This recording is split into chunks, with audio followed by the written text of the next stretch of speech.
The Opie and Anthony Show. Opie and Anthony. Radio Shock Jocks. Opie and Anthony. Biggest are Opie and Anthony. These people say shocking things that border on offensive in order to entertain their audience. I refuse to sit here and think that radio has to be nice. Why? Why does radio, out of any other medium, have to be nice? We are being now held to a standard where we have to be nice and make people feel good. Go screw! Radio Bad Boys, Opie and Anthony. Controversial radio personalities, Opie and Anthony. Infamous DJs, Opie and Anthony. Talk show radio hosts, Opie and Anthony. Opie and Anthony. Opie and Anthony. Radio Shock Jocks, Opie and Anthony. Opie and Anthony. Shock Jocks, Opie and Anthony. Shock Jocks, Opie and Anthony. Charles Nelson Riley takes it up the blank. The blank. Can I call a friend and maybe get some aid with this? Oh, well. This is where entertainment is going. I'm starting to suspect my parents are swingers. I think your dad's just a watcher. He just sits in the corner nude and all sorts of horrific things are happening to your mom. They are sick freaks. Don't you ever do that. I understand the concept of the syllable. You don't have to beat it into me with your belt. It's time for people to understand these are words. If you don't like them, turn the dial. But enough of this palaver. Let's get the show on the road.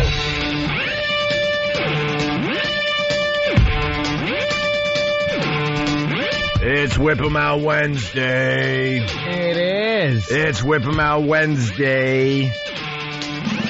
Wednesdays are fun for us. By the way, it's Opie and Anthony. Hi. Because the girls flash all morning long on Pal Talk. Yep. Did you see in the paper the other day that other radio stations are jumping on the Pal Talk bandwagon? Yeah, I did see that. And in their press releases, they're like, we're one of the first radio stations to bring Pal Talk to our radio show. How can you be one of the first? You're either the first or you ain't one of the first. And they make believe, oh, hey, we came up with this great idea. Yeah. Why don't you tell the people where you came up with the idea from?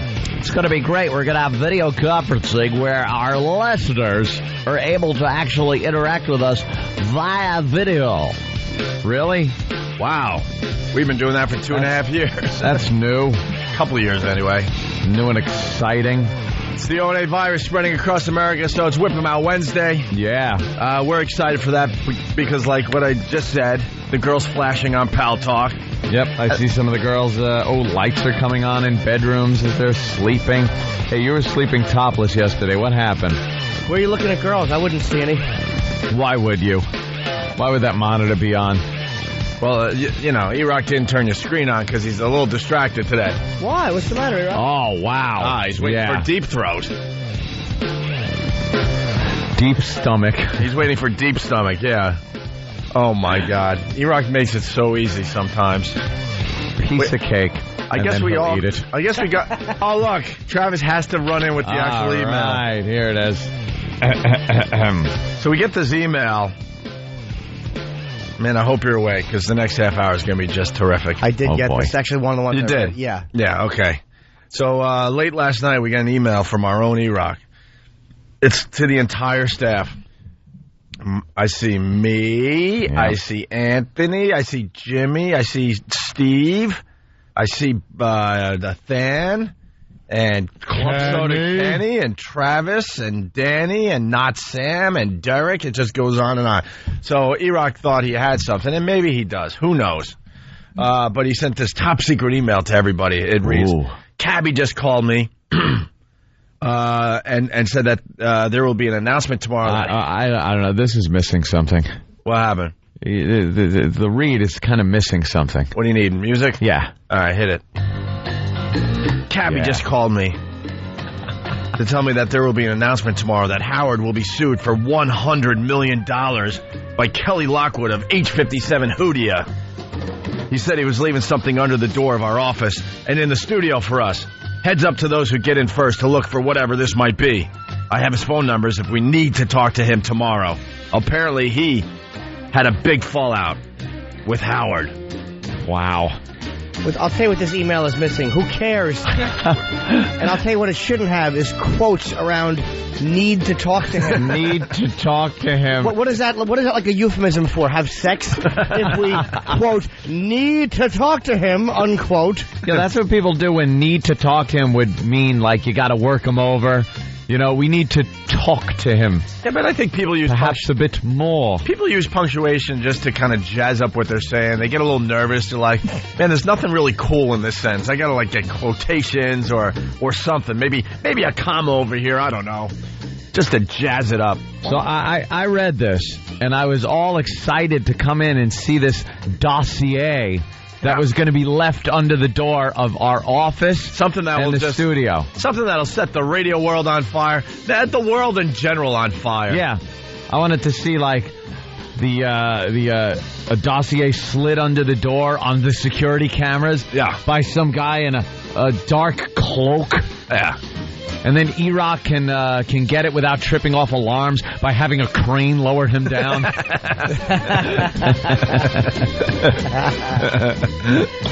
He's not amused. Yeah. Well, E-Rock, why aren't you amused? Yeah, what happened? Honestly, I really don't even care about this. He calls me late last night.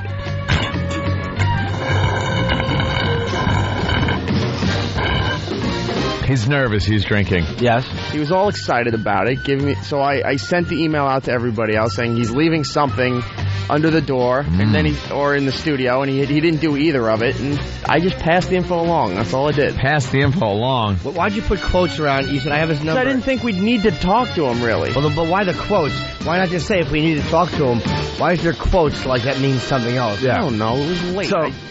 So we all get in this morning, easily an hour to hour and a half ago, and we're all just sitting around the office. And finally, around 5:30, I just make the announcement. So where are the secret documents? Where are the documents? And I go, why don't we get E-Rock in here? So E-Rock comes in, and he's like, what? You didn't get him?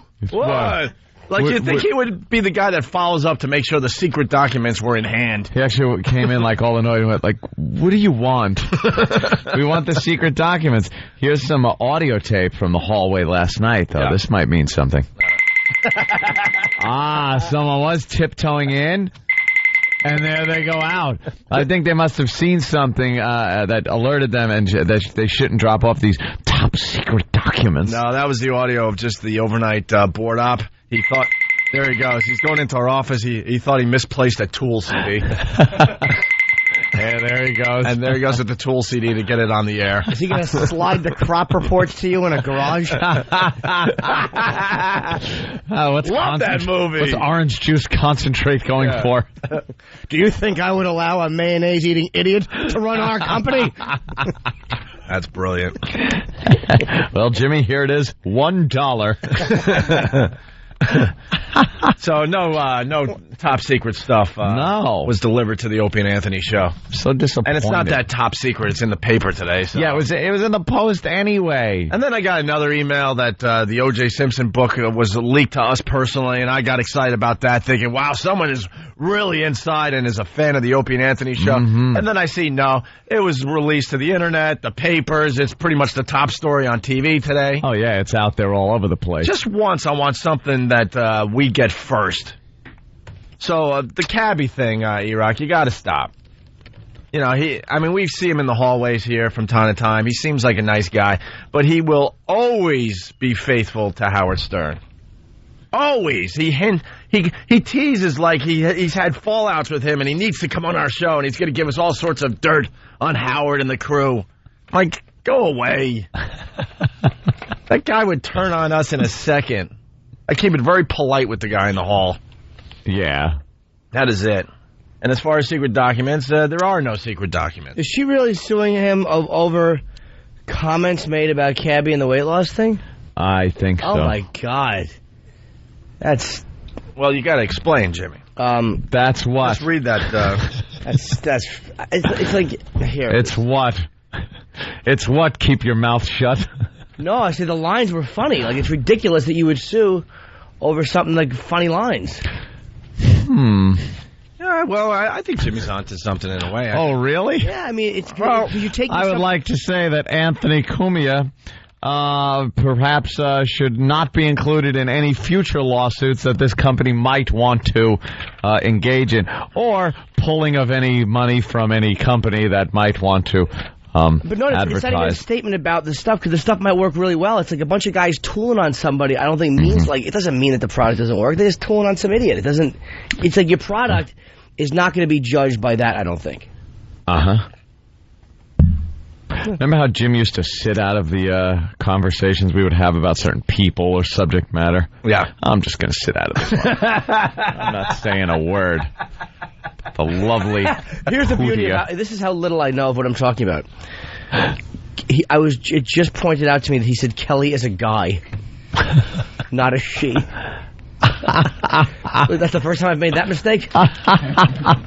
Well, anyways, I guess we were supposed to get the big news, and we were going to break it to the world that this lawsuit was happening, and we were going to read secret documents, and then there was going to be more dirt to be told. Phone numbers, and if we need to talk to him, end quote. So what happened with the delivering of the secret documents? Yeah, maybe you should call him and find out what happened. Find out what happened, because he got you involved in making you look kind of silly. Completely silly. Yeah, completely. A complete ass. They got me saying Kelly. Nobody even has gender listed here. If your name is Kelly, there should be a gender listing next to your name.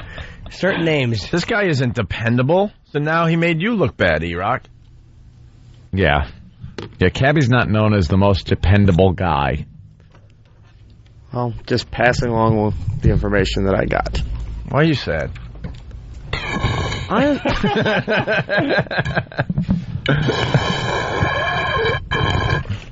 He's so thirsty, so nervous. Dan, you got something to add? Well, there were a few things waiting for me. I was the first person in the office today. The latest book by Harvey Pekar. Is that about this whole scandal? No. Look it up on CW11. Look at that major lawsuit. Wow, there's your big story, Rock. What, did you send it to the CW11 immediately? There it is. Email? There's the top secret story. Maybe our mole this morning. Maybe our mole went to the wrong address and went to CW11 and slid it under the door. Oh, E-Rock. I love it. Maybe it was folded up in the T-shirt for Jimmy that somebody sent in. All right, that could have happened. That could have happened. No.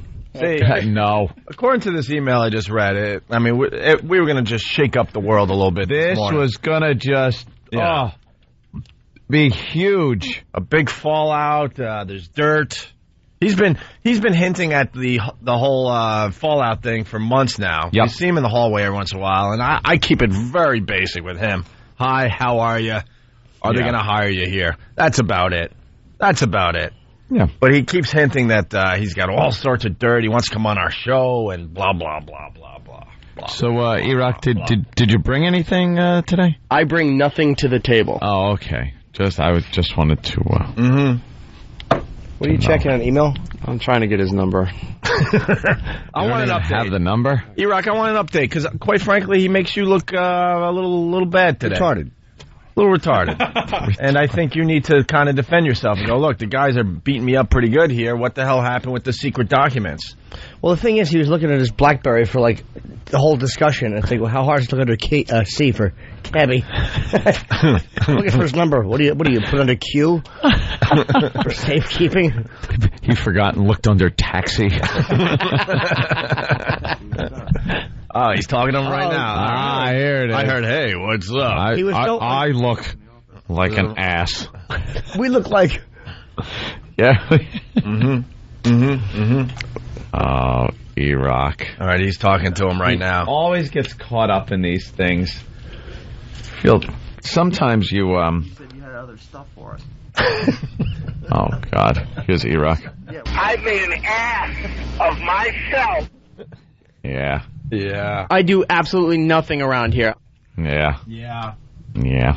I'm sorry I did that. I'm embarrassed that I did that. All right. E-Rock has hung up the phone. E-Rock. Quick. His phone was dying. I got to call him on the line. Your phone is What has dying. he said so far? He said, I don't know. It was supposed to be given to me last night, this press release and something else. Well, it was given to incoherent a press release. the news. We don't need press releases slid under our door. We'll just read in the paper. In the paper. If Obviously, it's in the paper, that means it was given before yesterday. Right. It was given before 5 p.m., which is the deadline for the stories. We're like 12 hours Yesterday afternoon. We're getting the press release that the mainstream media got 12 hours ago. That's great. What else do you got for us? That Howard's leaving terrestrial radio and going to satellite? That's fantastic. As Nixon's resigning, he's coming up with Watergate information. I think there was a break-in. So I wasn't alarmed by the email. I knew this is exactly what was going to happen. This is how it's supposed to play out. Oh, this just in. Iraq says that after the Tet Offensive, he says the Vietnam War is unwinnable. Wow, this could change American sentiment on the war. All right, Iraq is back on the phone? Yes? All right, Iraq's back on the phone. He's just ordering comfort food. I'd like a bunch of pizza crust with extra cheese. Could you put the cheese in the crust and then just smash it into my face, tape it to your fist, and punch it into my mouth? See, but here's the problem with Iraq. He's very gullible to this type of thing. He really is. Just an innocent young boy. I got the email. I've been pretty much sleeping since yesterday's show. I don't know what the hell happened to me yesterday, but feeling much better today. I think from the move, I had some kind of allergic reaction to mold and dust, and my throat was closing up yesterday. Mouse, feces, dust. Who knows? You got like the hantavirus. But since the last time I saw you guys, I slept pretty much from 11 yesterday morning all the way to this morning. It's already in the paper and on TV. It's already in the paper and all over on TV. But Iraq gets very gullible to this stuff. He has a lot. What? Iraq. Make sure he knows you know, he made you look bad in front of the boys. Yeah. In front of everyone. In front of everybody. Look really bad. They've been tooling on me since 6 a.m. here.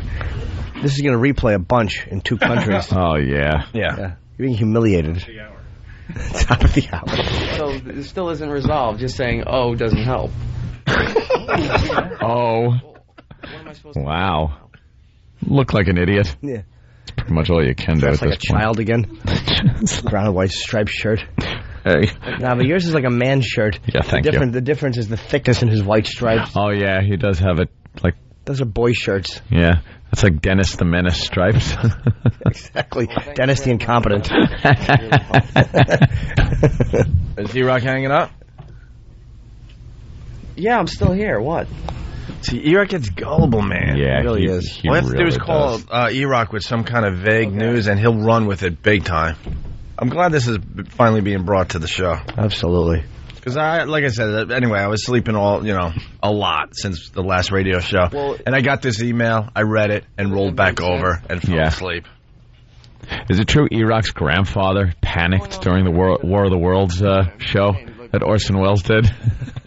Sending out actual letters? I know you were on the studio because he told me apparently about you. That's why he told it to me. He's not going to win this. Why is he trying? Yes. It does me no good. Like, shouldn't you have had it and then like left me a message saying, "Hey, it's already in the office. Not, I'm going to have something, and maybe I'll leave it in the office." He's a fool. This is like everything that happens when the higher ups like rag on you, and you need someone else to rag on. Yeah. Crap flows down. Kind of, it's there for you rather than I'm waiting to see if I'm going to get it. And Iraq, he wants to so badly have something. He wants to for the boys, for us. For lack of a more ridiculous term with him, he wants to have the skinny. Yeah. He wants to hand over like a secret document and just give you that look like, finally I got something. But he wants us to go, Eric. Wow. You did it. Is that really the Loch Ness Monster video? You did it. Fascinating. It is true. Hey, Iraq, we got to take a break. What's going on over there? Hold on a second. What happened? What's happening? Well, he says, I don't know what to tell you because he was supposed to have it by midnight and... have what? Whatever this was. Why don't you ask him? He doesn't know what is it. He said a press release and something. That's all he was saying. So why? The press release is in the paper. What else? It was released to the press. He gets the post delivered at midnight. What's wrong with you? I have something for you. Wait till the paper comes out. I'll clip it and mail it to you. That was. Maybe it was just the newspaper slid under our door. By the way, all the info in it. Our favorite traffic reporter, yes, headlights are on from New York City. Our favorite traffic reporter, Jill Nicolini, had her own headlights on this morning. Now, that is a traffic report. Yes, we did see that. We were going to get to that a little later on this morning. I got an email from her. Thanks, Gabby. She actually likes the show. Sure. Yeah, sure. Nobody believes me. Why would Jimmy Norton get the email? I don't know. Did she slide a picture of herself under your door? No, she likes me. She said that somebody at work tapes the show for her, and she listens and she loves the show. Let me see the email. Okay, how much you want to bet? I'll bet you $5. Wow. Jimmy, that's a bet. I'll throw another 5 in. It's $10. That'll buy you like... You didn't get no email from her. I did. Yeah, I did. I did. She's like, if you want, she told me I could call her, talk. Oh, yeah? Yeah. Nothing. It wasn't flirty. It was just friendly. It was nothing inappropriate. It was a hello. I didn't say it was inappropriate or anything. Emailed before. Oh, really? Yeah. Don't you guys act like you don't email? You twitched. It's over. I do all the time. No, you twitch when you're telling lies. You've become this compulsive liar that like... Even if you're telling the truth, you lie so much it doesn't even matter. But no, you guys don't understand. Like I've emailed with a lot of pretty girls before. That was just one. Did you send one out to her first? No, I didn't know her email address. You could probably get it over at the CW11. I wouldn't do that. Did you get it? I don't believe you. I did. You're so full of crap. I did. Anyway, she's looking hot on TV this morning, yes. Are we doing that screen cap thing? Yeah, we're going to start screen capping this traffic reporter. She's doing her very long, involved traffic reports. I'll call her and ask her what she thinks about that. Yeah, do that. All right. Give her a call now. I didn't write the number down. Cabby was going to leave it on something. Slide it under your door. E-Rock, you got to stop hanging with him.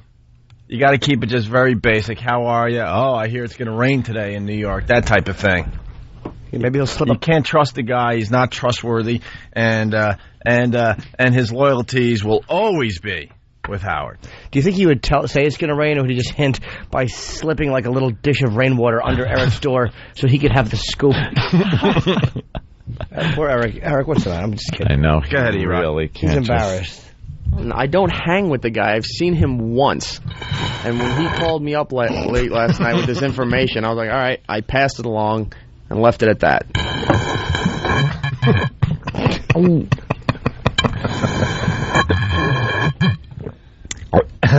right, we're going to take a break. We're just getting started. It's Whip 'em Out Wednesday here on the Opie and Anthony Show. It's Whip 'em Out Wednesday. Get a WOW sticker, get flashed, get happy. God forbid we mention a website.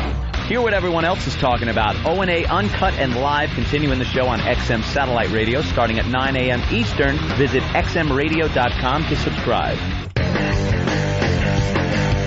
You're checking out the Opie and Anthony Show. Phone number 877-212-5762. It's a very interactive radio show. Kind of like the People's Radio Show. Right. You guys can control this show from time to time. So if you got something, give us a call. 877-212-5762. We still don't know what that spells, right? We really need a better phone number. Something that just is very, very smooth. It's memorable. Something that involves something with the program. That's what everybody else's show has. You don't have to give out a number that you can't remember. Numbers that aren't even like, I like the 3333. Something like that is easy. Those are just random numbers, willy-nilly. The worst numbers possible. Yes. It doesn't really spell anything. Man survives bobcat attack by choking animal to death. What a man. This is what I was telling you last week. That's a man. The same way Eric survived the chicken attack.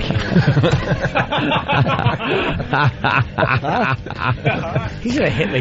Yeah, he's in a bad mood. He is in a bad mood today. We got Carlton from Chicago listening on WCKG. What's up, Carlton? Hey, O&A, I got a scoop for E-Rock. I'll slide under his door. Yeah. The Rocket is coming back to the Yankees. Hey, E-Rock. How about that? Clemens is coming back to the Yankees. You want to run with that one or what, bro? That's big news. Yeah, maybe you could slide something under the door tomorrow that we can break that story. I just think it's funny that E-Rock's in cahoots with Cabby. Everyone in the radio world knows what he's about. You can't trust that guy. E-Rock's comment, goodness gracious. All right, here we go. Heard. Man survives bobcat attack by choking animal to death. Oh, my God. And I told you could fight off animals. Yeah, well. We were talking about the dog attack last week, and I said you could either choke him out or do something. Or pull the King Kong T-Rex move, where you pull the jaw apart. Oh, yeah. Not a pit bull, you can't. No. Well, I think I can. The jaw muscles on a pit bull? Come on. I want to know how this guy choked out a... Sure.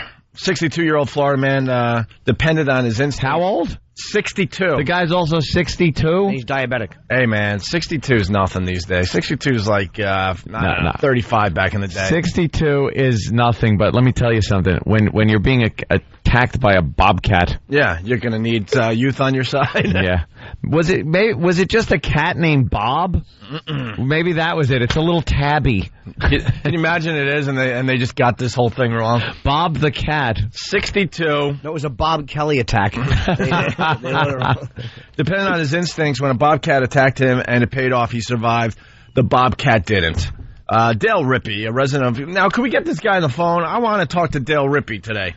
E-Rock, have you spoken with Dale Rippey at all last night? Corresponded, emails, notes passed? Nothing. Did he slip a pelt under your door?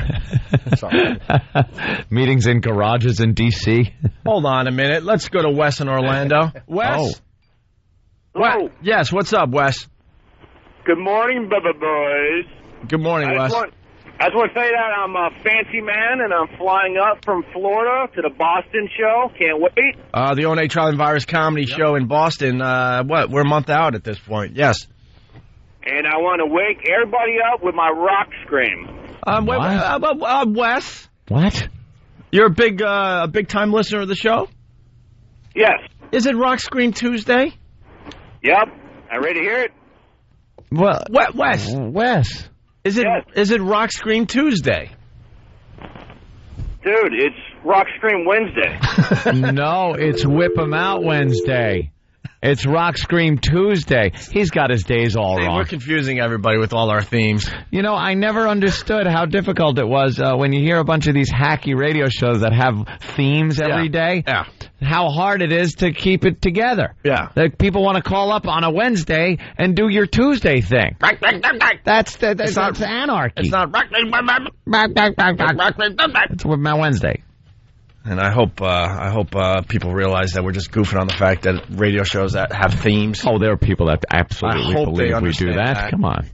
Because Thursday alone, I think we have 3 or 4 themes for Thursday, including Perv News Thursday. Perv News. And then Friday, we got 3 or 4 themes as well. I like Point and Laugh. Point and Laugh Friday is a huge hit. It's also Mispronunciation Friday. Yeah. And a few others in there. And let's not forget, we added Pot Talk Monday. Yeah, right. Theme, I love Pot Talk Monday. All right, back to Dale Rippey. Bubble guy. He's been in the news 2 days now in New York. Yeah. There is this idiot that's been in New York now that blows bubbles. You know the soap bubbles that you get? You get the little stick with the little circle at the end, and you blow through it, it makes a bubble. Are you explaining blowing bubbles? Yeah. Because you know something? I don't know what people have anymore these days. I haven't seen bubbles in years. But this guy has a big hoop, and he makes huge bubbles. Who cares? He's been in the news 2 days. How many people died? I read there was a huge bombing in Iraq yesterday that killed 75 people in a marketplace. Bubble guy.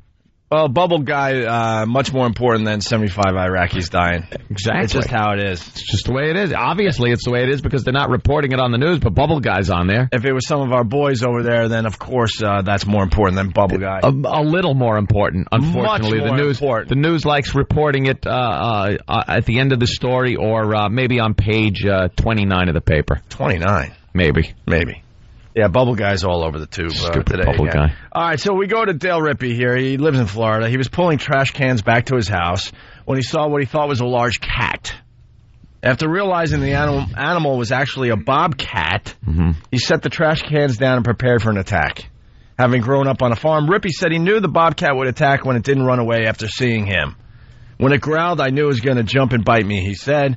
The animal then jumped on him and began to scratch and bite. Rippy said he knew if he could get a good hold on the animal, he would be able to choke it, even if that meant letting the bobcat take a couple of bites. I started choking it when got a good hold, he said. I started choking it when got a good hold, he said. I choked it till he died. I got scratched up pretty good. Can you imagine? It's a little thing. Huh? It's a cat with long legs. Bobcats are not little things. They're little. It's not a cougar. It's a bobcat. He didn't say I thought it was a lion. He said I thought it was a cat. Yeah. I thought it was a cat. It looks like a cat with very long legs. That bobcat would F you up. He choked a cat. Anthony, if a bobcat was in the studio right now, you would run. Have you seen a bobcat in person? Yeah. They're littler than tigers and lions and all that. Absolutely, cougars, but they're scary creatures. You could take out a bobcat. Sure. With a gun, I know. Well, no, I could choke that thing out. It's a kitten. Look at the blood on the guy. What happened? We got Dale Rippy? Hey, Dale. Yes, I'm here. Mr. Rippy. You're talking to the Opie and Anthony show. How are you, sir? I'm doing fine, thank you. I see the blood all over your T-shirt. Yeah, I had gotten cleaned up pretty well before any pictures were taken. Mm-hmm. Did the bobcat rip out your vocal cords? No, not really. No, he stayed clear of your face? Because that's like the area of the neck and the face that you want to... I kept him... He only managed to get one paw up over my shoulder, and I got a scratch on my back, but I held him down, his head at just above waist high while I was choking him. And so mostly he got my legs. As far as scratches, I got my legs and my arms. And he did that kick thing? Did they do that back leg kick thing? Oh yeah, he was really once I let him get a good bite on him, or once I let him get a good bite in my stomach where he would hold still, and then I grabbed him around the neck and was holding him, and I held him there really tightly because I didn't want him getting me down or anything. How big was it? Because it's like we can't tell from the photo how large this thing was. I'd say it was probably just guessing near 25 pounds. 25 pounds, okay. Yeah. And he bit into your stomach. Now, what kind of hand strength you got? What do you do for a living? Or did? Are you retired? I've worked for the telephone company for 30-some years. Oh, okay. Yeah. A lineman or something? What'd you do, collections? No. I basically working on the central office environment, the inside switching environment. Well, why'd you think he would attack you? Like, why wouldn't an animal like that just run away? Well, when I saw the animal and it didn't run, I knew something was wrong. And I was raised on the farm and I know about animals, so. And then it growled, and then I thought, well, I'm going to get bit and I'm going to get scratched. So I braced myself because he jumped, and then I waited for a second until he got still enough that I knew that when I grabbed him, I knew I only had one chance to grab him. Wow. So I grabbed him and got him around the neck and choked him, and I'd have hidden my garbage pails. Yeah, why didn't you just throw the garbage can out? I would have thrown the garbage can and then went, and ran away screaming. Yeah, doesn't noise scare him? That would have been the very worst thing to do. Because he would have chased me down, and I wouldn't have had a chance then, because that was a rabid animal. Oh, really? So now you might have some rabies there, No, I've been taking shots for several weeks. Wow, that thing had rabies? Oh, yeah. Oh, they didn't say that in the story. Yeah, it was rabid. Well, that's why it attacked, right? That's why it attacked. Because I think the instinct of the animal is to run away when they see humans in general. So if this thing is going to attack you, yeah, the rabies gets you all crazed up. Makes you crazy. Wow. You're foaming at the mouth there, Dale, or what? Yeah, I didn't notice that if it had been foaming at the mouth or not, but I knew that something was definitely wrong with it when it didn't run when it saw me. Now, so you're choking this thing out, and it's putting up a fight. When did you realize you had him? And did he start, like, just nodding off, and you were like, man, I got this guy? Right. Well, after a while, his scratching and wiggling around become a lot less. You know, he just got weaker and weaker and weaker. And but I kept a chokehold on him for quite a while after he was completely limp because I wanted to make sure he wasn't just unconscious. Right. And so I had a choke on him for over a minute for sure. And were you yelling anything? Like, you know? No, I was, like I say, I've been around animals all my life, and I was pretty calm about the whole thing. I'd have just gone, I'm Dale Ripley. And just like choke him out and make some noise. Any neighbors around you? Or Yeah, I went next door and got George, who's my really good neighbor, and George and Barbara. Oh, good old George and Barbara helping you out. God bless George and Hey, Barbara. if they were good friends, they would have been there without you asking, Dale. Remember that. Right. Yeah, that's for sure. Old George and Barbara, the swingers. I love George and Barbara. Yeah, Barbara is the one that made the call for the, you know, so the police and animal control came out. And, of course, animal control come out and bagged up the cat and sent it off to get it tested. Have you ever seen Barbara naked? No. No. In fact, I haven't. Do they brag that their son's the president? Sorry, I didn't hear that last part. George and Barbara. I didn't realize that. Yes, George and Barbara, you know, the Bushes that live next door. Very good. Well, Dale, that's very brave of you. Yes, very brave. Wow, you really got hold of that situation. No pun intended. A lot of people might have panicked. Now, the animal rights activists, are they coming after you? I hope not. Well, some people would be, I think, pissed off that you choked down an animal and there, like Dale. I say, I've had animals all my life. I love animals, and it was animals all your life. Have you ever choked a chicken? We had to eat. I was raised on the farm. On the farm. Yeah, you got to. You take them. You grab them by the neck. What's the largest animal? I'm sorry to interrupt you, Dale. What's the largest animal you've ever been attacked by? I had a hog run me down one time that was pretty large. Me too. She was trying to get out of my hotel room. No, that's when I was on the farm though, and I was a child at the time, and a big hog ran me down and ran over me and hurt pretty bad. That was the biggest animal. Were you scared of this thing or no? Because I would just panic and run. You weren't really afraid? No, not really, because I knew what was going to happen. The first thing I thought when it growled, I said, well, I'm going to get bit, and I'm going to get scratched. You said that. Yeah, that's great. Well, now, Dale, some people are saying 25-pound cat is nothing. It's a joke. I mean, can a bobcat kill a man? Yeah, I'm sure they could, you know. Yeah. It's because, especially a rabid bobcat, you know, they're not going to stop. They're going to keep going because they're insane and. He's got the rabies. He's got a crazy cat. How far were you from like a door where you could run in? You said you were out. No, I was coming out. Yeah, I was coming up to the back door. That bobcat was probably sitting within 5 or 6 feet of my back door. Oh. So you could have just went inside, Dale. I mean, no, he was even at 62. That's not much of a challenge. No, he was between me and the door. Why did you say? Excuse me, I'm trying to walk through here, and he would have moved. I don't think the bobcat would have done that, Jimmy. Why didn't you just do the under its chin? Oh, they all fall for that. All the cats. You scratch him under the chin, and he'd go. He started scratching first. Hey, did you hear? See that? I hear this should be a movie or something in this for you. I don't think so. Why not? No, huh? You getting a lot of phone calls? Yes, I've gotten several. Yeah.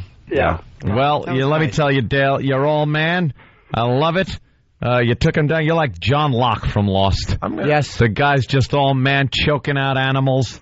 Being run down by boars. Did you just make a Lost reference? Speaking of boars, Dale, we'd like to thank you for calling in. And this is wonderful. It's a great story today in the news. It's a feel-good story. Yeah. Is it Feel-Good Story Wednesday? I don't remember. Yes, it is. Yes, Feel-Good Story Wednesday on the Opie and Anthony Show. When is Feel-Good Story Day? Well, you know, the Monday? big thing... Oh, yes. Oh, go ahead, Dale. Yes, Dale? Yeah, let's bore the audience a little more. Yes, Dale. Yeah, the big thing is that people realize that things can and do happen like this, and they need to be aware. And, you know, if it had been a small town... Boring. Yeah. And that's the reason. Boring. Yeah, I know. Right. No, that's true. That's Eric. That's true. Yeah, that's Eric. He's a wise ass. Dale, you're doing a public service now about how to defend yourself from bobcats, because this happens every day. Well, they've been bullying us for so many years. It's about time. No. Dale. Sir. That's all right. Yeah. Do you have any for the thing, Dale? No, I didn't have anything else to say. No. Well, the thing was, Dale, right. because what you did was, I know that I get very instinctively very frightened.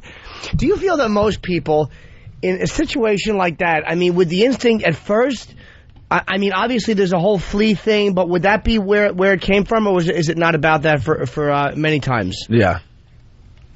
I'm sorry, I really I didn't hear you well. I didn't understand. This sucks.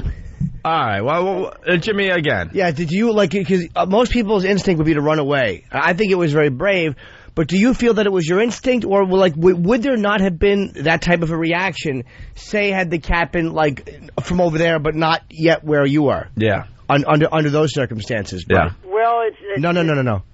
It wasn't actually instinct. It was more. I attribute it more to my being raised on the farm and handling. Boring. Yeah. Yeah. So, and because I knew it was going to happen. Boring. Yeah. Shut up. Yeah. Wow. Well, it's an exciting story for today. Thank you. I love it. Do you have a family there, Dale? You betcha. Been married 42 years. Oh, God bless. God bless. Did you see that jerk? I'm sure they're very proud. Yeah, everyone is calling. He stinks, and I don't like him. Yeah. Jimmy. Dale, so you're married 42 years. You're a brave man. Your wife must be very proud of you. What was her comments about it? Yeah. Well, she was real He's surprised. a fake. No. Anyway, wow, I'm being married that long. How many times did you want to choke the wife out, right? You know what I mean, though. You could be in love and still there are some of those days where the wife's like a bobcat, I bet, right? Well, she can hear what I'm saying, so I better not say too much. You're a smart man, Dale. You're a smart man. I'm about to strangle you. Definitely. Out of your own consciousness. That was Dale with the bobcat. Right. Well, great. Are you a drinker, Dale? No. No? What's the first I'd thing have put down some whiskey after that. I would have needed a few pops before I attempted to, choke out a bobcat. What was the first thing you did after you realized that you had, kind of like raped and killed a bobcat? Well... You do realize that bobcat's not going back to its little bobcat family because of you. Well, he wasn't anyway, Opie. He had the rabies. That's right. Right. So, I'm sorry to interrupt you. I've never done that. All right, you rape and kill the bobcat. What's next? What's next in the life of Dale? I had to go down to the doctor's office and have the doctor check me all out, and they gave me a prescription for antibiotics and everything. Yeah, and the prostate, I know. That's, oof. Do all the paperwork with that kind of thing. Huh? A lot of people on Instant Feedback are asking if you, Dale, actually bored the bobcat to death. Now choke yourself. Now lean forward and choke yourself. You a bar fighter, Dale? You seem like you're pretty ready to go at any moment. Yeah, did you ever scrap as a younger man in the bars or something, or in the military or anything like that?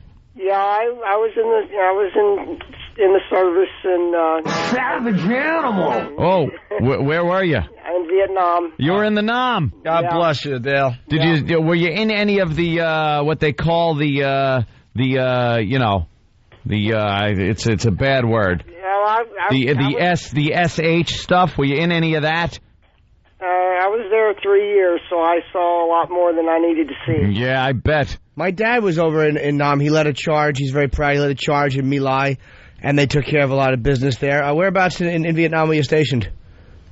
I have like another station or two, I think, that's going to call yet this morning. Oh. Okay, you can answer any questions you want at this point. Sure. Yeah.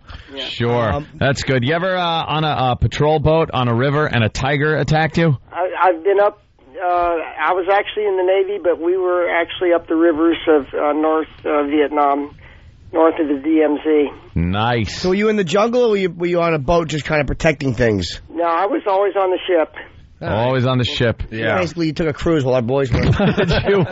you went up the rivers, right? Yes, we a few patrols up the rivers. Yeah, you saw some stuff. Old Dale did a Club Med cruise while the boys were in the jungle. This guy saw some fighting stuff. white tigers. All right, Dale. Thank you very much. It's a very interesting thing that happened to you there. Okay. You're a brave man. Good. You're a brave man. I like that. Your military background. You're kicking some ass still with these wildcats. You're a good man, Dale Ripley. What kind of animal will you fight next? Whatever comes out of the woods. All right. That's good.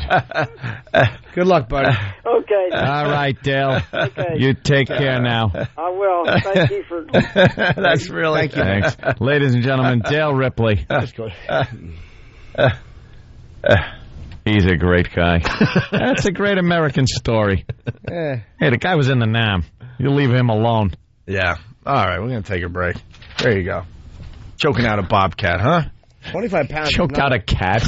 That's a pretty big animal. 25 pounds. But a regular cat going... Wow. Scares me. Jimmy, you just scared me doing that. I don't like... If I go to pet a cat, like a lot of times, I'll go, come here. That's how I approach a cat. Yeah. Oh, look, come here. They don't like that. No, because I run with my hands outstretched. And I go, come here. See, that's how you would have handled the situation. Yeah, he would have went like, I would have went, come here. You'd be screaming like a girl. You do your cat noise again. This could be the start of Cat Noise Wednesday. Wow. You never know. Okay, let me try one.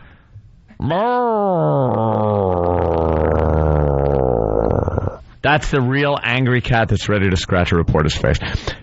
Okay, I'll do one in heat. Wow, wow, wow.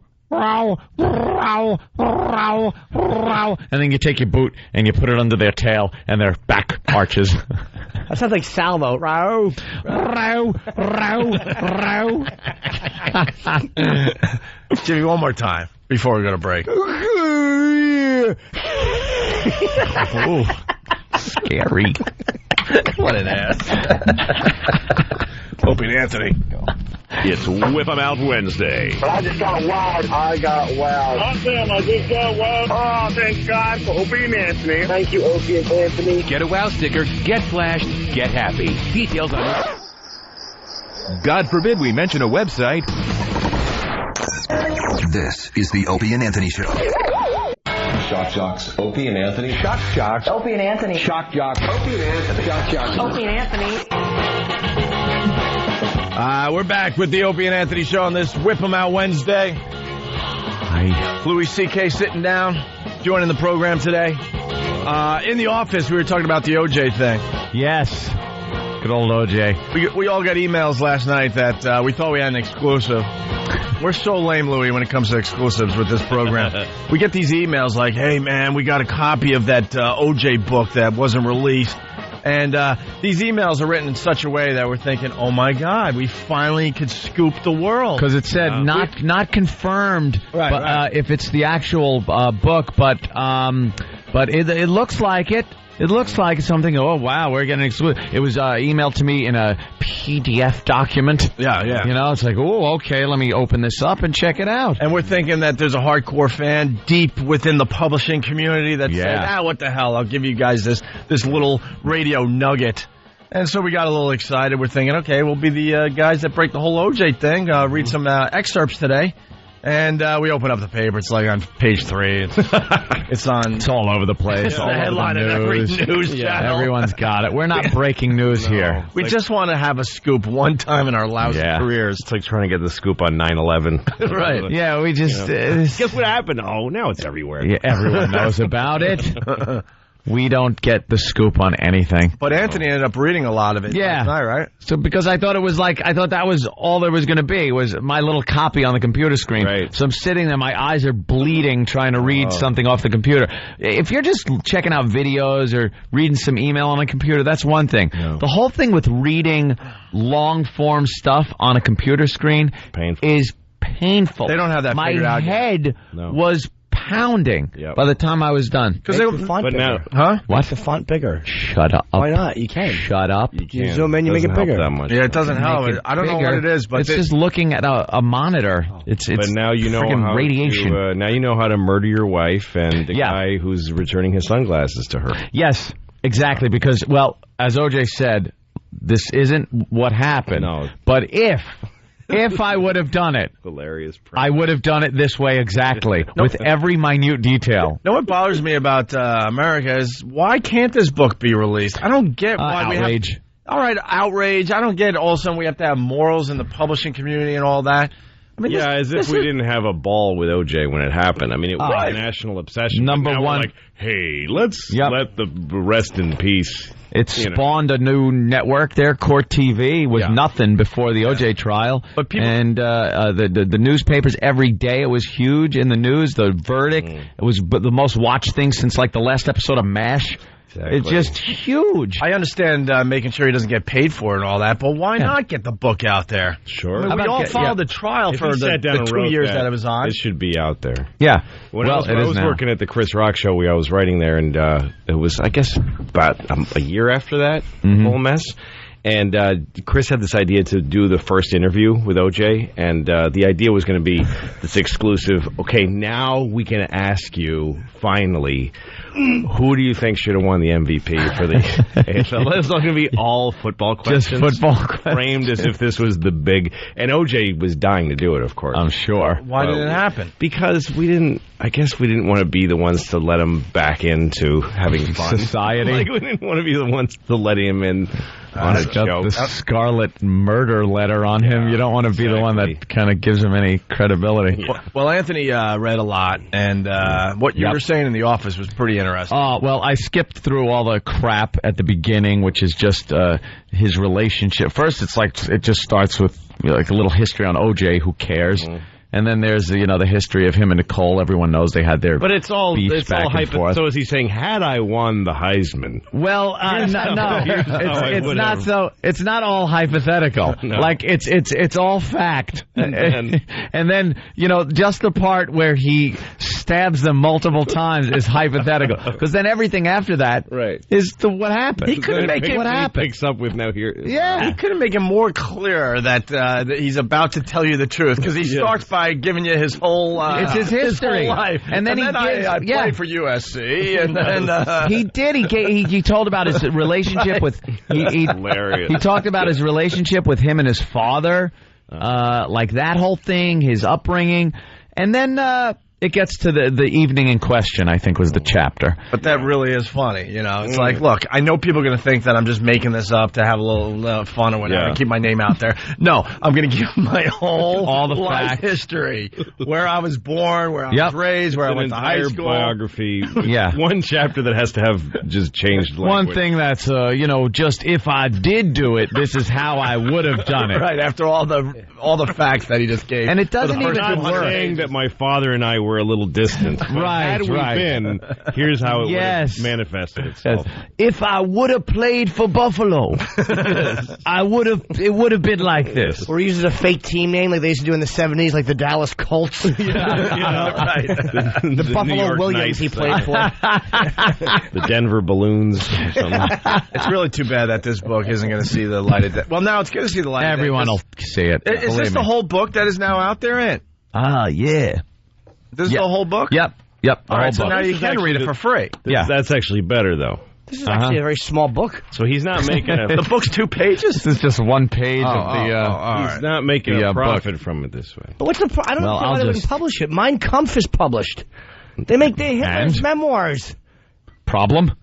That's see, this is about a black guy killing a white woman. Right. Way to put it in perspective, Lou. Maybe if OJ had a funny little mustache, people would give him a little more. Oh my God! But this is all Nicole came at me swinging. Yeah, this is not put in any. It doesn't say had she come at me swinging. No. It's not put in the way. He just puts a disclaimer at the beginning of the thing and says, "I made it up. Look, I'm going to do this." Oh my God! He goes, Nicole came at me swinging. Get the out of here. She said, "This is my house, and I can do what I want. Not in front of my kids. You can't." you. No, you. I gave you everything you could ask for, and you it all up. She came at me like a banshee, all arms and legs flailing. I ducked and she lost her balance and fell against the stoop. She fell hard on her right side. I could hear the back of her head hitting the ground and lay there for a moment. She lay there not moving. Can I ask a quick question here? Yes. In the autopsies, did they mention that she had a head injury?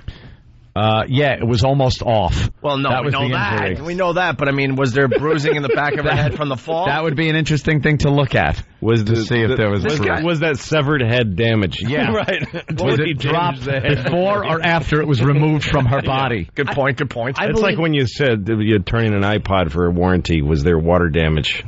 They were probably arguing, and he probably punched her in the face. Like, she didn't flail and trip. He probably punched her in the face. Also, here's the worst part: is he's getting his side of the argument in here. Like, he's saying, look, folks, the real message of this is, hey, I gave her everything she wanted. If anyone doesn't see this bitch deserved it, that's pretty much what he's saying.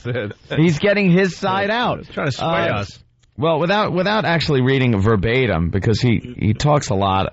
Because at this point, Charlie? Exactly. Okay. He had the North Vietnamese with him. OJ, you get out here! The police are coming, OJ. I said we read this. Let's go murder again. Because people haven't. They're not going to search this out. Yeah, let me give you the basic outline though, because with some of these things taken out of context, you might not understand what they are.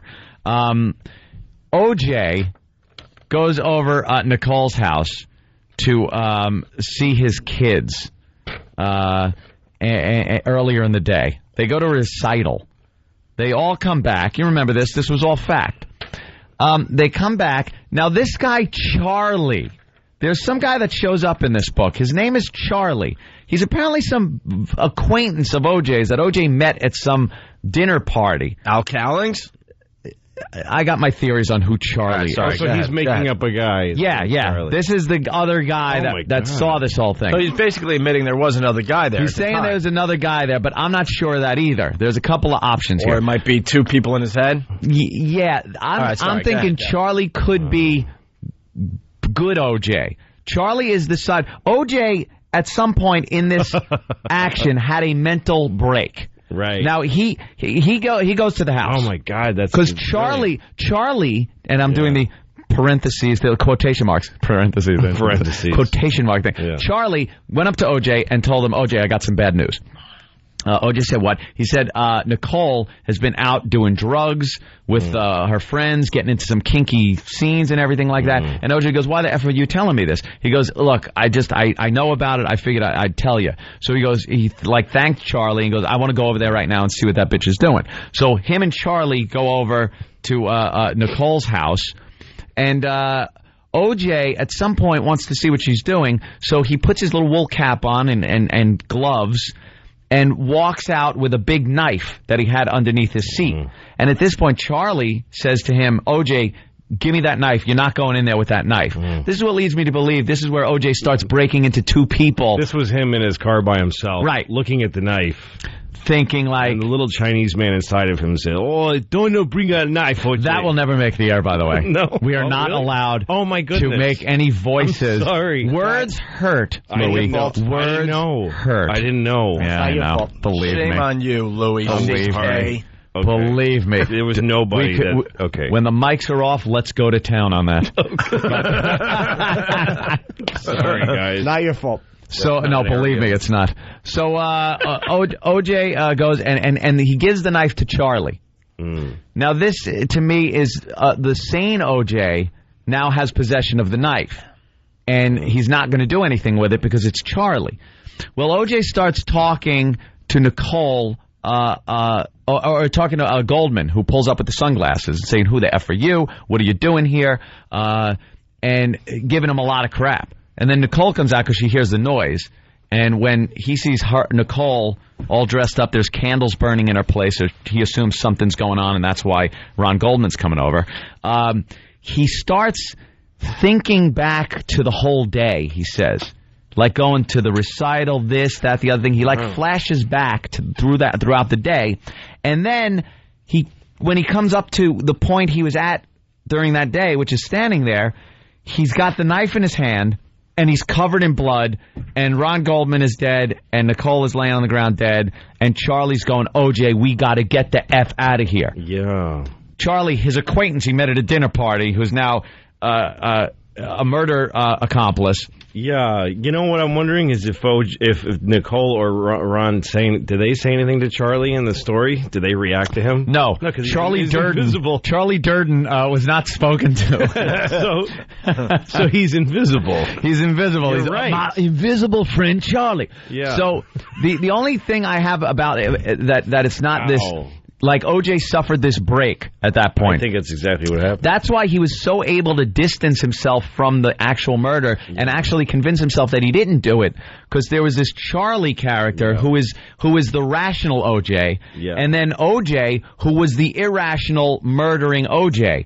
And for that moment, he turned into the other guy, where Charlie was trying to stop him from doing this. Yeah. So OJ strips down to his underwear and socks, and takes his clothing, rolls it up, rolls the knife up in it.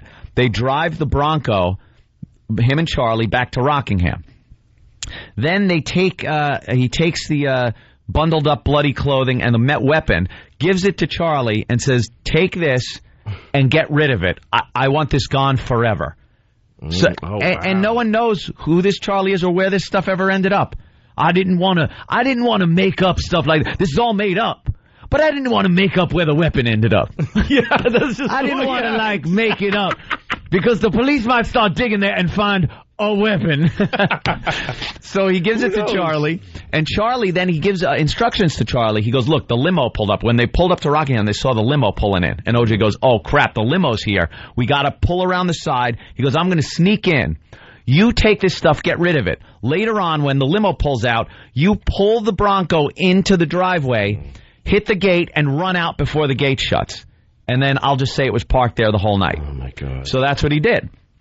And you think the blood spot might have been from Charlie, quote unquote, hitting the... From it could have been Charlie. It could have been this. Well, apparently, though, Charlie left it out on the street because it was parked slightly askew, if you remember. The Bronco wasn't parked right. And then the cops, when they questioned OJ about it, they said, well, it looked like you were in a rush. And they asked him all the questioning, were you in a rush packing up? He goes, well, I kind of, want to pack all my stuff. But he didn't say he was in a rush until he talked about the carving sideways. And then OJ was in a big rush. So the limo was parked there. He told Charlie to get rid of everything. He went around the side by Cato's room, hit the air conditioner. He said, when I was running into the house, I banged into the air conditioner, almost fell down. He went inside. The limo guy was calling, but he assumed when he turned on his bedroom light that the limo guy would see that and assume he was in the shower, so he didn't answer the phone, making it seem like he had been there longer than he was. He knew the limo guy would call again. He called when he got out of the shower. OJ said he'd be down in a few minutes. Went down, took the limo to Chicago, and they called him from Chicago and told him his wife was murdered, dead. And that's when he threw the glass and cut his finger. But now he couldn't remember if he had cut his finger beforehand and gotten blood, because now the cops are questioning him, saying, OJ, we got a problem here. And OJ goes, and they said, we found blood in your Bronco. He goes, well, I may have cut myself on a hanger as I was packing, or, I golf a lot. He goes, I might have cut myself and opened it up while I was running around. But I think I did it that night. Like his story, if you read, another good part is not only the murder part with Charlie, but the questioning, because it's the actual questioning that was done by the two cops and OJ. It's the actual questioning. Now, if it would have happened like this, it would have. Oh, it did. Yes, this is the real question. This part is what happened. And you find but then the inconsistencies. He doesn't know. That's the crazy part, is when he's being asked about it. It's like such a mind-boggling layers of reality. Because then he's going in the past to him being questioned about something that he's saying he made up. He didn't do. But as he's being questioned. Now it's so did he know that he was referring to the later story he was going to had made up and it made up? Yeah, he had this all made up beforehand or something. Because as Van Adder's questioning him, he's saying to himself, and in this book, he said during that questioning, I'm saying to myself, I just have to make them believe this. Yeah. That I'm 100%. He goes, I told them when I went into court, I said, I'm 100% innocent, Your Honor. He goes, I just had to make them believe that. Scene between this scene that he's created that doesn't exist, supposedly, in his mind, that he's dropped in between two realities. Yeah. So those two realities are past, but that thing is present because he just made it up. Because he made it up, but it makes no sense that he had made this up. It's a mess. See, Charlie is the other guy. Charlie. Yeah, Or find Charlie. Could be Al, like we saw. Al Cowlings. Al Cowlings. I think it could be Al Cowlings. Maybe it was Charlie. He went there with the purpose of killing these, at least his wife. It's weird, by the way. They never even convicted him of just a high-speed chase. Nothing. Not even like a with ticket a gun and yeah. Well, let's read this before the break. So then this is the actual murder in OJ's words. Yeah. If it happened. If it happened, but it didn't. She came at me like a banshee, arms and legs flailing. I could hear the back of her head, hit the ground when he pushed her over. She lay there a moment, not moving. Jesus Christ, OJ, let's get the out of here, Charlie said, his voice cracking. I looked over at Goldman, and I was fuming. I guess he thought I was going to hit him because he got into his little karate stance. He's making fun of a guy. I know. Killed. Yeah, exactly. What the is that? I said. You think you could take me with your karate? He started circling me, bobbing and weaving, and if I hadn't been so angry, I would have laughed in his face. Oh, my God. This is OJ talking about Ron Goldman, the dead guy. I'll tell you, but that's exactly what happened. Because, Ron Goldman probably didn't bring... I always thought Ron Goldman was banging her. Probably. I think a lot of people thought that, and he walked over, and they were just, come on. OJ, come on. It was Charlie again, pleading. Nicole moaned, regaining consciousness. She stirred on the ground and opened her eyes and looked at me, but it didn't seem like anything was registering. Charlie walked over and planted himself in front of me, blocking my view. We are done here, man. Let's go. See, Charlie's constantly trying to get him out of here. Blocking my view. I noticed the knife in Charlie's hand. What? And in one deft move, I remember my right glove. I removed my right glove and snatched it up. We're not going anywhere, I said, turning to face Goldman. Goldman was still circling me, bobbing and weaving, but I didn't feel like laughing anymore. You think you're tough?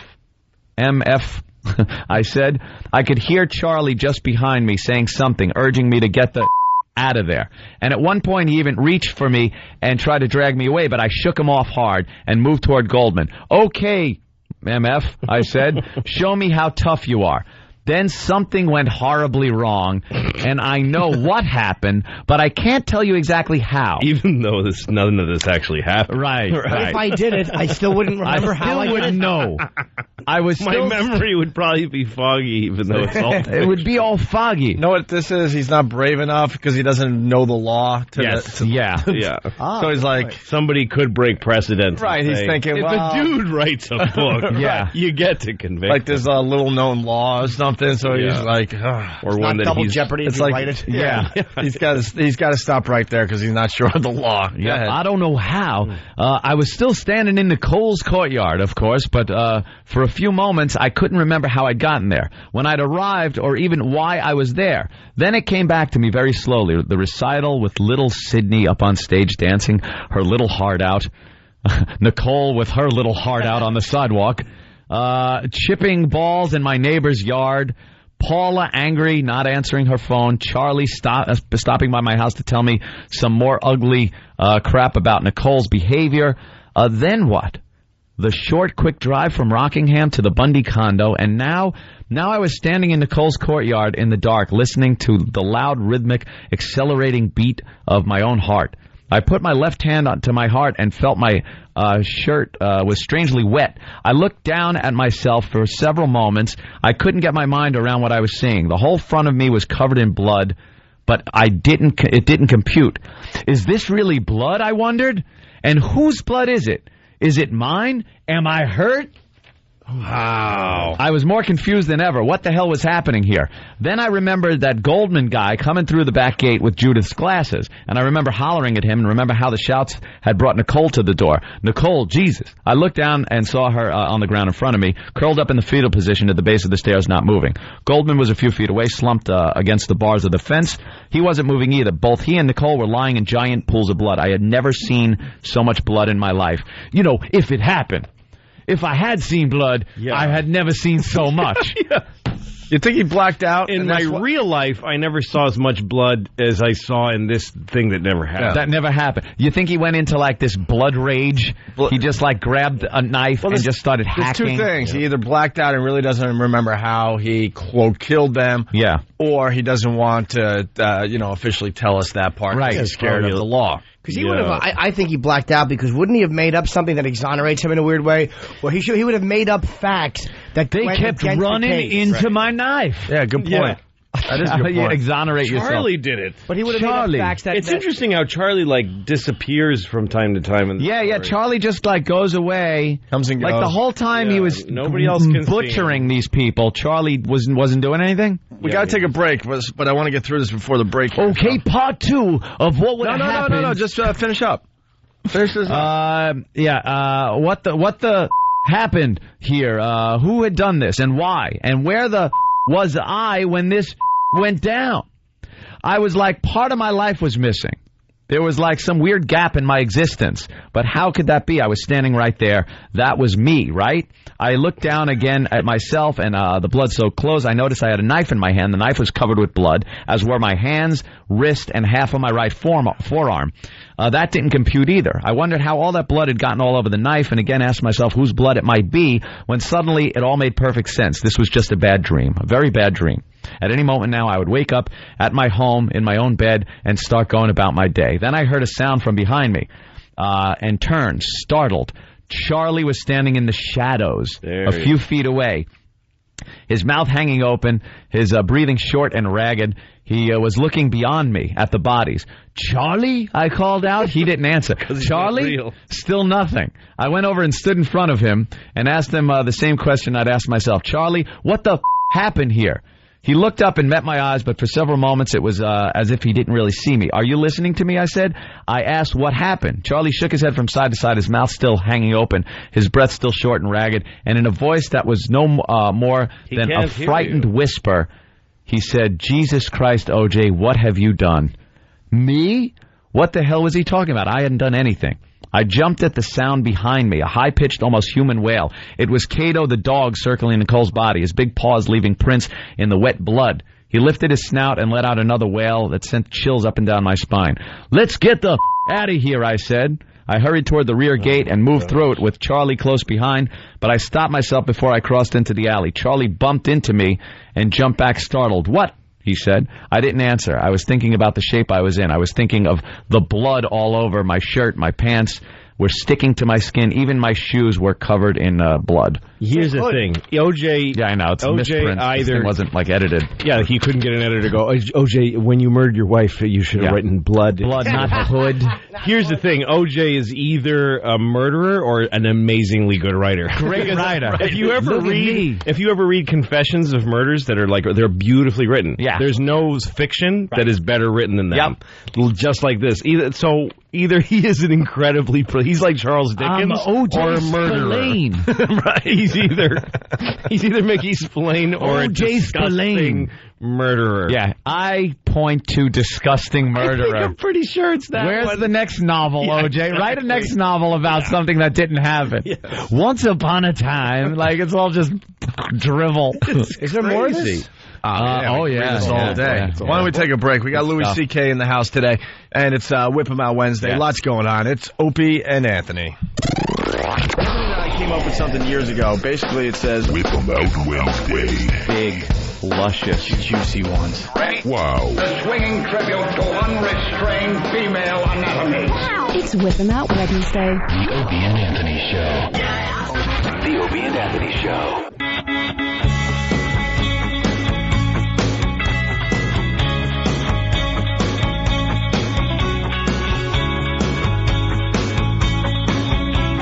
discussing this OJ thing through the commercials. Yeah, well, me and Louis C.K. have been hashing it over, and we're going out on a limb and saying OJ did it. After reading all this, yeah. He did it. It's riveting. It really is. We are just laughing at the fact that this OJ is not this good. He's not an amazing writer. He's not. This is like this is material from a great author. Yes, two people tell stories beautifully. Some authors with incredible imaginations and people that really did stuff. Really and did just stuff. simply tell you what happened. Right.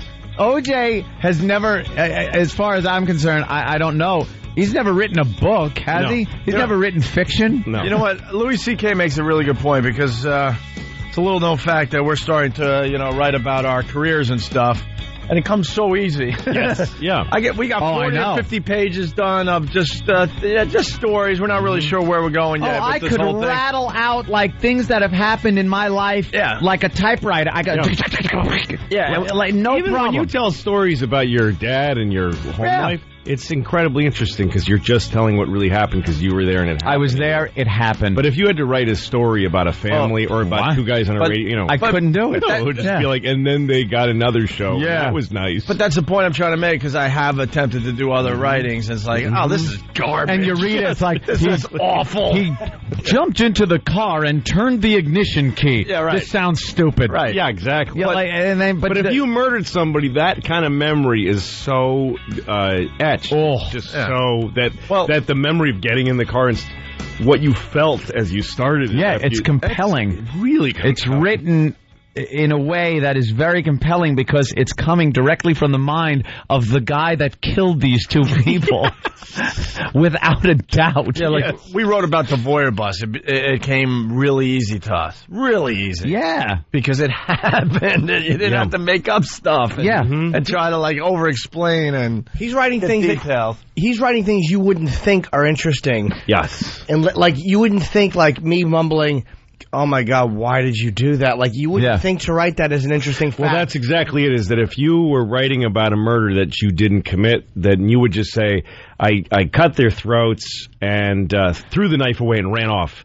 Right. The moment, if you really cut somebody's throats, the moment you'd never forget, and that would feel like 10 pages long in your head, is just standing there, looking at yourself with blood all over your body. When it's over. And knowing that, not understanding why or how you did it, and feeling like this moment is the moment I'm going to live for. He's still living that moment. Obviously, he's written it. So I think that moment, that's probably why you don't get this description of the murder itself. We were saying during the commercial break, if you want the description of the murder, because you're getting this blacked out OJ, he 1 minute he's yelling, the next minute he's standing there covered in blood. If you want what happened in between, go to the trial transcripts, and forensics will tell you exactly how both of those people were killed, how the knife moved, and how they were standing. They know all of that. That's what everybody already knows. So they know that. But what you don't know is what it felt like. It felt like. And if I could equate it to something, it might seem a little weird. And like we would do, but sex itself. Yeah, sure. When you and I and Jimmy have sex? Yes, all the time. It's great. Take some kind of kinky sex act you do, or something. You're a little drunk and you decide to shave stuff off, or you do something that's really like a lot of fun, sexually exciting, and then once you're done. Once the moment of truth is done and you look around at the bed and there's toys on it and clippings, hair clippings, and just all kinds of crap, and then you go oh God, what a weirdo! And the cleanup part is all degrading. That's the part that sticks out in your head. You got to wipe things off and put them away, and that's the part that's ugh. Pint of Haagen-Dazs in the corner. Oh God, what did I do? Why speculate? Let's just stop the speculation. When you're rinsing your mouth 30 times with hydrogen peroxide. Say it. Why? Dominatrix puts on her clothes. Say it. It seemed like a good idea at the time. Great idea at the time. But he was caught up in that rage, that sexual moment. But then the aftermath is when you look around and go, oh my God, what happened? And that's the part that's No, that's what, me and Nick DiPaolo were talking about sex on the road, when you're on the road doing stand-up, and when you meet somebody and have sex with them. The moment that we describe, the juicy moment, that is the best part, is that metallic sound of the hotel room door clicking closed when she leaves. Like the tink, and you're like, yes! Room service, TV, shower. Mission accomplished. Yes, get her out. That's the moment you don't ooh, then she did this, that. You don't remember that. You don't care about what you did to your genitalia. The getaway, the escape. Here's the deal with the OJ book, too. I mean, if he's going to write like this, if I did it type of thing, and he didn't really do it, he would describe the murder in detail because that would have been the juicy stuff. Yes. Yeah. To get to that point, and then all of a sudden I'm covered with blood. You wouldn't do that if you were trying to hook people into reading your book. Exactly you would actually come up with everything. So it leads me to believe, once again, that he either blacked out or he was scared of the law. Maybe. No, I don't think... I wasn't sure if this could, send him down a road. A little of both. I don't think he's scared of the law. So then he had to have blacked out. I think he knows he scared, did it, but he blacked out. He's scared to absolutely say, I did this. Right. He's scared of that because, believe it or not, there's still public that accept him. Right. That don't think he did it, that let him into their restaurants and treat him like the star that he was beforehand, and he loves that lifestyle. I don't know who they are. They right, the Jews. That's right. Those apologetic Jews. That's right. But they don't.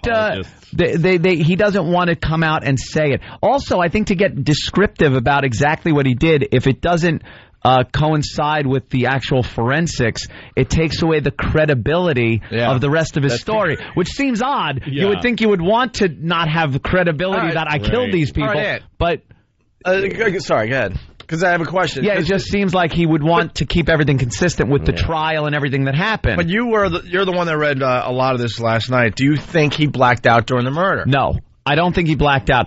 You just think he's holding back? I think he's one of those people that can get into that rage where, as you're doing it, you don't care. And then the second you're done, you go, That's how you get it Christ. done. That's how you do it. Like normal people, you punch a wall when you're mad. You don't want to punch a friggin' brick wall. It's going to hurt your hand, dummy. But you do it anyway, and then afterwards you go, why the hell did I do that? Mm-hmm. I think he remembers times a billion. I think he remembers what happened. I think he remembers. I think he wants people to know what this felt like so they can sympathize, so they can put themselves in it and go, wow, Without the barbaric part where you'd hate him again? He's just not, didn't go into Tasmanian devil spinning and just cutting people apart. No, he did it deftly, there were like slitting of throats. He says deftly. He actually brags about how deft he was. I took off the glove and grabbed the knife, and then I don't know what happened. And then I don't know what happened. All I can tell you is I nailed that maneuver. That karate thing is interesting. That's really interesting. That to me is the interesting part of it. Is the karate that pissed stand. him off. Like, I'll bet you that stupid Goldman thought he could kick OJ's. It's like, he's how gonna do you imagine that in your head. How do you I'm going to make up a whole story that didn't happen, and just for the heck of it, I'm going to create that this guy karate did karate and it annoyed me. And it annoys me because how dare you think your karate can beat the OJ? Yeah. But you could see if that was real. Was he taking karate lessons? He probably was. If OJ put it in the book. Here's the thing. Well, if he did, he punch was Nicole that in out? the face? He probably punched Nicole in the face. Yeah. And then the guy jumped into a karate stance, and he just like, you gotta go. He probably punched her. He probably didn't start stabbing her. If you think somebody was having sex with your wife and you punch your wife, I don't know, stop me when you stop relating to it. I'm not married. I know.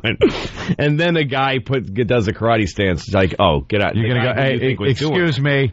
Yeah, you're gone. You're not going to be banging her this evening. Yeah. I'm going to be killing you. That's pretty much what OJ said. Exactly. Because when he showed up, apparently there were candles lit inside her condo, and she was wearing this like little red number, I guess, or that white thing, whatever she was wearing. It was red afterwards, but that's for sure. Did he pay for that condo? He paid for everything. And some young pretty boy who's going to F your hot wife in your place where your kids are. He's certainly not right. But definitely men could react that way. That's what happened. Yeah. It was just, well, you know what it was also? It was months of stories that he had heard about her driving around in the cars that he bought with these guys and stuff. So he was enraged. Regardless, some people can just blow that off and go, whatever. He's not. That's what makes this definitely a confession, is that if he hadn't done it, it would have been how I did it technically. Just, hey, let's have some fun. Here's a how-to. Mm-hmm. But what he's saying is this: Murder for Dummies by OJ with a yellow cover. Exactly. This is why, and this is how it felt. Yeah, those are things you can't That's the feeling. make up. How does OJ so know how someone feels standing there after they've butchered two people in pools of blood and know that feeling of maybe that coming back to reality, like you're in this fog of just this bloodlust thing going on, and then you come back from it. How does he know that happens? And why would you speculate about that? And why is that the thing you'd write about? Right. Why would you speculate about that? I stabbed her. Yeah. If you had been tried falsely of killing someone you loved, and all of a sudden you're acquitted and the whole country thinks you're still... Why would you engage in this? Exactly. Why would you take yourself? taking realities in your life and meshing those into a reason to kill somebody? Right. Yeah. That's the thing that is psychotic. Yep. And would be, again, genius writing if it was genius. True. Is like, let's take a guy who's innocent of murder and take real things in his life and turn them into reasons to kill somebody he didn't kill. Yeah. And really, like, make it palatably real that you killed him and how it felt. Yeah. And then ease back into the reality of this innocent man trying to come up with things with fake... I was in Chicago. I cut my finger on a shot glass that I threw when I heard she was murdered by me. Weird about it being interrogated, even though none of it... oh, God. Right. Read this book. It's so Why would odd. they stop this book? It I is want to a read great- this. The whole That's what thing's amazes available. me. They wouldn't allow this book to be The published. entire book's available And now. Not only that, online. people got fired because of this Yep. book. Judith Regan? Yeah, Judith got fired, right? Well, this is odd because now people are questioning, were there two people at the scene, OJ and this Charlie guy, or was Charlie somebody else? But there wasn't any physical evidence of any other people why at not? that location. But why not this? Charlie was just standing there. Yeah. On the sidewalk. All right, how Just about this watching line? whole thing. How about this line? As they were walking away, when we last left you, OJ had just murdered two people. He was walking down the sidewalk, escaping the scene with his friend Charlie. Stop. I turned and looked behind me. Here it is. Behind me. Beyond Charlie. And saw a track of bloody telltale prints. Now remember, his shoes had left just a trail of blood. We're talking pools of blood. If you've seen these murder scene pictures, they are gruesome. Did the electric pools slide of through blood. her pancreas? Exactly. Just horrific scenes of carnage. And now he turned to look behind him and looked beyond Charlie, who's walking behind him. And Charlie didn't muss up any of the blood prints that OJ was walking. He's like, I mean, come on. That can be explained. If you're Charlie and you didn't go over there to murder people, and you see your friend like losing his mind, killing these people, butchering them to death, and now you're leaving with OJ, you're going to be careful where you're walking. You can't. It's dark. There's blood everywhere. OJ's leaving trails of it. So you're thinking that he should have stepped in one of OJ's prints on the way out? Absolutely. No way. There would be some evidence that guy was at a scene. You cannot be at that scene without something on you. Didn't he say he just met him at a party or something? Yeah, it was like a casual you meet at a acquaintance. party who will die with that secret. Right. Who will dump clothes, who held evidence. Held the clothes. I was saying... And wouldn't just go right to the police. Exactly. I'm afraid of O.J. That is... Simpson. I barely know the guy. Charlie, take this and just get rid of it. Okay, I'm going to deposit it at the police department, And OJ. I'm going to watch this happen in the whole country for the next year. I would just be yesing OJ to death. Yeah. And then the second Find I the left, cop. find a cop and go, look, OJ just murdered these two people. Yeah. Here's the evidence you'll need. I had nothing to do with it. I told him about Nicole, and he went wild. I'm a witness to it. I'm willing to testify. Obviously, Charlie's protecting possibly Al Cowling, so it's like throw everyone off the trail. Like, no, it's a guy that I met at a dinner party, or it's the other person who lives inside my head. Don't you But I can think- see that Charlie could leave the scene without leaving any evidence. I don't think Charlie would think way. because he was fine. You didn't do anything wrong. You just watched a guy kill his wife. You're walking innocently, like you're in shock that a guy. You're not thinking of evidence protection because you didn't commit a crime. But Charlie wasn't at the epicenter of the murder scene. How do you? He What was about on the this? outskirts. What if took the knife from Charlie to kill these people? Yeah, what's Charlie I doing? just don't know how Charlie... Hey, man, let's say Aunt and I are in this situation. And Aunt grabs, Charlie didn't get and Aunt blood grabs on a him. knife from me because he wants to go do some horrific thing. I'm backing up. I'm not moving forward closer to But you to both the have action. to exit the same way. Well, Yeah, how sure. about the first blast he takes into someone's chest with the knife? You're not going to, like, go, oh, my God, what the hell happened? Either run away or try to get O.J. off the guy. Or Charlie stood there Two people. and watched him butcher two people, slit their throats and everything. And Charlie just stood there.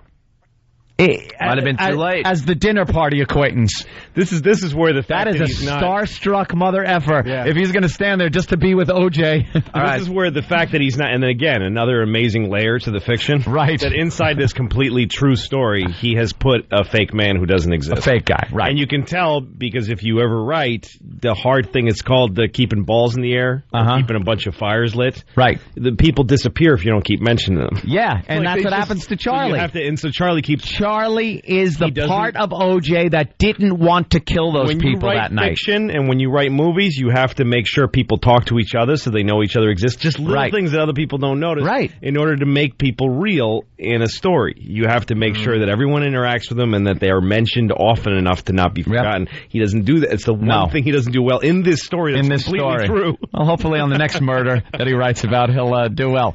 Charlie is the last bit of sanity OJ had that night that was trying to get himself out of the situation. He kept telling him, leave, OJ, leave, let's go. He had the knife at one point. When Charlie had the knife, it was safe. How do you deftly take off a glove and take a knife from someone? And take a knife from someone who's trying to keep it away from you. Yeah. Unless they're holding it. You need an assistant. Right. Could hold it. Your knife, Mr. Simpson. Yes. Well, let's read through this. Let's read through this page because then we're going to move on to other things. We're late for another break, believe it or not. All right. He moving by turned way too fast. Why the name Charlie? Why not some really interesting name like Kensington? I look beyond Kensington. There was a track of bloody telltale prints. I've got to get rid of these effing clothes, I said. Without even thinking about it, I kicked off my shoes and began to strip. I took off my pants, shirt, dropped the knife and shoes into the center of the pile and wrapped the whole thing. Scene. Right. Yeah. At the murder scene.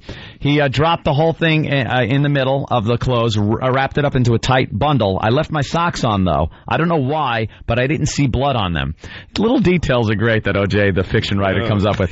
So I had no reason to remove them. As I stood with the bundle grasped in my left hand, I realized that I left my keys and wallet in the pants. I felt to a crouch and dug for them and noticed that my hands were shaking. Charlie stood there all the while mumbling. That's where he cut his hand. Yeah, could have. Where? When the knife was in amongst his clothes, and he dug in there to get his keys and wallet, maybe. Hands, and he cut his finger. God. I think it was when he slugged. That's why he doesn't remember, because he cut it in. He just cut it in there. His hands were shaking. Could have been. That's how you cut your finger. That's the only way you cut your finger, and you don't. He actually didn't remember. And they found dripping blood, drops of blood at his house that came from his wounded finger. Yes. So it was a recent wound. It wasn't Nobody something. cuts their finger that is dripping blood without knowing how. Unless you just killed two people and you're in shock. So he goes. That's what he should have said to the cops. How am I supposed to know where I cut my? I just killed two people, man. Two people. Oops. So if he goes for his wallet and his keys and he cuts his hand, might have cut his hand there. Interesting. Do that during the murder. Charlie stood there all the while mumbling, "Jesus Christ, OJ, Jesus Christ." He just kept repeating himself like he'd lost his goddamn mind or something. Ooh. So Charlie lost his mind Poor at that Charlie. point. Poor Charlie. But OJ was fine. Will you shut the F up? I snapped. I found my keys in my wallet and rewrapped the bundle. Then I stood there and hurried across the dark alley. Then I stood up and hurried across the dark alley. Charlie followed, still mumbling. I got behind the wheel and Charlie climbed into the passenger seat. "Jesus Christ, OJ," he said. "Jesus Christ, will you shut the F up?" Charlie recoiled, startled, and shut up. I started the Bronco and pulled out, the tires squealing, and raced through the curved alley toward Montana Avenue. When I reached the end of the alley, I made a left on Montana, immediate right at the corner onto Gretna Green. San Vincent was a block away. I made a left there. It's the OJ navigation system. I turned on K-Rock. Took it all the way to Bristol. Too much detail. Then hung a right on Sunset and made a left there toward home. I glanced at Charlie. He was hunched over his elbows. On his knees, his face buried in his hands. See, again, he doesn't describe Charlie getting in the car. No. Charlie gets in the car magically because he doesn't exist. Charlie got the passenger seat. He just Charlie was in the passenger seat, yeah. Where does he say that? Anthony read it. Yeah. Charlie climbed into the passenger seat, saying Jesus Christ, Jesus Christ. What happened back there, Charlie? If you looked into that alley, you would have seen one man going, "Oh, what I do, Jesus Christ." Oh, shut up. Shut up. He's talking to himself. Yeah. Right. That's what you would have seen. Charlie, he should have called Charlie Kitty Carryall. George Glass. Mr. Pibbles. Let's see. Charlie, face buried in his hands. What happened back there, Charlie? I said. Charlie sat up. His cheeks were wet with tears. He shook his head from side to side and shrugged. I thought back to the horrific scene at the courtyard and at all the blood. I've never seen so much blood in my life. It didn't seem possible. It didn't seem real. Charlie? He still didn't answer. But what the hell? This wasn't really happening. There's no Charlie. That hadn't been me back there. I'd imagine the whole thing. I was imagining it then. In actual fact, I was home in bed, asleep, having one of those crazy crime of passion dreams. One of those crazy I murdered my wife dreams I always have. But I was going to wake up any second now. Yeah, that was it. Only I didn't wake up. We were still on Sunset. I passed the light on Burlingham. I made a sharp right onto Rockingham, tearing up the winding hill toward the house. As I approached the gate, I saw a limo moving toward Rockingham, the Rockingham gate from Ashford, and remembered I had a flight to catch. I drove past my house and past the limo.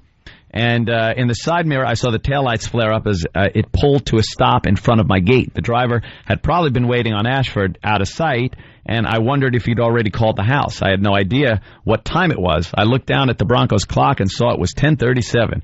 I'm supposed to be in that limo in 8 minutes. Jeez. So remember, and then again, it's like remembering feeling like this couldn't possibly have happened couldn't when have it happened. didn't actually happen. The further you get from the scene, too, you would think he starts that to didn't fake. happen. This is the dovetailing into the reality that he's fakely created. Yeah, this isn't. And then what time was his flight? He had a 10:45 pickup for an 11:45 flight. He only gave himself an hour? It was before 9/11. He's OJ. He runs through airports. Yeah. The commercials. And there was a time you could get through security like that. Yeah. Gotta No remember. problem. Yeah. It's not like I'm a murderer or something. Oh. Just remember to jump over that guy tying his shoes. Exactly. Remember that? Go, OJ, go. Well, we can read this all day. There's so much more. Yeah. Maybe later on in the show we'll get back on it. It's, he murdered those people. It's available online. Yeah.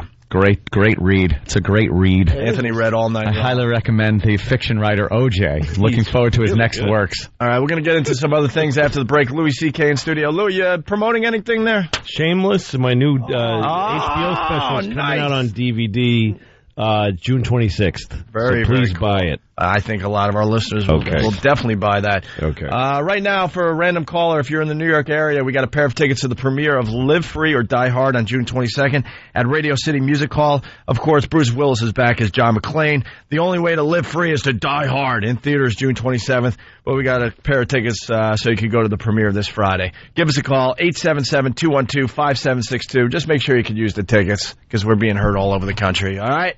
More with Louis C.K. in just a bit. It's Opie and Anthony. I will. Do you? With Mount Wednesday. Hear what everyone else is talking about. O&A Uncut and Live, continuing the show on XM Satellite Radio, starting at 9 a.m. Eastern. Visit xmradio.com to subscribe. Wow, we got bored during the commercials. Yeah, we did a little bit. It's Opie and Anthony, Louis C.K. in studio, and, we got the Pal Talk thing happening. And it kind of pissed us off. The other day, we're reading in the paper that some station, where are they, Providence? Where are they? Where is 670 The Score from? Chicago? They're out of Chicago? Are you sure? Anyway, it was in the paper that this radio show was going to be using Pal Talk, and they're one of the first radio shows to use Pal Talk. Yeah. To bring their listeners a little closer to the experience of the radio show. Yeah. And we're like, hello? Everyone knows at this point we put Pal Talk on the map. Pal Talk and radio shows. That's it. Yeah. Why not admit where you got the idea from? That's all we're asking for. Yeah. So we checked out their little Pal Talk room. They had 10 people in there today. So we decided to what there? Room raid. Yeah. We told all the people in our room, we got hundreds of people in our room, to just go there and chat with them. Yeah. And I'm just reading things that are coming up, most of which I cannot. You suck, bitches. This room sucks. They are attacking them. White Sox suck. So you can see the guy, too? Oh, yeah, the guy. There he is. With a befuddled look on his face. Here's the beauty of radio. This is happening right in front of the guy's face. He's not honest enough to at least admit that it's happening. He's just looking down and reading up stupid box scores, making believe he doesn't see what's going on right now. This is what radio's all about right here. Frunkus. Douches like this. A lot of frunkuses coming through. Calling him a gravy leg. And he's just sitting there. Old gravy leg. Barry Bonds didn't hit a homer last night. Why don't you talk about what's really happening right in front of your face, you loser? Oh, they're just attacking him. The score equals Moose C. Little call back from 2 days ago, Jimmy, huh? Oh, they're really ruining. Someone just wrote vagina. No comment about it. No nothing. Just the word. That's perfect. This is just. There you go. Look at that. Why don't you make believe this isn't going on? There you go. Calling him a kid toucher. Jesus. Oh, it's great. Half the stuff we can't even read on the air, unfortunately. You know the local media is probably monitoring that room today because he just talked about how that they're like in Pal Talk. This and now terrific new thing that he invented. They're going to be looking at this and seeing them just being attacked with Opie and Anthony. Yeah. Look at this guy. The text is scrolling by so fast, too. Can't even read it. Pounding him. Oh, my God. Get AIDS. Someone spammed him with get AIDS. It's going by so fast, it's like the Matrix green. Yeah, that's all you're saying. If he looks at it real hard, he can see himself. This sucks. He's coming up all over and over again. You suck. Silly geese. I can't read anything. It's so fast. They're attacking them. It's like watching somebody be pummeled by 30 people. Yeah, it's watching a mob attack. We have completely taken over that room, and we will every day now. This is what we do. You were not the first station to use Pal Talk, you douche. That sends a message. Hey, what happened? They signed off. They just signed off. Yeah, douches. There you go. There's real radio for you. They signed off. Not only are they not acknowledging what's going on, they signed off. They don't want to be part of this. Oh, that is funny. I say that we have to find out what room they start up next, because he's probably just going to start a different room and then say it on his awful radio show. Fine, we'll figure it out. We're live in Chicago right now. We got a bunch of people listening on WCKJ. Find out what the next room he signs on as. Now they're just attacking a room. They're just attacking each other. Yeah, they're just the guys yelling Opie and Anthony. The Cubs win. Doing their John Sterling impressions. Mike North, 670 The Score. Mike's accomplishments include receiving the Entertainer of the Year. Receiving the Entertainer of the Year award by the Special Children's Charities. Well, he did get the Irv Cup Synod Award, and we all understand the Irv Cup Synod Award. What? Wow, it's a big get. He also received Man of the Year in 1999. And a world's greatest dad cup someone handed him. Worst awards I've ever heard in my life. He received a "You're a Good Guy" shirt from a friend once. The Ellis Island Medal of Honor. What the hell is that? It's just something you buy at the gift shop. Is it at Ellis Island? Yeah. You're leaving. He received an iPod that he bought at the store. He won the Silver Circle Award. What is that? From the National Conference for Community and Justice of Chicago and Greater Illinois. No. That's a long name for an organization. Wow, this is some impressive award.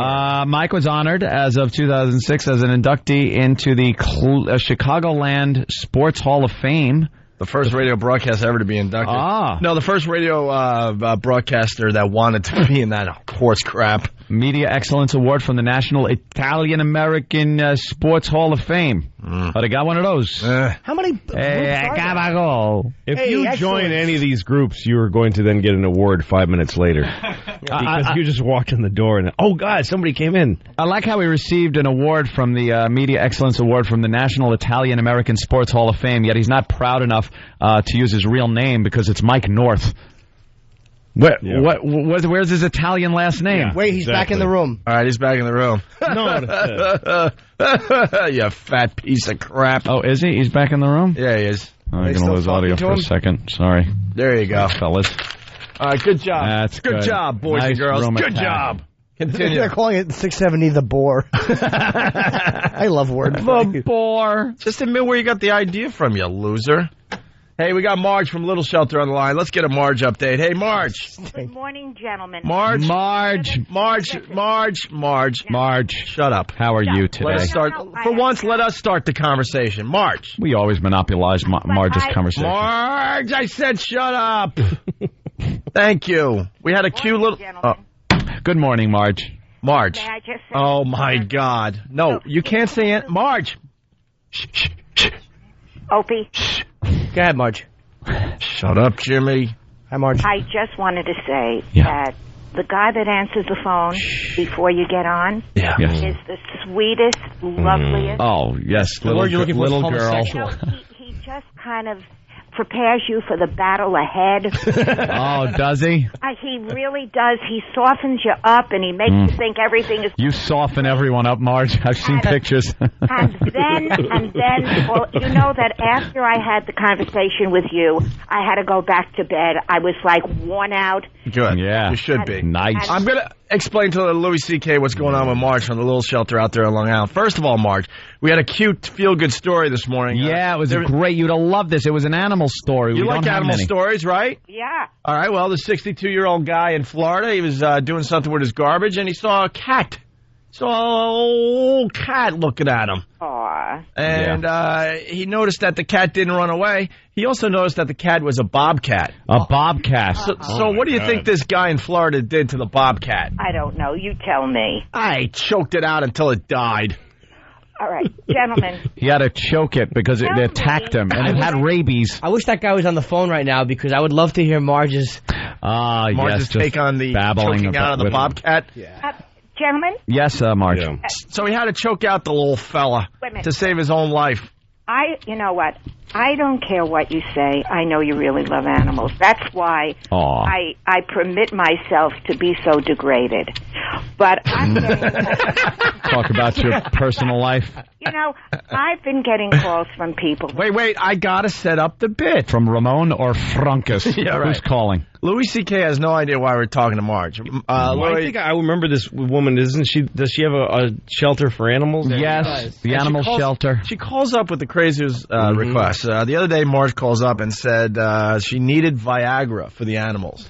For one of the dogs, there's a female dog that needs the Viagra because she has a heartworm problem, and the Viagra opens up the blood vessels. Oh, I thought the worms were soft and she wanted to harden them.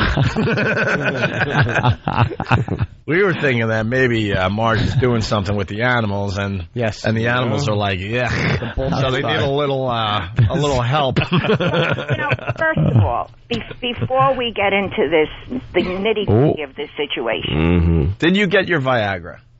we have gotten 300. Listen to me, 300 pills have been promised. Really? As far away as California. But the thing that I want to tell you guys... Know what's great about Marge? She'll keep battling. That's why you have to jump in. She pretty much admitted on our show that she needs people to sell. To mail drugs. Drugs through the mail. Illegal prescription drugs. Prescription drugs. You can't mail this stuff without a prescription there, Marge. No. The authorities are coming to get you and your stupid animals. What? Why do I think Opie is more sympathetic? To animals? Yeah. Oh, boy. Wow, You're gonna you try sure that. don't know the show. You're going to try that. That's interesting. No one has tried that angle before. Okay, listen. Before I go and tell you some interesting stories, which I know you're going to just kill me for. Uh-huh. You remember I made a suggestion yesterday? That we go down to the little shelter and do a live broadcast from the little shelter. Do you know how many animals' lives would be saved because of that, Jess? 3. Are you gonna 3 on the nose. Yes. 3 goats and an iguana died. You guys will have a special place in heaven if you do that. Special place in heaven? Well, I'd rather roam free and have access to the whole heaven. Yeah, I don't want a special you guys place. stay in this room I thought the whole with place the other was animal special. lover idiots. What happened? Yeah. I want to just float around. There's a rope. There's bars you can't get into. VIP rooms that aren't VIP rooms. There's a back room that's better. It's the same in heaven? Yep. Sweetheart. Are there booby bars in heaven? Yeah. I don't know what's in heaven. Oh, we'll say that for Pot Talk on Monday. But I know that Good there idea. is a special place in heaven. Yeah, it's probably next to a litter box. That's where you want to be in heaven, in the bathroom near a litter box. You do smelling that. Yeah. Anthony. Knowing me, I would do this nice gesture. I'd go to heaven, and then I have to spend an eternity with a room full of cats, and I'm allergic to the damn things. We have never gotten as much publicity as we have because of it. Marge. But all for the wrong reasons. Yes. Marge, you don't need 300 Viagra pills for this little thing. It's a little darling little girl that she is. Marge, honestly, let me ask you an honest question. Has the shelter been hurt by the fact that you're a whore? Okay, I just want to tell you that there's been people that are writing and calling in. Yes. And some of these things are really hysterical. Now, I cannot, as you cannot say certain things on the air, I cannot say this word, but I can sort of tell you it starts with F and ends with N. And this person said... Wait, starts with S, F, ends, F, and ends with N? Yeah. Fun? Because you bring none? and hold on, let's think of a word. What is the word? This woman said... Is there you in there? No, an apostrophe? What? I got this... Hold on, Marge. Or man said... Starts with F, ends with N. And ends with N pills. Don't do what they're supposed to do. I may as well give them to the dog. Starts with F. Oh. Ends with N. Oh, okay. Oh, so this woman's husband isn't getting... right, it's not working. Up, so she's going to give it to your dog. Wait, all right. Wait, the female is saying these pills don't work, right? Yeah. Because the guy is using the pills for some young chippy. Yes, dummy. exactly. Opie, listen. That's what when they show Viagra commercials, they shouldn't show a guy who looks like, oh, geez, I just can't. They should show this woman. Look at this woman who's as ugly as your ugly, smelly wife. This woman Here's said, a pill. And a lot of these. So you can. They should show a guy with a. Shut up, Marge. Yeah. They should show a guy with a satisfied fat chick, and then he's bilking her out of her life savings. Like how great Viagra can be for you financially. She's crumbled in an emotional mess on a hotel floor. When I can You're skipping. Yes, Mexico Marge. with millions. Yes, Marge. Okay. Got an email saying everyone in the office is sneaking one pill from her husband's family. Most of us agree that the dog deserves the pill more than the guys. But you don't need that many pills. Sounds like a movie with Lily Tomlin in it. And I'll make this public enough. Girls, let's get all the Viagra from our I have a feeling that no good husbands. I have a feeling that Marge is selling Viagra. Give me that dog. Some Dolly Parton comedy that nobody wants to see. Can I just... I have a feeling that she's selling Viagra out the back door at the little shelter. I'm going to have to go back to bed again. No, you're fine, Marge. How's the catatorium doing? Why do you have to go back to bed again? Is the Viagra kicking in at the shelter? I don't need Viagra. Well, we didn't think you did. Okay? You give it to the dogs and then you pull out the peanut butter. I do not. We've heard the stories. I've seen the videos. I do not need Viagra. Wasn't the roof leaking on the catatorium or the catateria? What is that called? It's a cattery. The cattery. Wasn't the roof leaking? We need money. Were you plugging it up with Viagra? And, you know, if you would be so kind as to do a remote from Little Shelter. Do you understand, Marge? Marge, listen to me for a second. You know about animals and the shelter and everything. We know radio. Do you know how utterly boring it would be for us to actually broadcast from a shelter? What? How you doing today? Just like yapping cats and dogs and hissing cats. What would we say? Give us a good break. I make you a bet. You direct right now. Give us a break that we would do from the little shelter. Go. If you let them kill 3 cats during the show. That's what I suggested. Yeah. Thank you. I bet you, and you can ask your producer and all the directors and all the... you think we have directors and producers? Were you crazy? You heard this show before? It can't be. Really, none of your animals deserve to die to give publicity to the others. Just choose your 3 least favorite cats and kill them on the air, and your shelter will be Marge, gold-plated. Louis onto something. Yeah. If you choke out a cat right now live on our show, we will do a remote. A remote from Little Shelter. You know there's one cat in there that you're just like, shut up, I hate this cat. Even Marge, there's one that you're just like, oh, I hate this cat. You know you're putting at least one cat down today because we know what you're really about. So why don't you just choke it out live on the show, knowing it's going to be dead anyway by the end of the day, and then we get some good radio, then we go down there and give you some boring radio. Now, we've been voted the best shelter on Long Island. Okay. Wait, hold on, Marge. Who voted? Yeah, who voted? I didn't get a ballot. Was there a booth with a hole in it? The people who gave Mike North the Man of the Year award. Yeah, they are. They're the ones who gave her the... Irv Kupcinet. What? Who is Irv Kupcinet? I don't know. Kupcinet. He's very big in Chicago. Don't say his name and don't... No, that was the award. Oh, it was. Mike North received the Irv Kupcinet Award. I thought he was like a reporter or something, a writer. Wow. I don't know. Maybe you know more than us about radio there, Marge. Maybe we should do a remote. Hey, Marge. You getting any action or what? Yeah, Marge. Let's let get us into this know. a little bit. We want to know a little bit more about. We want to know a little bit about Marge. You know so much about us. When was the last time you had a little romp in the hay? Yeah. Not saying. Come on. Oh, come on. Now, Who was president? No, Yes. you can ask me certain questions. With a non-white. When's the last time you rolled around with a non-white? Gentlemen, Yes. if you come to Little Shelter, How close did you I will get to tell having you- relations I with the will tell dog? you a Let's get into this bit for real. about my personal life. What? Oh. What? I saw a picture of Marge. I think she's a goer. How old is I think Marge? she'll go.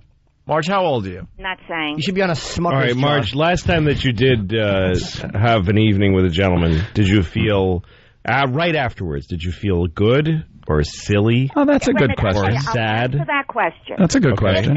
Give me three options. Okay, silly, sad, Unconscious. Hogtied. Three. Give me three. Black and blued. Did you? Go ahead. Three. Okay, delicious. Uh-huh. Ashamed. Ashamed. Good one. Delicious, ashamed, or or wanting more. or sleepy, or up $15. I will answer the question. Okay. How'd you feel? All right, Marge. Delicious. Oh. Yuck. That's what the dog thought. Why'd you feel delicious? Delicious, Marge. Yeah. I'm saying. Why? Because it's personal. Because she's a sexy woman. Is it a man you see from time to time or what? Yep. You're not married? Are you married? Nope. He is though, right? Nope. Oh, there was a pause What was there. the pause? We know all about the pause. I don't mean the pause that you're, cutting off. Can we and get We're not throwing talking about the into pause dumpsters. and there are marks on your back. You have to put oven mitts on all the German shepherds so they don't scratch Marge up. Do you at least let the cats watch? Oven mitts. Now, Do you at least let Hold the on. cats watch? Because Those dew claws are a bitch. They have to tape the oven mitts so they don't fall off the German shepherd's hands, and he just feels silly. you know the cats are watching because they're voyeuristic freaks. Come on, Marge. The big things, and don't make us think What? about the big things. What? One of the surprising things, as I said, is how many women are responding. Oh, really? And listen to this. Okay. This is a little tidbit. That my girlfriend and I were watching the news and saw Ingrid. We are both dog lovers, so we decided to make a supreme sacrifice and send Isn't that 10 death? pills. Now, wait. She says, we don't do it that often anyway. Well, but see, what you don't understand, Marge, is the guy is still doing it somewhere else. These are women, honey. Yeah. You know? Yeah, she's saying we don't do it often. Did you know that women take Viagra too? Yeah, I've heard. So, I mean, this is... Wayne in Franklin Square, you're on with Marge from the Little Shelter. How you doing, boys? Hey. Little Jimmy. Hi. Marge, I represent an auto parts store in Franklin Square, Long Island. It's called US 1 Auto Parts. We will donate $500 to the Cattery of Little Shelter if you club a puppy over the head with a miniature souvenir baseball bat. Marge, will you hit a puppy on his head with a little souvenir baseball bat for $500 for your cattery? This is an excellent... I would hit him with a club, and I don't want the $500. He should just pass away. No, not Wayne from Franklin Not Square. Wayne. A puppy. Puppy. Just pick one of the dogs you're putting down today anyway. Nobody touches a hair on any animal's head. Wait, let's CBS make some money. Little Shelter. Hold on. Let's CBS make some money. How about with one of those Bud Light baseball bat bottles? Oh, See if nice. we can get it sponsored. How Yeah. come, gentlemen, Yes. how come you Yes, don't Marge. put a call through from a person that understands our plight? You really All right, well- you think the board is lit up? No, they are. You know, Marge is... But how about- Hold on, Marge. You're right. When you're right, you're right. You know, we like to have all voices heard on our show, so we do have one of those. It's Matt in Connecticut. He's You're on from with... Connecticut, a very civilized state, Marge. Yes, they're very... Yes, exactly. Go ahead, Matt. You're on with... Matt, you're on with Marge from Little Shelter. Good morning, Matt. I think it'd be more interesting if you hit the puppy with a fucking golf club. Well, Matt, you're not allowed to say that word. Tee it off in the front yard. What, golf club? Come on, guys. Do me a favor. But this is a great formula. You could half your animals will live like kings, the other half get hurt badly. all right, look, give us a Seems call. like a pretty good. Give me one. Give us a call. Serious comments only for Marge and serious inquiries only, please. We are in America, and, we should run your shelter like we run America. Some people have it really good, and others... Other people have to... Others don't have it too other well. people are homeless. Right, so... Yeah. I'm telling you right now, if you do something unusual to one of your pets at a little shelter, we'll open the floodgates. Other pets will prosper. We'll never be able to see eye to eye.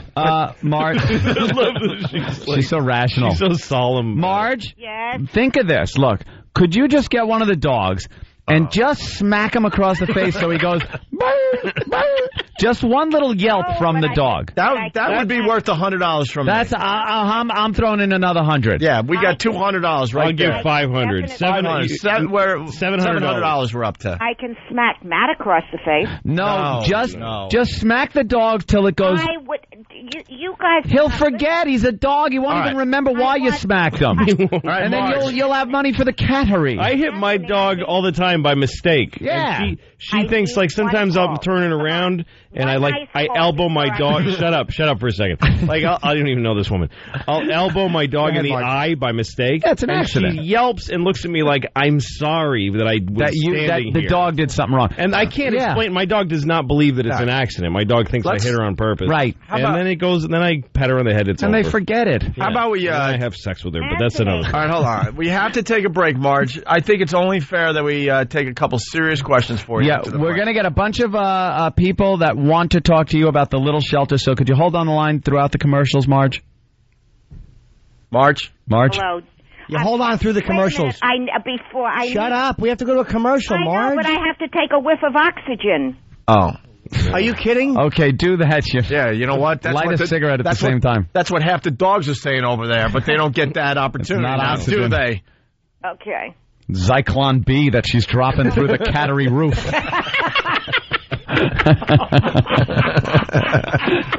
It's Opie and Anthony. It's Whip 'em Out Wednesday. Opie and Anthony just got me wild. I just got wild! We tell you how to get a wow sticker, but we can't plug the website. This is the Opie and Anthony Show. The Opie and Anthony Show. Just phonies all over the place. Good story, Louie. We'll have to... Phonies. I don't know if we have time to tell it now. It's Opie and Anthony, Louis C.K. in studio. His HBO special comes out on DVD in a week. June 26th. June 26th. Shameless. Nice. Tuesday. That's right. Everything comes out on a Tuesday. That's right. It's going to do very well with our audience. I hope so. I guess you... it's a good story. You got into a text battle with Mancow. Yeah, Mancow.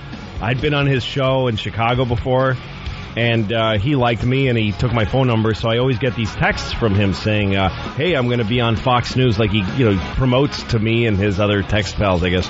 And when Imus went off the air, the first thing he wrote to me was, I'm going to get Imus's job. That's what he really wants. To get Imus's job. And then when he didn't get Imus's jobs, by the way, he's blaming us because he's basically saying now to the people that will still listen to him and think that he's not full of crap. They don't like me over there because I don't support Opie and Anthony. I trashed Opie and Anthony. That's why they didn't give me the Imus station. Yeah, that's why. He just lies through his teeth. He also said that CBS. I just saw something. I think it was either on.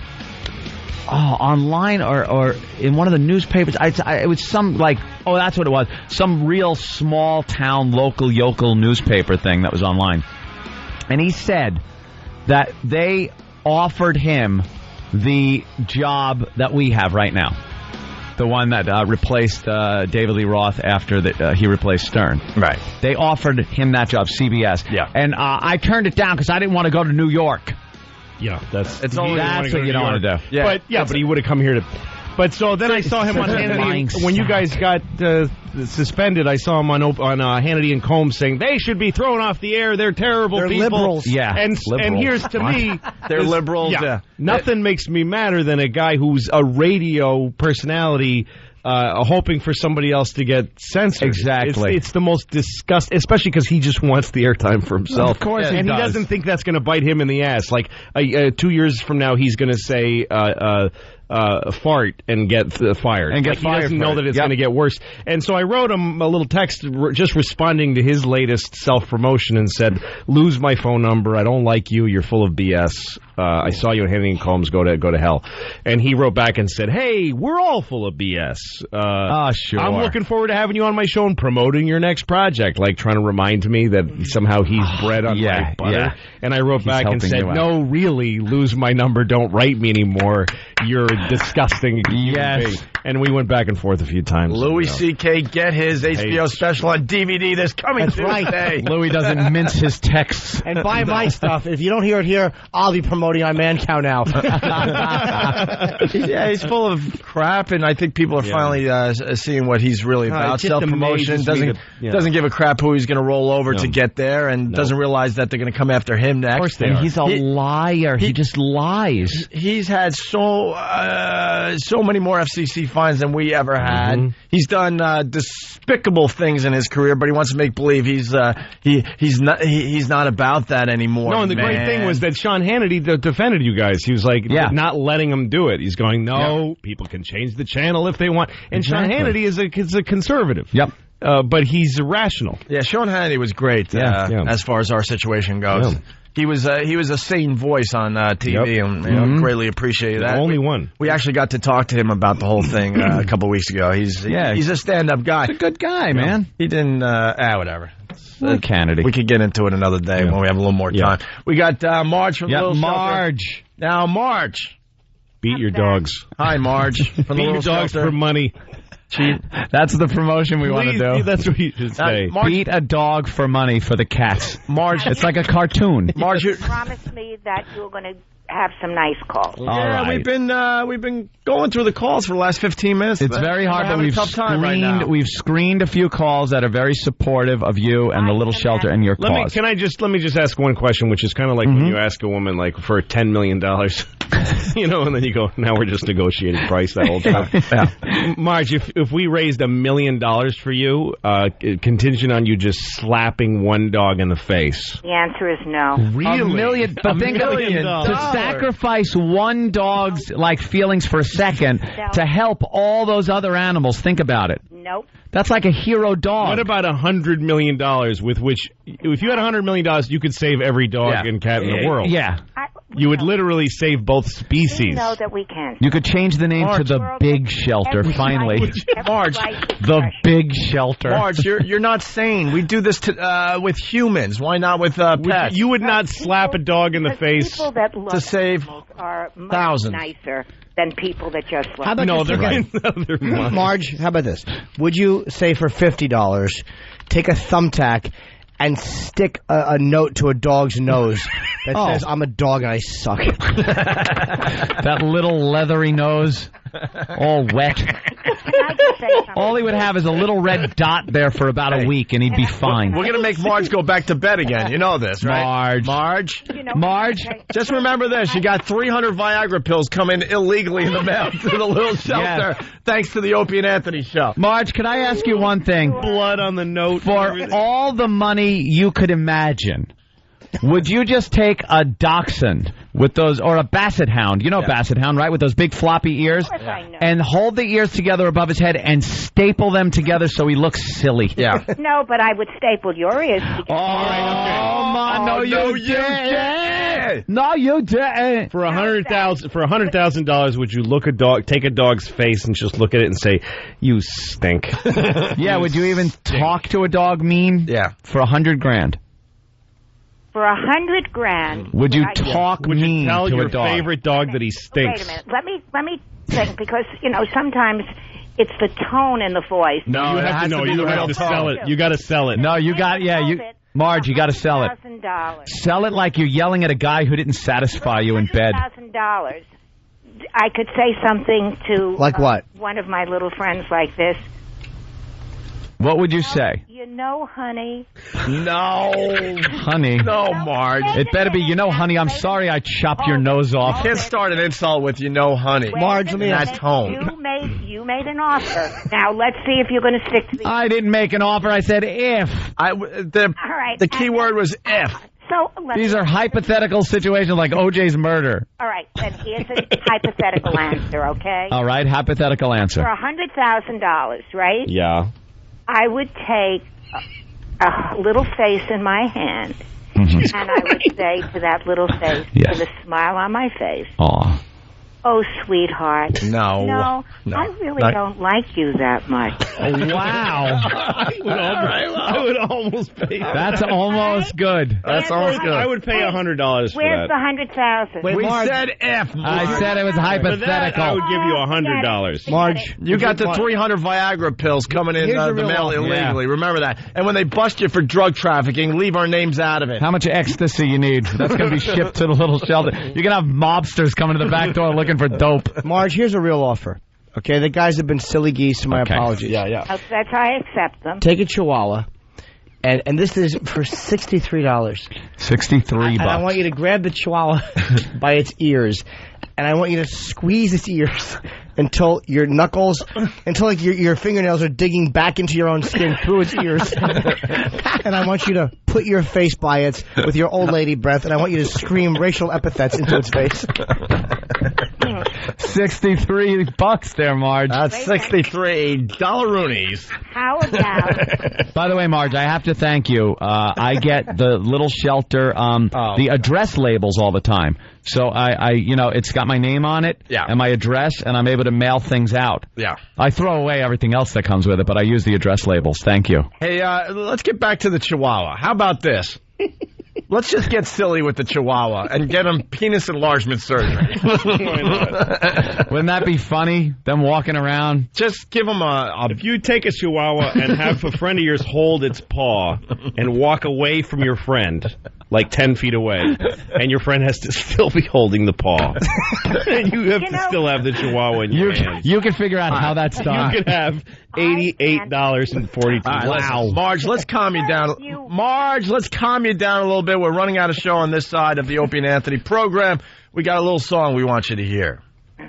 This will get everyone calm. Okay. This is like a fundraiser song. You know how they do it on the Jerry Lewis Telethon? They play music? Well, here you go. Are you going to come to Little... If you like this song, send your contribution. Send your Viagra and all your illegal drugs to the little shelter out there in Have Huntington. money. Marge needs crystal meth. Here we go. Starts off nice, right? It's nice. It's a sing-along. This is good. It really is. Feel free to... It's pretty guitar. Follow the bouncing bulls. When the game of life makes you feel like quitting, it helps a lot if you kill a kitten. Mark my Nice song. words, 'cause from where I'm sitting, you can't go wrong if you kill a kitten. Listen close, Marge. I don't. Here comes this part. You'll love it.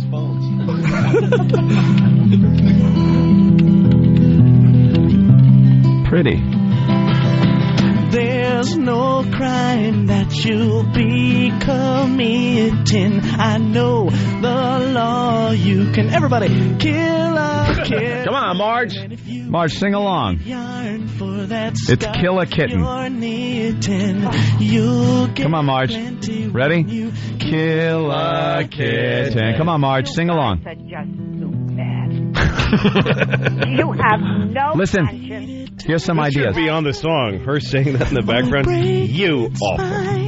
Crush it Weren't with the your two of you having shoes. young kids that loved dogs used to take them Kill a fishing kitten. when you went to the fishing holes? Kill a kitten. Kill a kitten. What is she saying? Listen up. She's just not happy with the song, I don't think. Suggesting methods. What, Marge? Problem, I Marge? said, didn't you take your little doggies with you when you went to the fishing hole? Yes. What the hell year is this? It sounds like Anthony Hopkins. Didn't you take your little doggies with you? I brought my when pit you bull. went to the fishing hole, Clarice. Yes, I'm Huck Finn, and my German Shepherd chased Jim into the water. It was me, Weezer, and Jack. And Petey came along with us. All right, Marge, we're running out of show. If Huck Finn had a dog, German Shepherd, that book would have been one page thick. So this is what we learned. We learned that Marge needs Viagra for the female dogs and bear traps, right?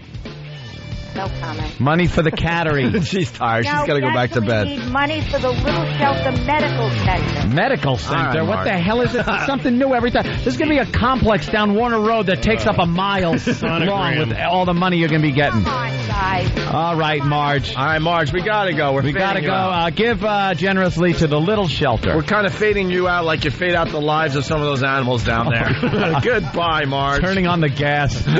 Louis C.K., thank you. Thank you. He's joining us on the other side. But of course. Let's make sure everyone knows that the DVD for his HBO special comes out Tuesday, okay? Shameless. Louis C.K., everybody. If you're not joining us over there, have a good day. We'll see you. The Opie and Anthony Show. The virus is spreading.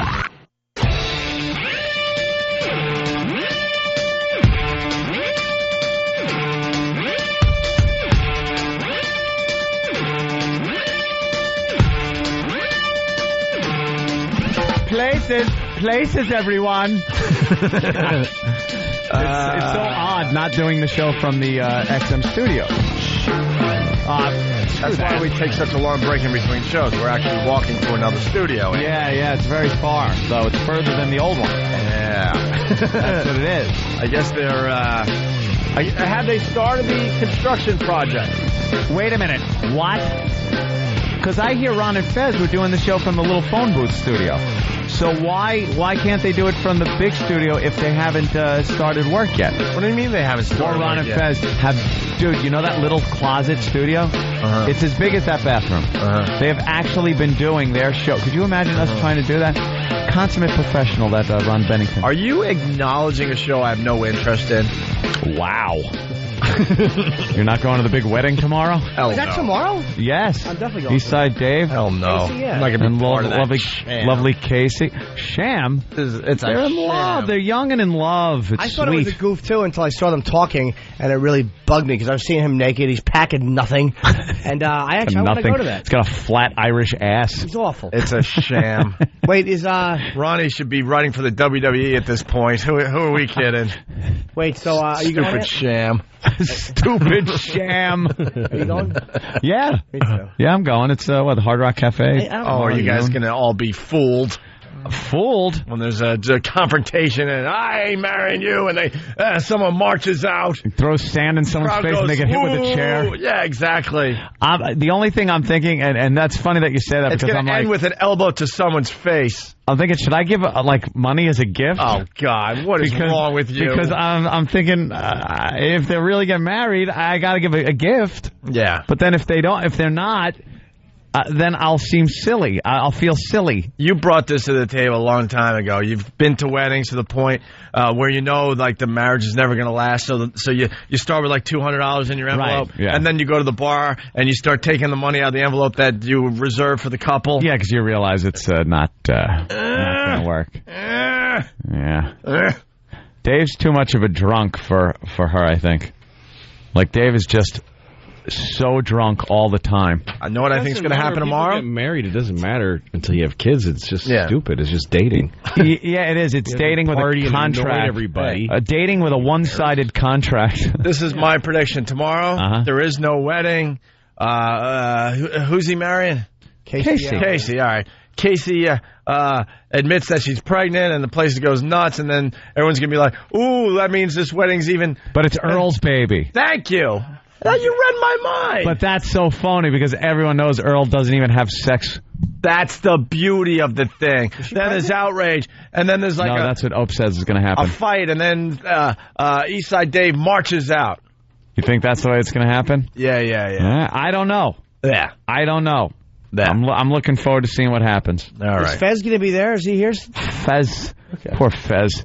Oh, was he a wreck yesterday? Why was he a wreck He just started yesterday? crying again. I feel so bad for the guy. Yeah. I don't know. He's on the air, and he made a mistake and said that Tiger Woods. He said Tiger Woods' son was named Sam. And that's like a plain name for a baby. And then it was pointed out that it's Sam, a girl. Right. And then Fez was like, "Oh, I got it wrong." And he started crying that he got it wrong. I'm sitting at home listening, going, "Oh my God, he's losing his mind." He's crying because he got it wrong. He should be. That's how you respond to an error. You weep, and then you do a mea culpa on your knees and take a mouthful of. Why am I trying to? You suck dicks. Yeah, right. Wait a minute. I forgot where we were. We're on XM. It's weird. very Without the difficult. walkover, you forget. You forget that you can just say Exactly. cunt, throw him out. His vagina in Everything. My face. Oh, this is still on. Oh no! Of course it's They'll not dump it out anyway. But yeah, he started crying again because I guess his psych drugs weren't working as well as he thought. But he's just got to give it a little time. I think it's a sweet boy. It's one of those things. He's too emotional. He's too sensitive. So he made the mistake. Well, maybe that too. He's got to realize that he can make these little mistakes and it doesn't matter. And then Ron just lays into him. Hey, Ronnie just goes with the flow. Yeah. Well, you made a big error.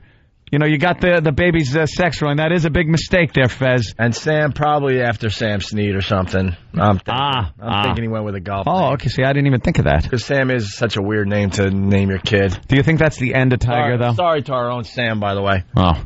Is that the end of Tiger and his... He will see the baby maybe once a week. Oh, yeah, nanny. Yeah, he's too rich. Yeah. He'll have other people raise his kids. Rich people really don't raise their kids like that. Yeah. Have a putter in his hand and just 100 peek. Oh, that's an investment. Yeah, he'll hold the baby every once in a while when it's all cleaned up and it's burped and stuff. That is an investment right there. Him having sex and having a baby is like buying a stock. Yes. For him. You hand that kid a golf club, and that is it. Yep. In a few years, that kid's going to be doing commercials. All he got to do is get old enough he's just got to be old enough to swing that club. It's a girl. And the endorsement deals. Him? It's a girl, Sam. Oh, I said him? Yes. Are you going to start crying? I'm sorry. I'm an idiot. I made that mistake with a mouth on my dick. I didn't cry. I thought it was a her.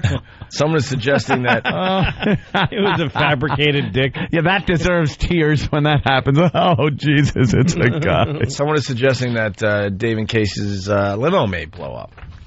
Oh, WWE now that would style. be interesting.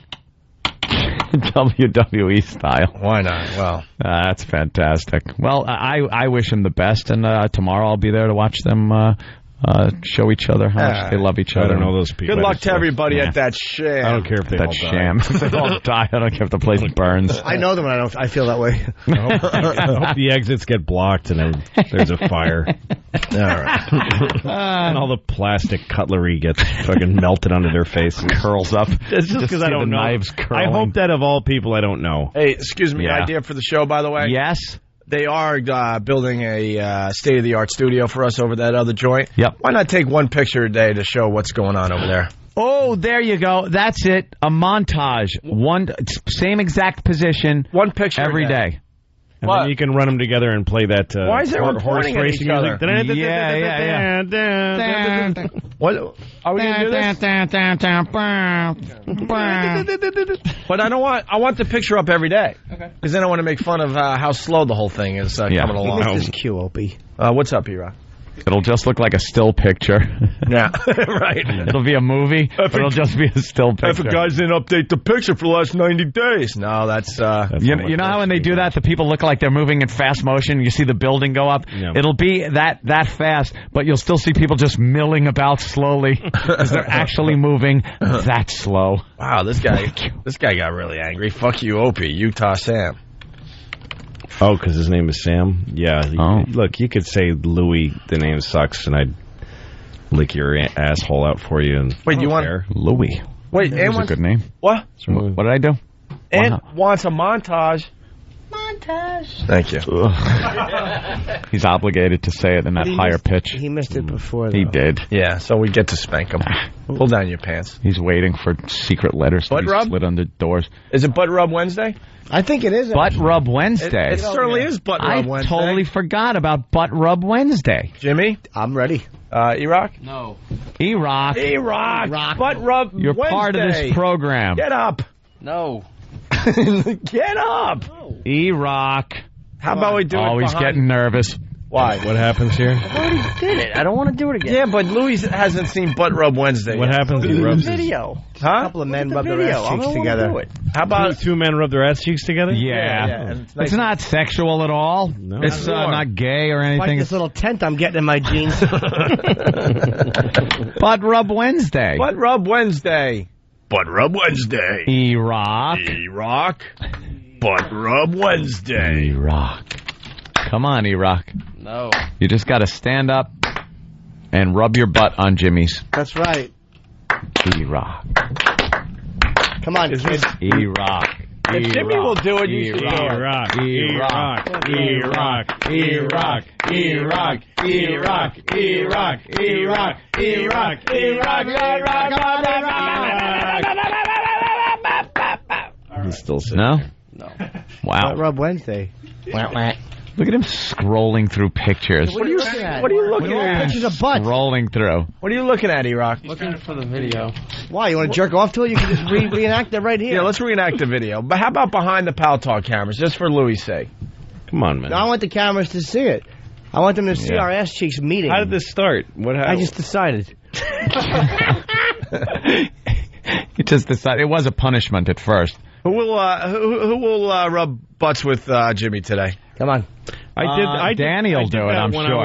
Have you heard that story I used to tell on stage? The kid, when I was like 9 years old, me and my friend both started masturbating, and he'd push his dick into his hand on his stomach.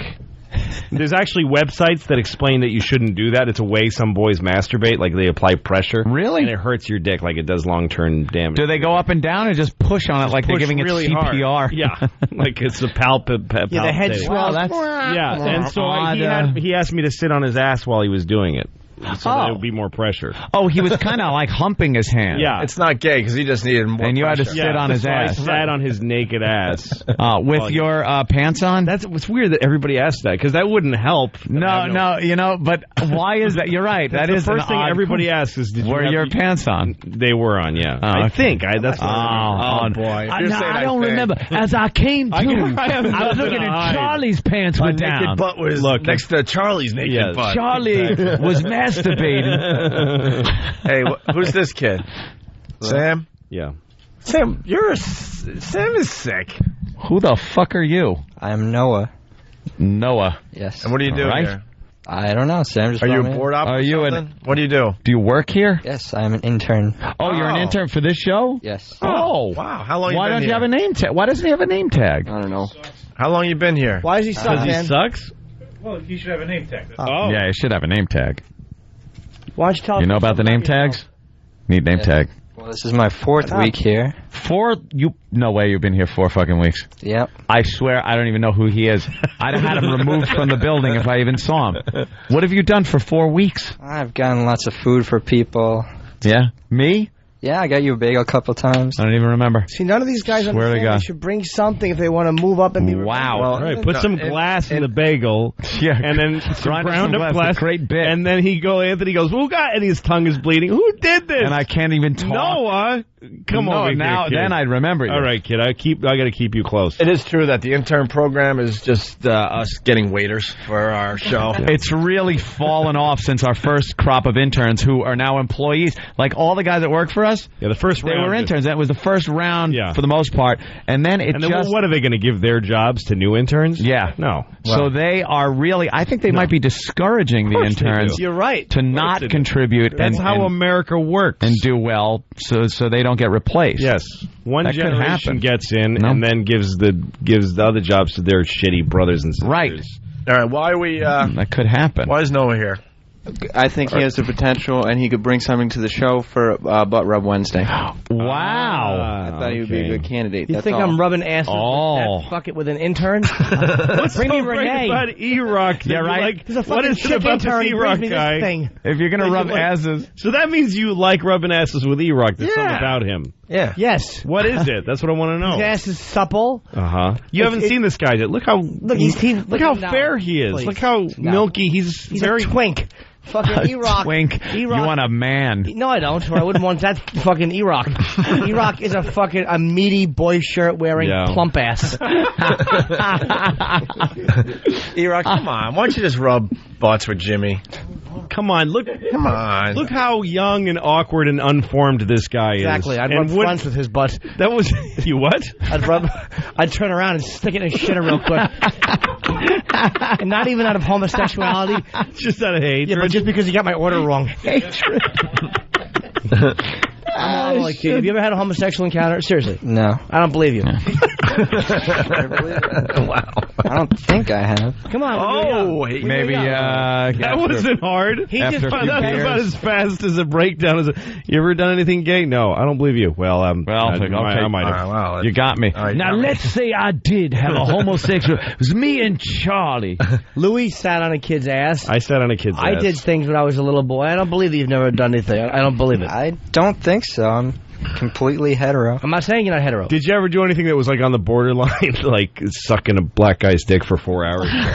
No. Like, you know those things where if you look at it one way, it could be gay. How about this? You ever open your mouth wide to have somebody hump your throat without it touching your lips? Because that technically is not gay. It's not touching. In case you want to let That's me just do cool. it. All right, listen. Nothing ever even close like you're in a tree fort with a friend and you had to make believe you were asleep while he offered to give you a blowjob? Never. Nothing like that? I don't believe you. All right, let's see how fucking honest this dumb crew of interns is. I want one of them to confess something they did when they were young that was fucking homosexual in nature. Get Pat Duffy.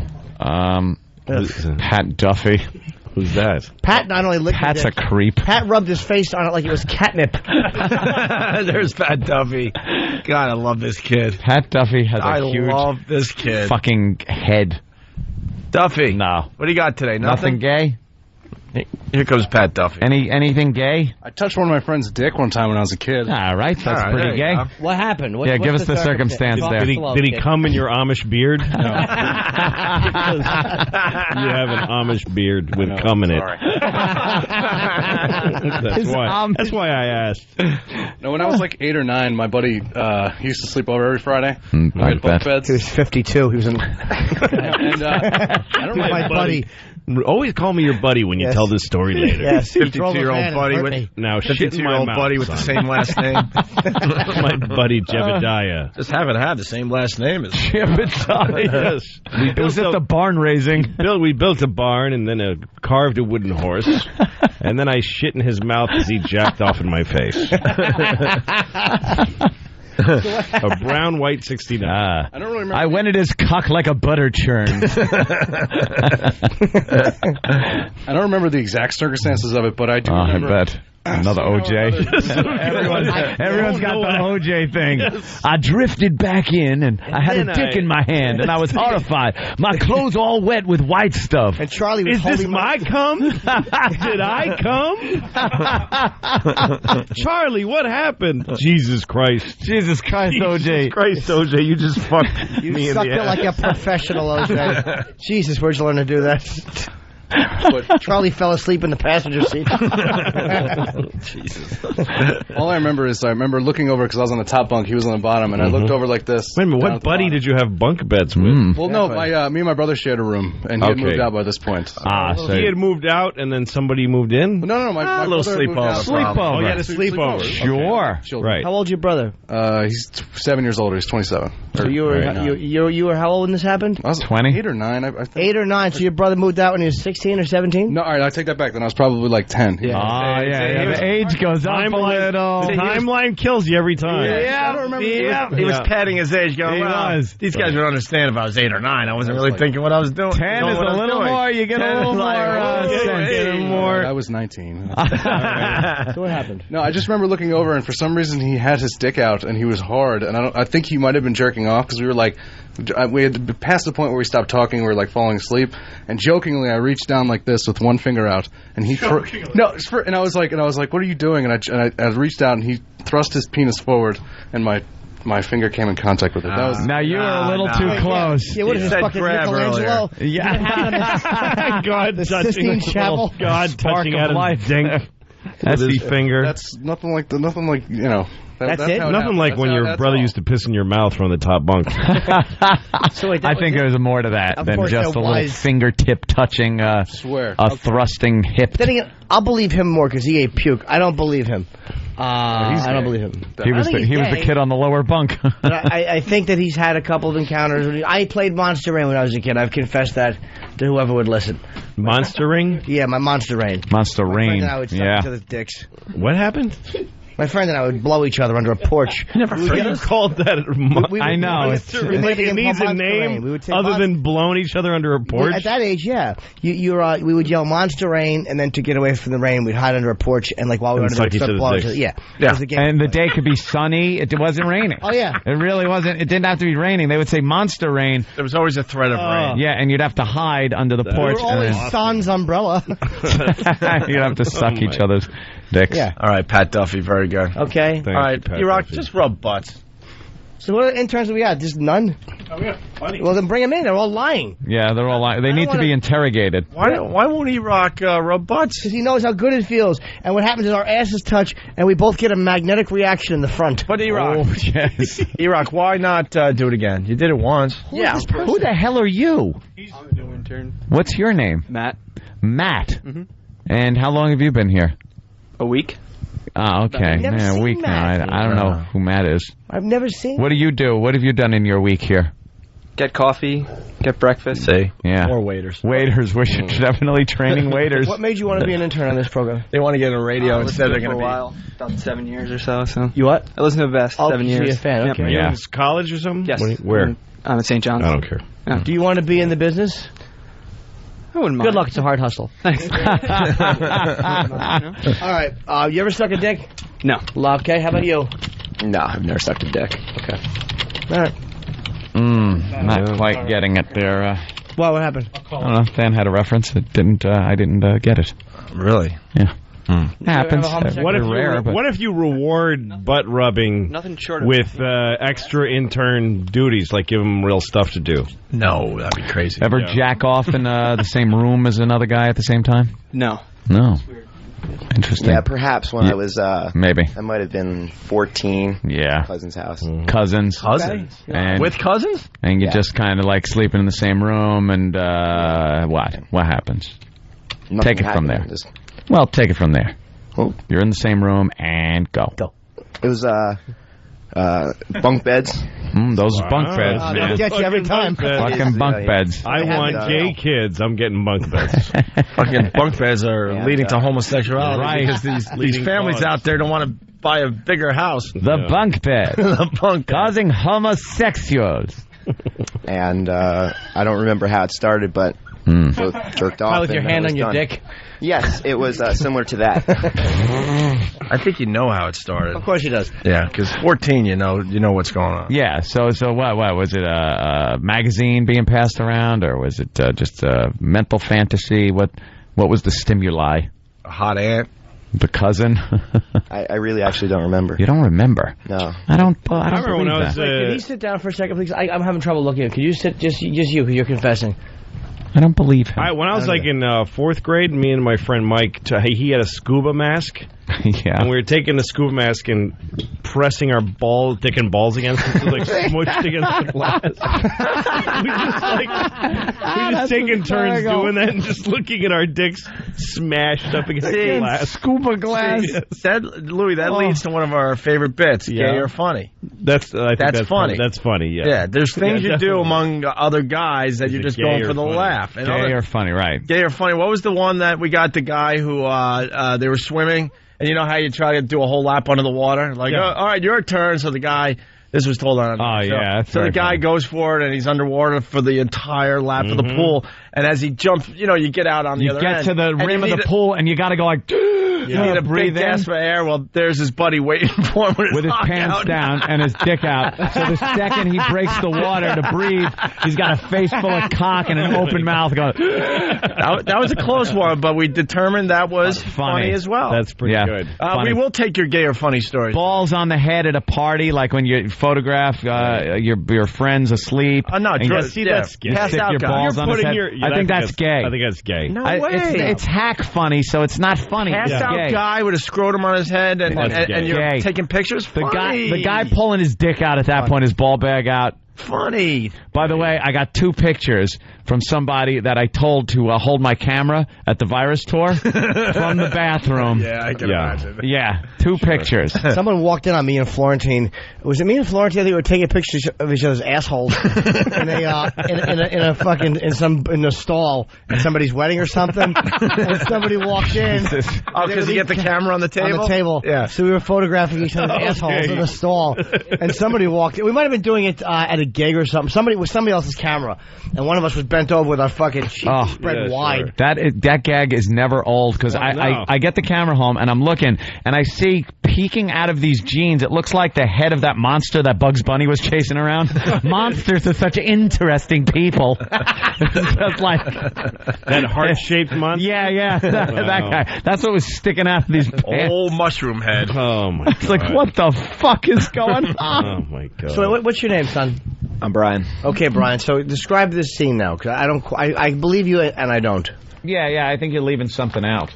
I remember when I was finished, I was on the top bunk and dropping the tissues off. How did it start? Tissues. Now, hold on. This doesn't make sense either. Yeah, now you're trying. Now you're premeditated jerking. Because you're in the bunk bed. Top bunk or bottom bunk? I was in top. Top, even worse. See, you don't even have a bottom bunk where there might be tissues on a night table. You brought tissues up with you for the purpose of jerking off. That would make sense. Okay, so then you know that you're jerking off. And there's a guy on the bunk bed underneath. How'd you know he was jerking off? With the whole bunk start moving? I don't. Because he said ready, set, go. How'd you know? You're getting an opposite, because you got to get the rhythms right, or else it ends up like that film of that black and white bridge, the bunk bed. You get your rhythms wrong and the bed breaks. No, I honestly don't remember how it started. No? No. I would tell you if I knew. Well, okay. So that was it? You jerked off in the top bunk while someone else was sleeping? Or was he jerking off? He was. He was jerking off, How'd you know too. he was? How did you know he was jerking? You know how I knew my friend was blowing me? Because I felt his mouth on my dick. So That's how I knew. Did you hear sounds? Did you feel the movement of the bed? I probably told me. Oh, he said, I'm jerking off, too. Right. And you went, so am I. Okay. That's a little... I think there's a little something there, maybe. Yeah, there's something there. Hey, we'll give him another week. Yeah. If he doesn't tell us the details, he's out. Fire him. Yeah. He's out. Yeah. Gossamer, yes. He's coming in like crazy. Sweet. Dog shit sniffer from Woodside. Yes, that was... You said to your... Let's think about how it started. You said, I'm going to go up and jerk off, and he said, I'm going to stay down here and jerk off? Who do you think you're talking to? Jimmy was there.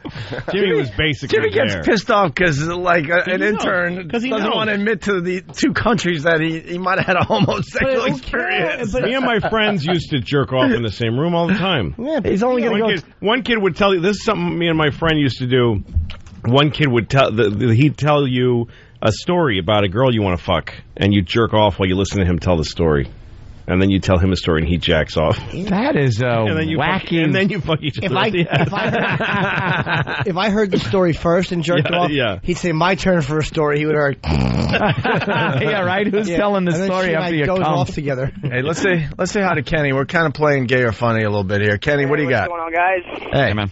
Hey, I got a friend of mine, actually 2 friends of mine, that, like, the one friend, he always would do, like, stupid, like, gay shit all the time, but... Stupid. The other friend, not so much, but I think he did it kind of to freak him out, but they were at a party, and they were drunk, and he got totally naked, and they just started wrestling completely naked. Gay. Gay. Don't even have to think. There's nothing funny. That's just gay. Anything that happens next. But it was around wait. Falls under like gay. A bunch of Was it? Yeah. It wasn't like a gay party. Hold on. We're gonna help you out a little bit. Was it after Borat? No. It was, but way before Borat. How many people were at the party?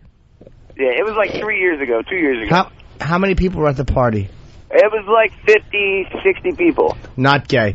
It's done it for was shock too many value to be people. funny. Not gay. Gay stuff isn't done in front of people to be a goof. Dude, 2 guys wrestling naked. That's funny. But people would go, oh, shit. Were there any women there? Yeah, there was plenty of girls. That ain't gay. That's 2 guys fucking around trying to be obnoxiously So you're saying, where's the line then? If one guy's fucking another one up the ass, but there's a large crowd, it's not gay? Thank you, man. That's what I was getting. Where's the line? Yeah, that's what we mean. Where's the line, Jim? They may have been trying to be funny, but it just seems way too gay. One gets a boner and it's I thought gay? it was gay, but there was too many people, you know. And if they did it alone, people didn't think it was gay. God, you talk. Why would I speculate? Go ahead. Sorry. It's gay for every man with a boner and funny for every man who's laughing. Right. Okay.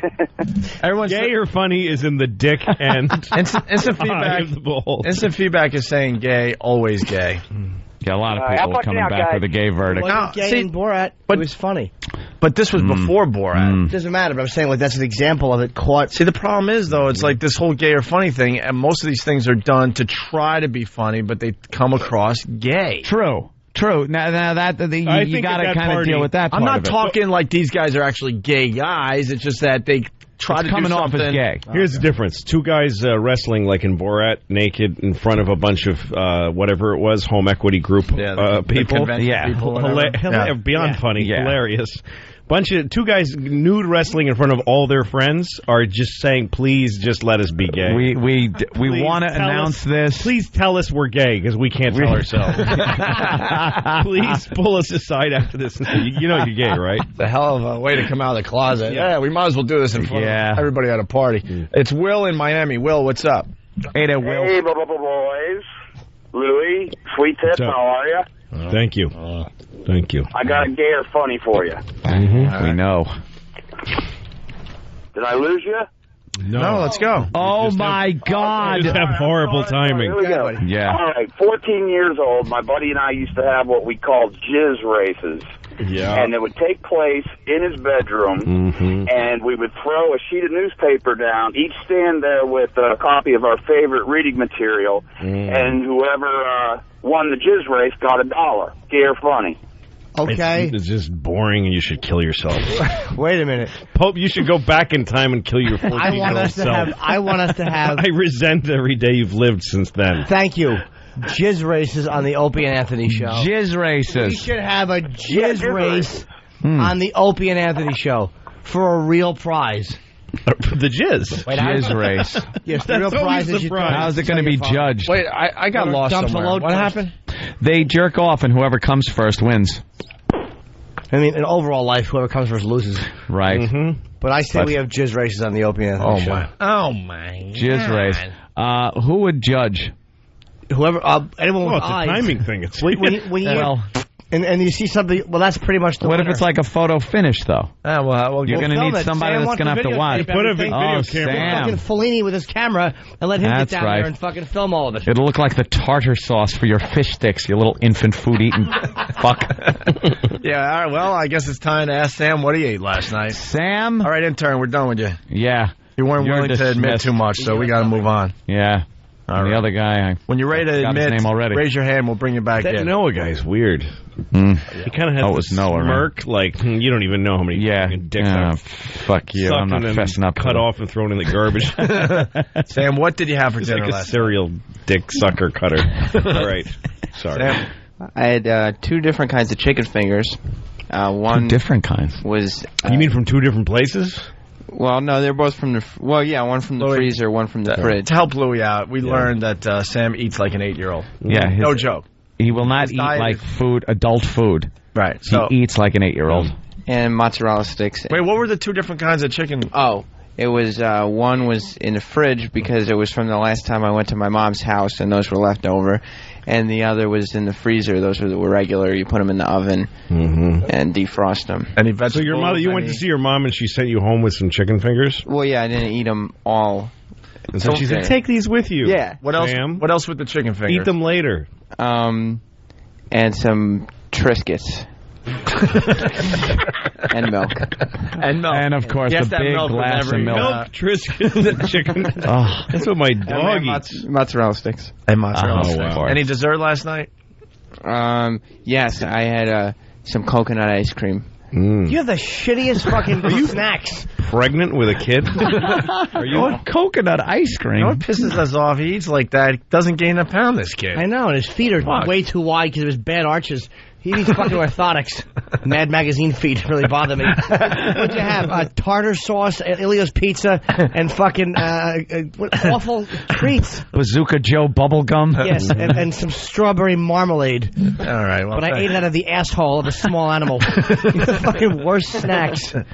All right. Hey, Louis C.K.'s got his DVD coming out Tuesday from his HBO special. Make sure you pick that up. Please. Louis, what do you think of the O&A Traveling Virus Comedy Show? Oh, that was great. I had a great time. Yeah, it was a lot of You fun. did Vegas with us? No, I didn't. This is my first Oh, so that time. was the first. I wasn't sure. Okay. It's the first time I did it with you. I had the flu in Vegas. Yes. I don't even remember being there. Oh, I had a great time. Yeah, had a something good time? weird happened when I was on stage. Oh, right. Some guy, I mean, all I heard was just cheering all of a sudden in one section in the middle of a sentence.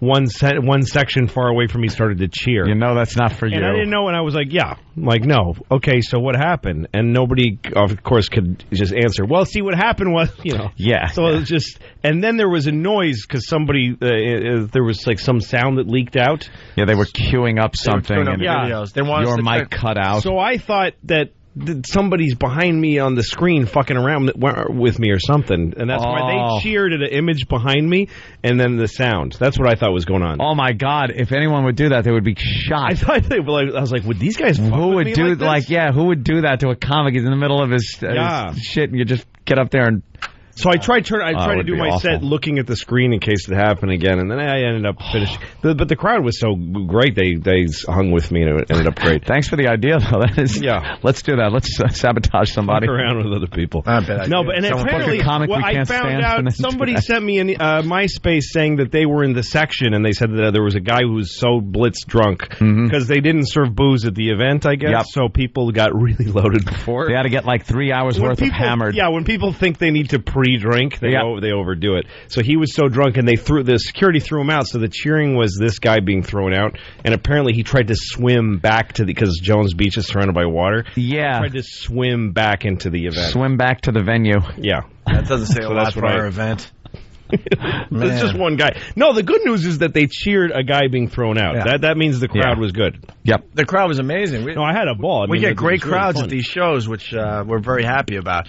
The next stop, you're doing Mohegan Sun with us? Yep. That's a week from, what are we, 9 days out? 10 days out? A week from Saturday. Tickets still available through Ticketmaster.com.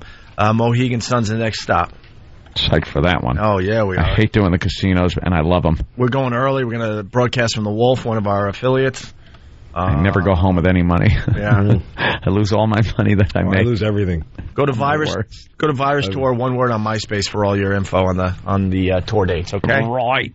But yeah, no, I was really happy. The crowd was good. They said they listened. I mean, they're excited. Yep. Usually crowds that are really pumped to be somewhere are not good comedy listeners, but these folks were really good. And you were late in the show, too. I was right after. You know that they laughed all the way to the end and it was 3.5 hours? Do you realize that was a 3.5 hour show? That's hard the to other night. That. Isn't that crazy? Yeah, it's good. So, we look forward to Mohegan Sun, the next stop. Yes.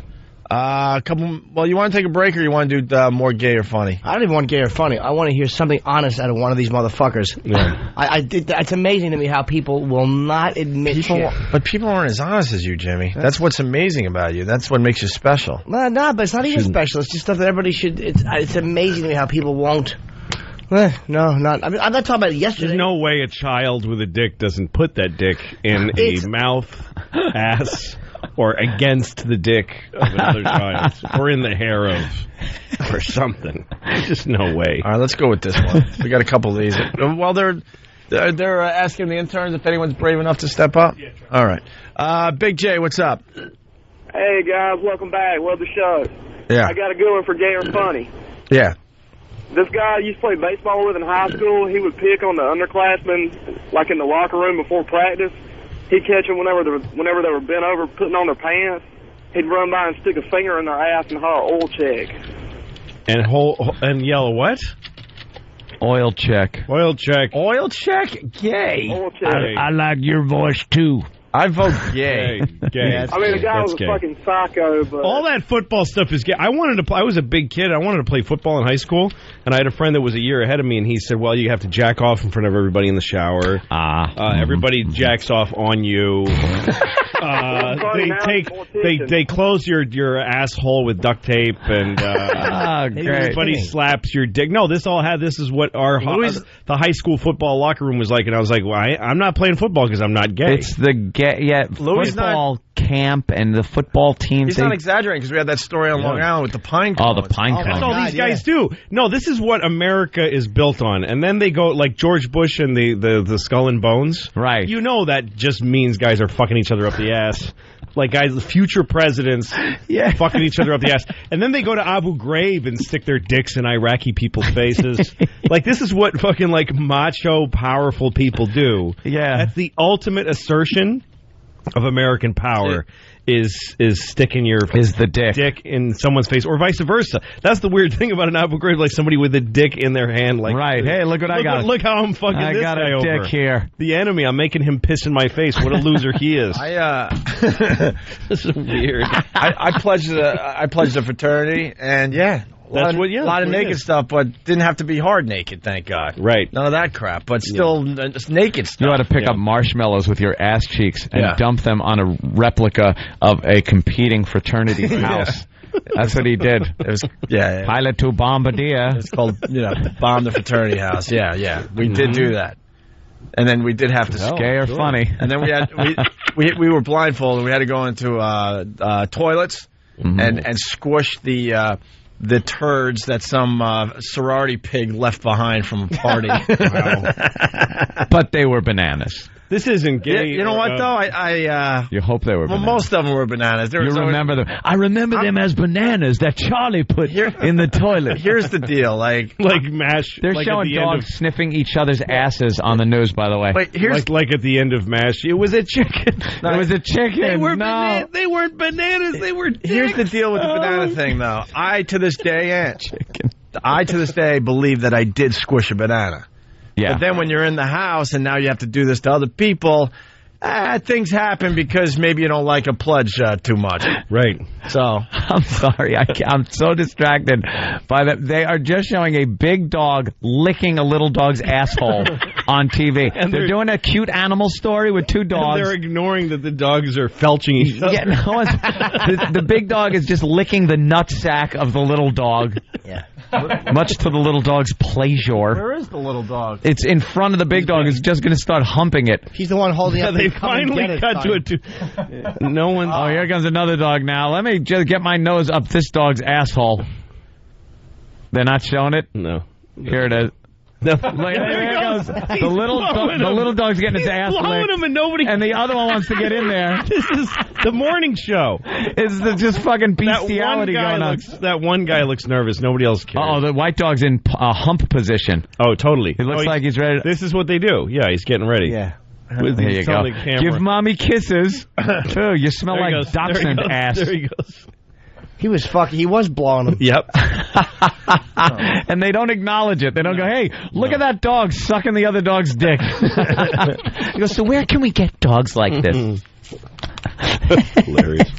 This isn't gay because it doesn't include another man, but when I was a kid, we lived in a two-family house. So there was these nurses that lived together above us, and I was sexy. Fucking, I didn't care what they looked like. Our basements were connected, so I would stay home from school pretending I was sick and I would go down to the basement and climb. I'd go into their apartment. Wow. And I would find their Ballsy. I'd jack off in their underwear.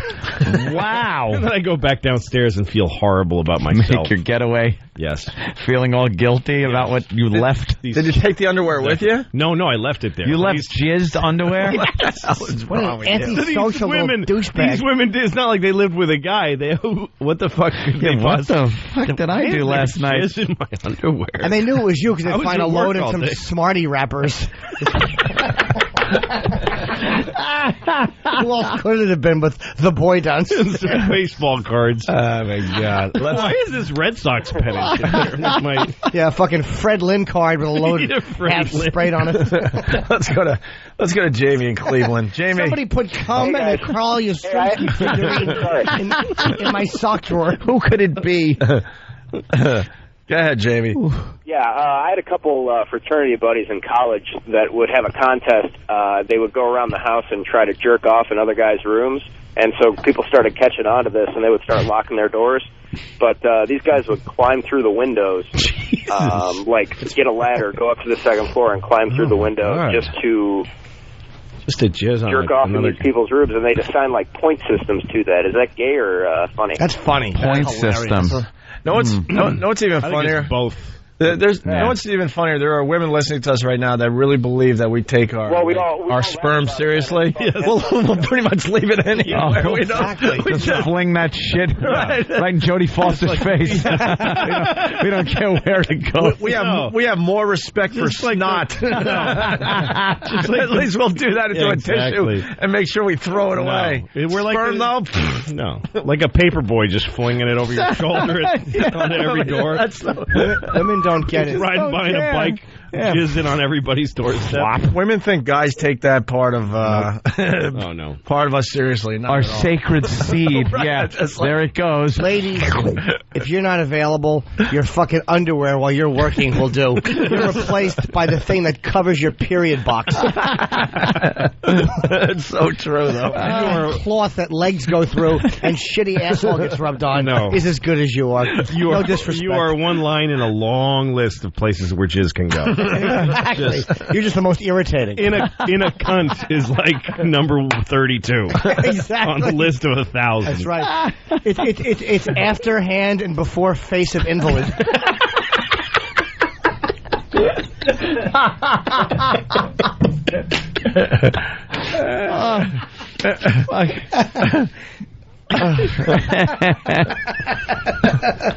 I showed my penis to a retarded girl when I was when I was 9. There was a family of like it's nice people that looked retarded people. Yeah, it was like I forget their names, but they all had Down syndrome. Like all these kids. The Nagels. Even the father looked at it. Holy shit, Jimmy! Oh, is that evil? Who are the I don't know.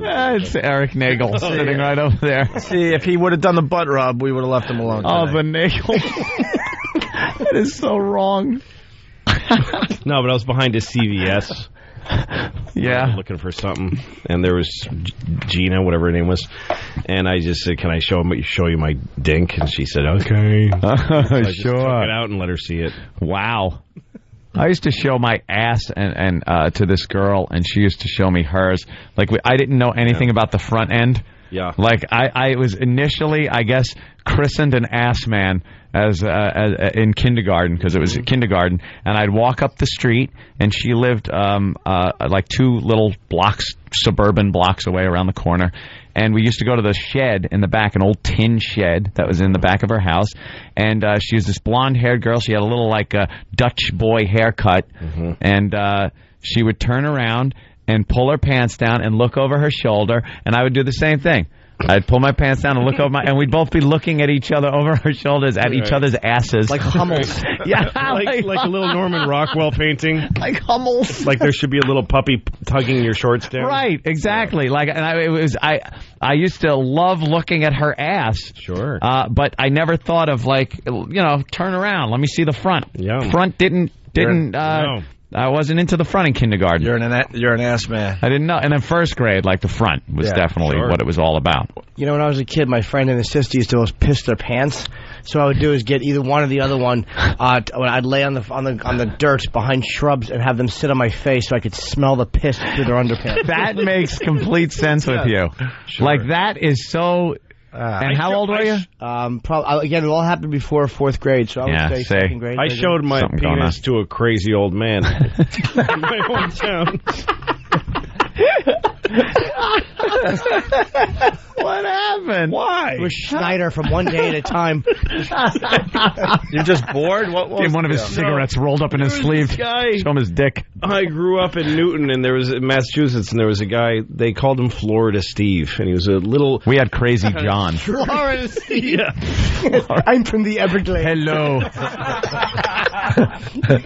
Hello, really Florida Steve. He's this weird little old man, and he'd come up to you, like if you were in a park or in the street, and he'd go, hey, how are you? And he'd ask you about Florida. He'd just steer the conversation. It's hot. I bet it's hot in Florida right now. And you go, yeah, it's hot in Florida. He goes, what are the girls like down there?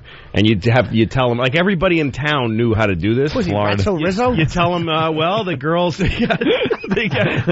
got big tits down there, and he'd start jerking off in his pocket. Like, this is just what he would do. Anyway, so I saw him. I was by you with your friends, and you make fun of Florida Steve. Of course. Crazy old man. And one day I was alone in a park, and he walked up to me, and I took out my dick and showed it to him. I don't know why. Did he ask? He just went, okay, have a nice day, and he kind of walked away. And I realized that I had freaked out. You freaked out, Florida Steve. Florida Steve? Did he think it was the stem of a Florida tangerine? His little red pubes? Maybe. Could have been. Florida I didn't have pubes yet, though. Let's go to Oz in Georgia. I wanted to hear about dicks, you fruit. I mean, pussies. Oz? Hey, what's up, guys? What's up, Oz? Hey, Louie, love your stuff, man. Hey, get his DVD that's coming to... Hey, look... Set me up nice. Get his DVD this coming Tuesday. We got to get his plugs in. Shameless. Shameless is on DVD starting Tuesday. Hour special. All right, sorry, Oz. Go ahead. Just trying to take care of my buddy here. Funny, man. When I was around 12, I went to Boy Scout camp for the first time. Boys probably 12 to 16 years old. You were there for a week, and they kept demerits. And the two... individuals who had the most demerits were threatened with what was called the red pecker. And at the end of the week, they had the kangaroo court, and what they would do is the two boys they would announce you, and then the worst one would have to actually pull down the pants of the next worst one and actually paint their pecker with a red substance. I think it was like mercurochrome or something like that. And they did that in front of the whole group, and there were adults there too. This is such cop speak. He's telling us. Yeah. These individuals, the two individuals, with a red substance. I believe it was mercurochrome or iodine. Mercurochrome. Who's the they? Who is the power that made this happen? And the kids. Was it the grown-ups or the other kids? No, the grown-ups would watch. It was actually the boys who had to do it. All right, everybody has to go to jail. Wait. We have to track down who these people are. Grown-ups would and watch. They all have to go to as jail. You guys would paint another kid's penis? The scout leader actually eventually ended up, he was charged with molesting his daughter a couple of years later. All right, well, now it all he makes doesn't sense. need to do concurrent There sentences. needed to be some supervision Kind of screwed at up. the campsite. All right, thanks, Oz. We got Craig standing by. You going to admit something? Yeah, I'm going to admit, actually. Hold on, after the break. After the break. Oh, nice tease. I don't even mean... You're not making it up. No, not at all. All right, we got a good story from Craig, who's trying to move up the ladder here, so he might be just making up shit. No, you got to be honest, man. For us to notice. 100%. No, Jimmy 102%. Jimmy can tell. 102% honesty, right? Right. All right. It's Opie and Anthony, Louis C.K., and, of course, Jimmy Norton. Jimmy Norton. Virus is spreading. That's loud. That's amazing. Isn't that weird? That's very weird. The car parked in front of the house you grew up in right now. Car parked there. We're just like looking at like Google Earth. I got Google Earth on my BlackBerry. Yeah. He gave me the address of where he grew up. And 30 seconds later? And I've got an aerial photograph of that house that he There it is. You know, and obviously, but it's just this little handheld device. Years ago, that was inconceivable. Growing up as a kid, that was science fucking fiction right there. Yeah. And now it's just everyone takes it for granted and just kind of, wow, that's kind of cool. But unless you look back at what you had back then, the inventions aren't as amazing. Yeah. Because you kind of gradually get used to these things. Yep. But we're in this time with technology is just spitting out some unbelievable shit. But all the technology is just information technology. Yeah, it is. It used to be like, here's a thing that can wash your clothes. Look at that. It slices, it dices, it julienne's fries. Here's a car with a smooth ride or whatever. Yeah. Now it's like, now you can see this. Now you can see this girl's asshole. Now you can... It's all information, which all means porn. Major information. That's all it is. I was saying, I was on one of the video sites last night, just 2 hours. 2 hours going through, and I realized you could just go through. You could say I was watching break.com over here. hysterical. No, not just break.com. I was going on a lot of You're them, all but yes, over the place. break.com. But like 2 hours of just going through things where you're watching maybe 50 seconds of something really funny happening, and then a minute and a half of Iraqis just being pulverized by machine gun fire, and then something else that's interesting, a little bit of history. You're just getting these blurbs of information just shooting at your head. Well, it's nice. Like little Alex sitting there with his eyes open, with Beethoven it's playing. nice to know you can Ludwig program. van. It's nice that you can program your own viewing experience now. Finally, Yeah, but like is that good? The younger people out there don't understand. We had to watch the shit they threw on TV for us, and now with the DVRs and everything else, and now with YouTube and Break.com, you could decide your whole viewing. We didn't even have schedule. We didn't have No. VCRs. No. You had to see what's on TV. What's on? What's on the on? the three networks. Yeah. And then there was Fox, and that was 2, weird. 4, 5, 7, And then whatever sometimes 8 awful- from Connecticut. Yeah, and then whatever UHF channels you got. Yeah. I want to go to the phones because I don't want to lose her. It's Jennifer from Washington. Jennifer. Hi, guys. Hi, what's up, Jennifer? Shitty name. Not much. Anthony does not like your name. Why? Hate your name. Because I have to write it every 3 months. On a check? Yeah. Oh, okay, I got it. She's still using your last name, too, right? Nah, please. I'd love to get into it, but pending litigation keeps me from making any comments I would love to make. I'm sorry. Go ahead, sweetie. I'm just trying to help you out a little bit. Let you get some of that anger out. If, So you're a happy person. If you did have... Now, if I did write checks... Let me ask Charlie. But I don't... Charlie writes the checks. Charlie wrote a check. He saw the amount on it and said, "Oh, my God, OJ." All right, look. This guy has chest hair that forms into a bikini top on TV. Did anyone else see that? Wow. That was bizarre. Yeah, Jennifer. It looked like a black bikini top. Jennifer. Hi. What's up, Jennifer? I wonder. Not much. All right, nice. And you want... you've called the show for... Well, I was calling because I actually had a gay experience when I was younger, too. How old are you now? Right. How old am I now? I'm 24. All right, because you sound like you're 24. 14. I know, sorry. And you... Oops, sorry. That was mine. Lawyer warning you? No. Yeah, right? Shut up. I know you want to, but trust me on this. Yeah. All right, sorry. Go ahead, Jennifer. Well, when I was in 3rd grade, my best friend and I liked the same boy. Yeah. But we couldn't admit to each other that we liked boys yet because they were dirty and they had cooties and stuff. So they we still were are, playing in her babe. basement, and she had the idea that we could take turns being the boy, and we would act out what we wanted to do with this boy that we liked. Wait, you would take turns being the boy? Yes, because she said the boy had to be on top, and she knew where the boy was supposed to put his. Wow, how did she get her info? How'd she know all this at such a young, tender age? Well, not to ruin it, but I'm pretty sure retrospectively that she was molested. Oh, jeez. Well, that's an not excellent good for source. her. That's Good an for excellent you. source of information. Molesting is... You don't learn. You might as very well learn educational. from the people closest to you. Sure. Oh. I don't know if that dump button works here. Wait, what? I would have dumped that out. Which one? Me? Yeah. Oh, really? I think the whole road right there was a little too graphic. All right, let's keep it clean. Keep it clean. Not Keep clean. it fair. Keep it fair. Fuck the clean. Keep it just- fair. So did a she little much. stimulate a penis with anything, or did she just bump her slit against your... Yeah, she would use her hands. Oh, she put her hand down there. Was she And put would the tell thumb me how out to straight? put my hand when it was my. Yeah, she really was quite the director. Wow. But and Wow, yeah, and you so had to she... put one hand on the boob, and one had to be the penis. And yeah, How old were you, though? I was in 3rd grade. I'm not sure how old that makes you. I guess 10. You realize that a video of this would be worth billions of dollars? Jesus. All right, Jennifer, we're gonna be responsible and we're gonna move on because this is getting dangerous, man. Thank you, Jennifer. Anything since you've been of age? She's gone. I was going to say anything since she's been of age. Yes. Has she relived the experience? All right. Wow. Well, now we got Craig. Him back there. What's up? We've been waiting through the break, so you want to admit to a few things? Yeah, a couple of things. I would like to share. All right. First, when I don't remember what age, but it was before I can ejaculate. Mind if I jerk off while not a tell problem. this? Thank you. By the way, a couple of people saying that girl that we just had on was the same one that had sex on the phone with her ex and called her boyfriend about 2 to 3 months ago. Wow, really? She's the quintessential good egg. Remember her? If that was her, have her call back. Jennifer, call back.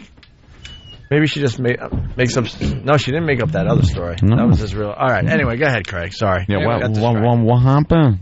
This was before I could ejaculate, and obviously I would sleep over my friend's house, and his bed was against the wall, and he'd set up a cot for me to sleep on, which was literally right next to him. What a fella. Oh, boy. So we woke up one morning, and we were discussing our boners. Yeah, boner talk. You were discussing them. Well, as like, hey, look, I have a boner. Oh, so do I. That's a mine's discussion. bigger. No, mine's bigger. That kind of discussing. Sounds like there was some...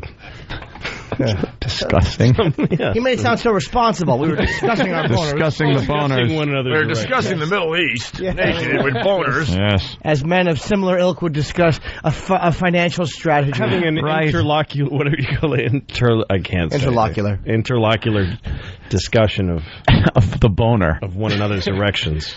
Well, we were talking about it, and he was like, "Look at mine." So I looked at his, and then I raised my blanket, and he looked at mine. Then he takes his hand and pushes my penis. Now we're in the present tense. This is interesting. Now then now what he does? Wait, he takes his hand and he points your penis. No, he took my penis and pushed it towards my balls. Ow. Well, not like bent it. Like what? You were going to fire a flaming cannonball over the fucking wall to the fort? That's exactly what he did. And he released, and then he just watched my penis fucking fly back and forth like one of those clowns. The reason why the boing sound is made for the boner. Exactly. That's what the boing kind of vibrate. Then I did it to him, and we constantly just did that, and then he ended up constantly. Yeah, about like 10 times each. 10 times. Going back and forth. Like you would reach over. It's probably like watching two guys play speed chess. With no board. Flick back. Ting tang, ting tang. So we did that a couple of times. This isn't going to end good. Well, that's one story. What finally happened? Wait a minute, so how did that end? Then you did that 10 times and then said, hey, you want to get something to eat? Yeah. Just like, who came on whose chest? Well, this was before I can ejaculate. Oh, okay, this is like the Clinton didn't inhale thing. Right. So you both just kind of pushed each other's dicks a little bit, and then let's get cheese fries. Each other's dicks around. Then we went downstairs and ate breakfast. Right. What'd you have, Fruit Loops? That's so cheap and perfect. And there was another time later on when I could ejaculate. How much later? I'd say about a week. 13. This was like at the peak of my masturbating. And we would... You peaked at 13? Wow. Well, no, it was like constant every day, every second. Sure. So we had another sleepover, and there was another friend involved, and we actually did the whole jerking off marathon to a porno that we got in touch with. All right, so you and the friend, you and the dick pusher. And another friend. Another one. How'd you rope this other one into your... It's true that like when you jerk off, when you first start jerking off, it's constant it's like the Big Bang. Like it really is. It just fades until you're dead. Like your whole life is just building up to the first cum, and then you come for like a year, right? And then you come, and then you die. That's really. But we were in my same friend's house as before. And we all just, like, lined up, and we all did the whole sock thing. and just sock thing. Yeah, you just can't jerked off into a like, sock. We weren't fully everybody exposed. knew. But how did you say that? Like, who said let's all? Yeah, that's got to be brought up by somebody. It was You like, don't just do well, that. The other friend that there's we not like involved some in board this, game available like Scruples. Yeah. Now it says jerk off in into a sock. It's like Yahtzee. If you roll 2 6s, you blow your pal. the other friend that we involved, he ended up getting his hands on one of his dad's pornos, so he brought it over, and we ended up just all jerking off to it. But into a sock. Into a sock. That's such a brave step to go At least from watching a porno with your buddies, and then someone has to go, what the hell? I'm just going to start expose jacking. themselves. Now, did you take your socks off of your feet so everybody was like one sock, one shirt? No, Where'd the sock come from? The house that I stayed at, I got one of his clean socks, and I jerked off into his. You know what it was? It was his friend Ted, and his father was also Ted Sr., the owner of Ted's Sock Emporium. They specialized in crew. Tube. The first time I saw porn, I was at my friend Raj's house. I love when Jimmy uses his real name. An Indian dude. And his dad had a porn. It was one of those old top-load VCRs called The Fur Trap.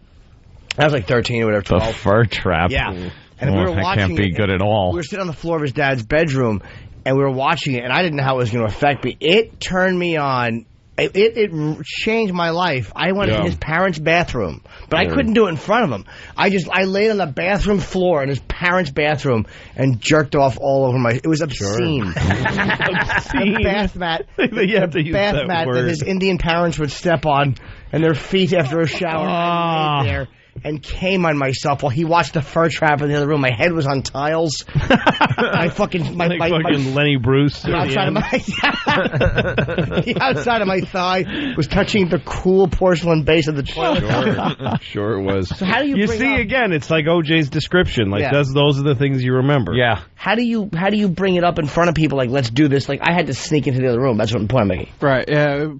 I don't exactly. I remember jerking off to this video, and I remember my two of my friends jerking off.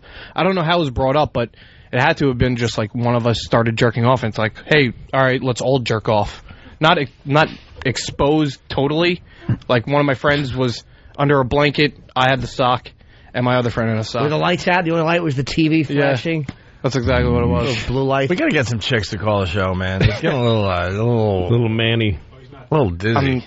You want more gay? Yeah, give me, what's another one? Wow. Jesus. He really wants to purge this one. This kid's got like a Dewey Decimal System. Yeah, fast forward. This is like that. Fast forward to 1 o'clock, and then there was the time. Then I remember we're movie where sleeping. they bring in some murderer for a traffic ticket, and they give him a burger and a shake, and he just tells them about spills his guts. thousands of hidden bones. You're a killer. All right, why don't you end with your Stairway to Heaven? All right, one more story. Let's go. Here's the biggie. We got our lighters out. Let's go. It's when I first started going to camp, and one night when all the counselors were out getting drunk, one of my friends and I sat on his bed, and he ended up just touching me and just started jerking me off. Oh. Until I came. And then until I came.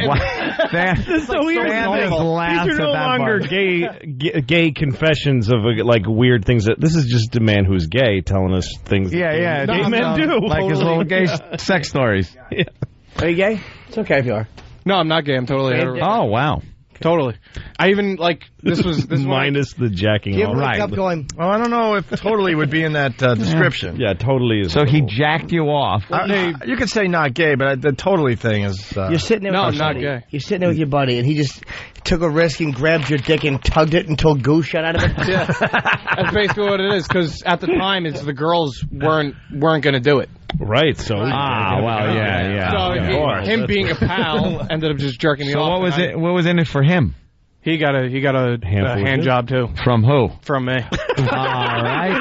That's where we were going. At this point, we got to get rid of the somebody totally part. Jerked him off. Who?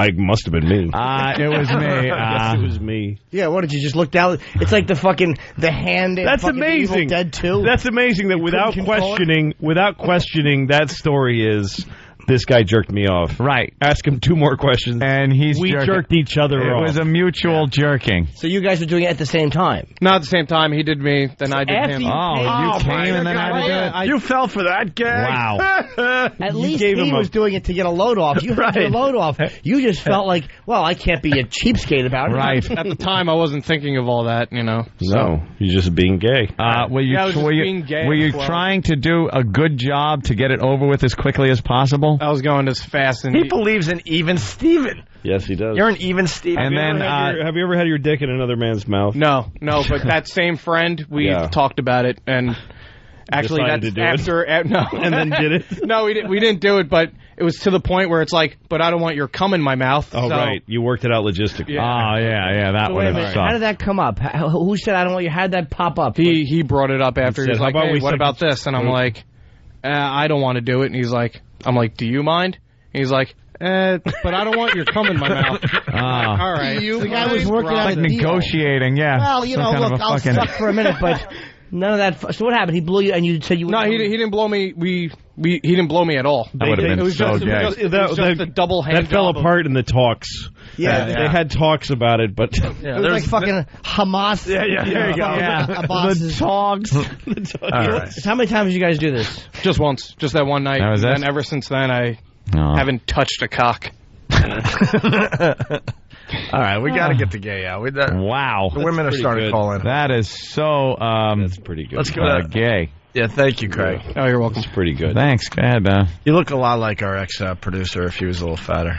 It just hit me. Do you just wash your hands all the time now, too? What? Yeah, constantly, actually. And cum. Just He looks like Rick, right? A little bit. Little Rick. Yeah, a little bit. And you got the hat on, Not especially. bad. All right. Pretty good honesty there. Hootie McBoob from Pal Talk. Hi, guys. Hey. Hootie. Hello? Yes. Yes. Hi, Hootie. You are on the So, airwaves. Really quick. It was last year. I had a party at my house, and a whole bunch of my friends came over, but then a whole bunch of them left, and there were 5 guys left and me and one other girl. And it just kind of randomly started. She got naked, I got naked, and I had gone down on her, and then she went down on me, and the guys were just standing around watching us naked. And then one guy ended up jacking off on her boobs, and I never want to do that again. I didn't really enjoy going down on her, so, but it was very overwhelming. Did anyone jack off on you? No. No? No. Why not? Why not? No.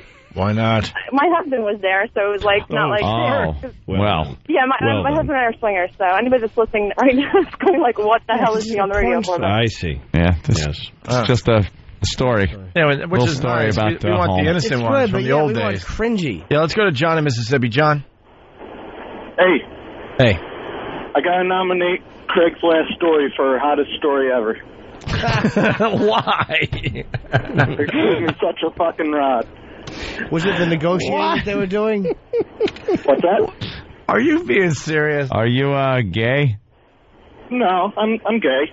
Don't make me a bad person. No, I'm gay. No, Are you gay? No, I'm gay. No, it's You are confused. Men are so full of contradiction. I thought every guy has some weird gay problem. No, I'm gay. No, I'm gay. I'm not gay. Did you ever blow a guy? Well, we talked. No, we did not blow each other. We just talked about it and then we blew each other. Okay. All right, John. I'm glad you liked that last one. Punching out. All right, there goes John. Yeah. Changing gears slightly, we got this audio that is hilarious. Yes.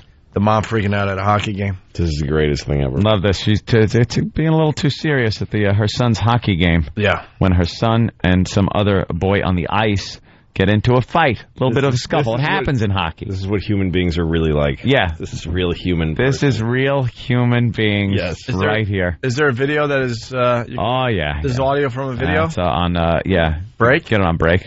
I'm sure you put hockey, mom, fight, Something yell, like that? curse, All right, whatever. We'll give you the... You'll find it. She's watching a you hockey can't game. really. Her The son's video in the isn't game. that good. It's the audio's good. Yeah, She's her son's in the watching game. Yeah. And her son gets in a fight with some guy, Some other player, and she voices her displeasure with this gentleman. There goes the hammer. And he called it into me stick. Hey! Fucking asshole. Ah! Stop! He's fighting him, that motherfucker! Ah!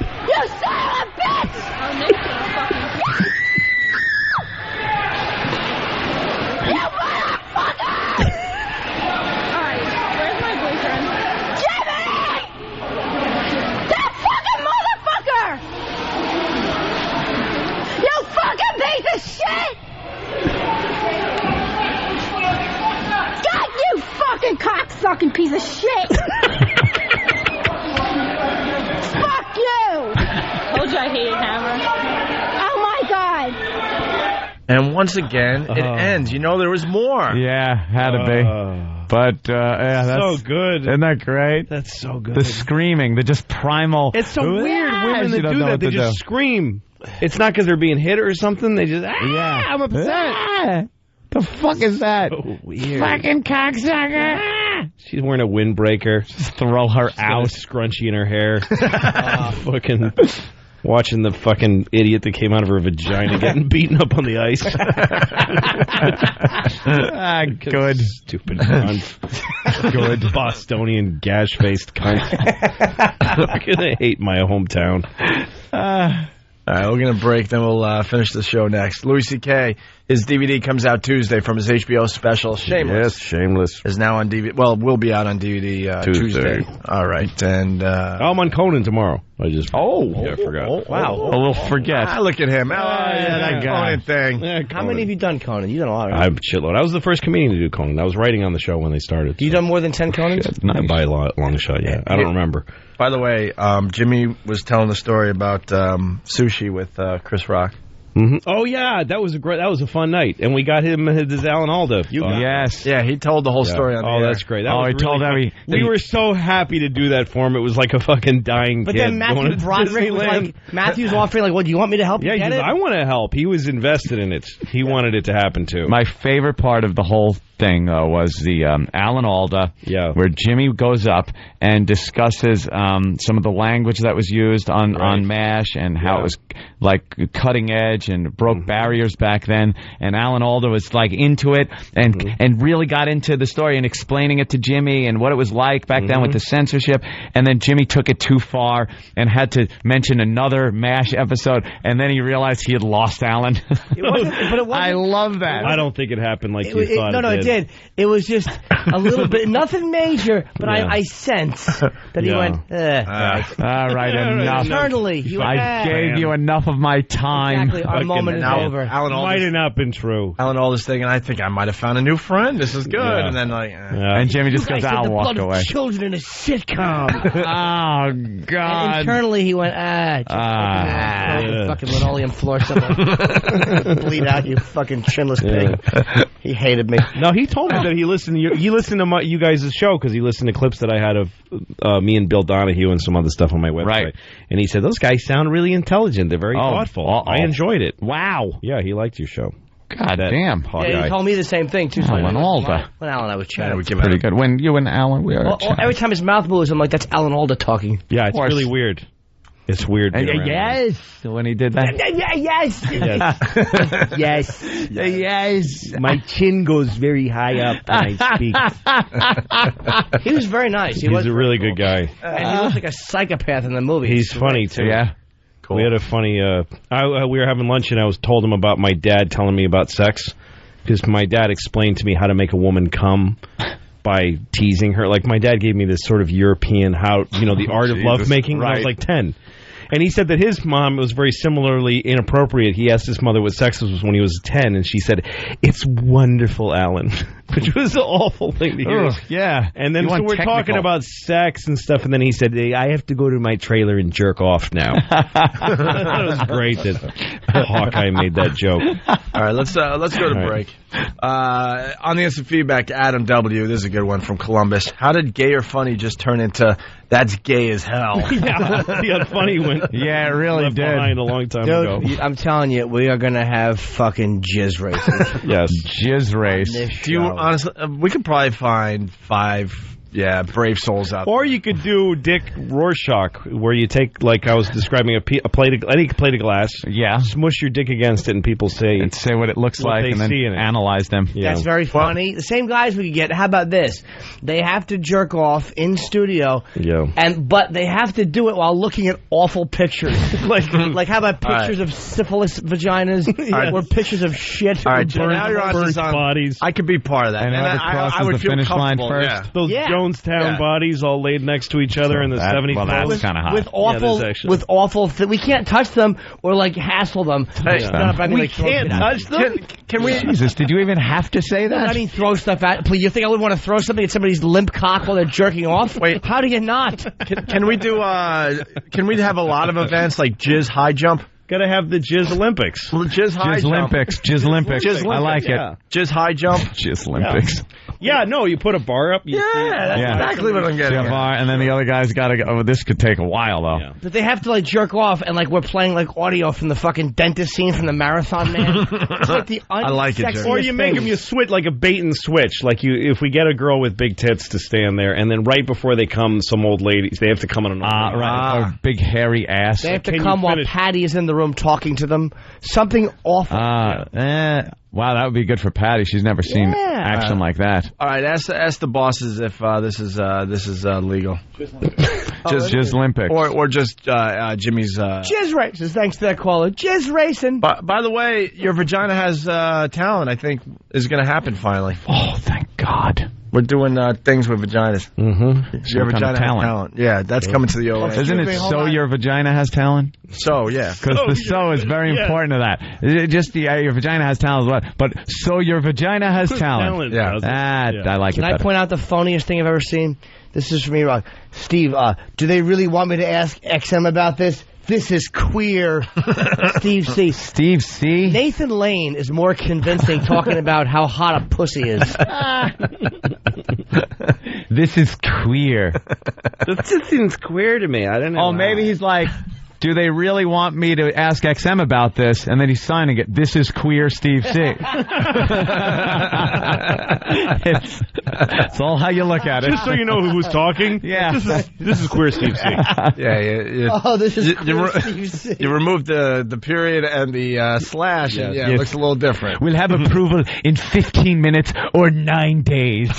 I'll go check. Do you want me to ask about this or just not ask about it and assume things? What? Tell Louis C.K. we wanted to do So Your Vagina Has Talent, and they had no problem with everything. We gave them some of the things these women were going to do with their vaginas. Right. And then we were going to do, what is it called with the maze, with the finger? That's the one they had the problem with. What is it called? Rube Goldberg? Oh, a Rube Goldberg kind of contraption, right? With the vagina involved, so to finger the vagina. So it's going to be this long involved thing with like you light a match and it makes a string break. And and then the boot kicks the bucket over and the water hits a water wheel, and it's a cue ball that rolls down. And at the end a rubber finger will insert in the vagina. Just a little poke. And that's what they had a problem with? Yeah, the insertion. Why? I don't know. They're afraid it would have gone into her cunt at 200 miles an hour or something and injure her. Yeah. Well, they had a problem with it because they were hoping it would be a guy's ass. Right. Yes. Hello, this is Queer Steve C. Where is Queer Steve C? That's his fucking... If he was running for president, that'd be the Secret Service's code name for him. Queer Steve C. Dude, we have one guy that's brave enough. Tony from Bethpage is on the line. He wants to do this. Oh, yeah? A bunch of people. You want to talk to him now or brave enough? Gay or brave is going to be his thing. We have to have a few guys because you're not going to be jerking off to gay things. All right, that's the beauty of it. Let's go to Tony. What's going on, Ole? Hey, Tony. Hey, man. Tony Baloney, what's up? You're on the air, sir. Hey, how's it going? Yeah, I'm up for this. I'll do it. Okay. Oh, jeez. Why not? You'll throw a batch out. In front of a bunch of guys. In front of a bunch of guys. Thanks, Jimmy. Welcome. Hey, there, you're breaking up, guys. Yeah, I think the phone, whatever. I'm sure he'll be happy, the stalker Patty will be there. So, what are you doing? She has to read sexy things. Yeah. Why didn't we get Stalker Patty's review on the porn movie? Let's get her on the phone. That's how we'll end today's show. What? We'll do that next. She watched the porno? Well, we sent her to the peep shows. Oh, that's right, and we had her buy porn. And she's supposed to give us a review. Well, I watched it. It was very exciting. We'll see if she's around. So dirty and weird. We'll talk to her next. The virus is spreading. All right. Before we get to the line of the day, why don't you make the music even louder, please? What? Holy crap. What? Maybe it sounds fine over the air. I don't know. Yeah, it probably does. Maybe all the processing, all the equaled out, all the equipment that this stuff goes through makes it good. But to me, I feel like I'm being blasted out. Before line of the day, we're going to talk to Stalker Patty here. Stalker Patty for her 52nd birthday. We surprised her with a little shopping spree, Louie. A shopping spree to the old peep shows. Peep show. To go to the peep show? One of those video stores. We dragged her in there live on the air. She had no idea. She really thought she was going to Macy's or some clothing store. What did we let her pick Where do out? they still have peep shows? We found one like Danny found it. They're being pushed to the avenues. They're kind of off of Times Square now. You got to kind of walk a couple of blocks. I used to work in Times Square, and I actually was really grateful that Giuliani shut them down. Yeah. Because they were eating my life. A lot of people are like, Giuliani ruined New York, No, man. It's thank like God. It's like Disney down there now. You know something? No, I was taking 3-hour lunches just shopping, trying to find a hand job. Because they had real girls in there, and some of them didn't have glass in the window, and you could get a girl to reach in and jack you off. Hey, nice. And I used to just go from window, can I get a hand job? Nope. Okay, next window. Just go. Just blatantly asking for it. Hey, hand job. No. Hey, let's You're, just cut you're to at a fucking McDonald's. Yeah. Could you leave? Let's just cut to the chase here, all right? All right, sorry. But Stalker Patty, we brought her into one of these places, and she got to pick out whatever she wanted. A little shopping spree. That's nice. And she brought a porn movie home, and we want her to review it. Stalker Patty. Hi. Hi, Patty. How are you today? I'm fine. Who gives a shit? So now, you went on your shopping spree. Did you get a movie and something else, or just the movie? I forgot. Yes, I did. I got Granny's Gone Wild because I have something I could relate to age-wise. So clever. Oh, you're a Granny. Shut up. Cute. And then the other thing was some kind of toy. It had an elephant, with the trunk that Oh, there was clitoral stimulation also. Yeah, it was vaginal and clitoral stimulation. So they're tusks that... hopefully jam up your taint. Just fucking hit you right in there. Make you bleed. Well, did it have one? So you watched the movie? Yes, I did watch the movie. You did. Now, were there men in this movie? I'm sorry, can you repeat that? It's hard yes. to hear you. Were there men in this movie along with the women? Yeah, there were like women over 70 and there were men under 30. Alrighty. Now, Patty, have you ever seen a dirty movie before this? Not really. I was expecting Red Shoe Diaries, though. I missed that.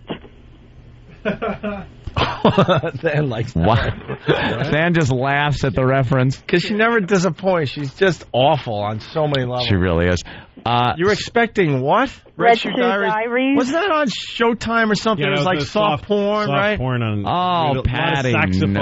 That's all I've saxophone ever seen, music. though. Yeah. You know. I removed a blouse. Slow touching through a foggy lens. Let's ask Patty, what was Red Shoe Diaries all about? Red Shoe Diaries always had a storyline. It involved the guy that's in the nice. beginning with the dog and the letter. That's He would good. read You it and gotta then have it'd go a into story. the story of the breakup or whatever, the relationship. It was kind of fun and interesting. And you really thought Granny's Gone Wild was going to be just like that? Yeah, I thought it had a storyline, a plot, maybe it starts with Grandma baking cookies, and then the mailman comes, and then she shits it out, invites the mailman in for a cookie, and then one thing leads to another. That's what I was expecting, that kind of thing.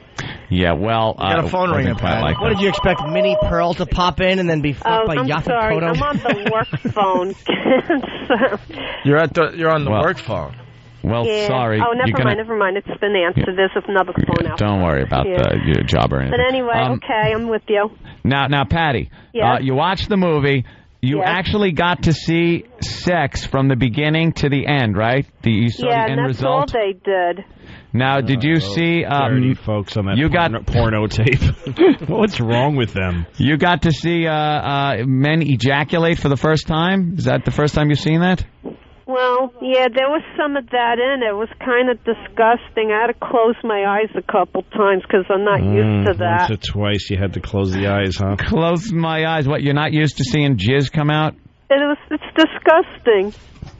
Would you catch some of that in your mouth and make the yummy noise? No, not me. Patty, would you be comfortable with that being in your vagina? I don't know. How about in your anus or between your toes? You know, maybe. I'm sure. Oh, with her corn chip toenails. Fritos corn chip toenails with jizz dripping off of them. Oh. Patty. Yes? So you close your eyes when, the guy was ejaculating? Well, when I saw that on the film, yeah, it wasn't pleasant to look at.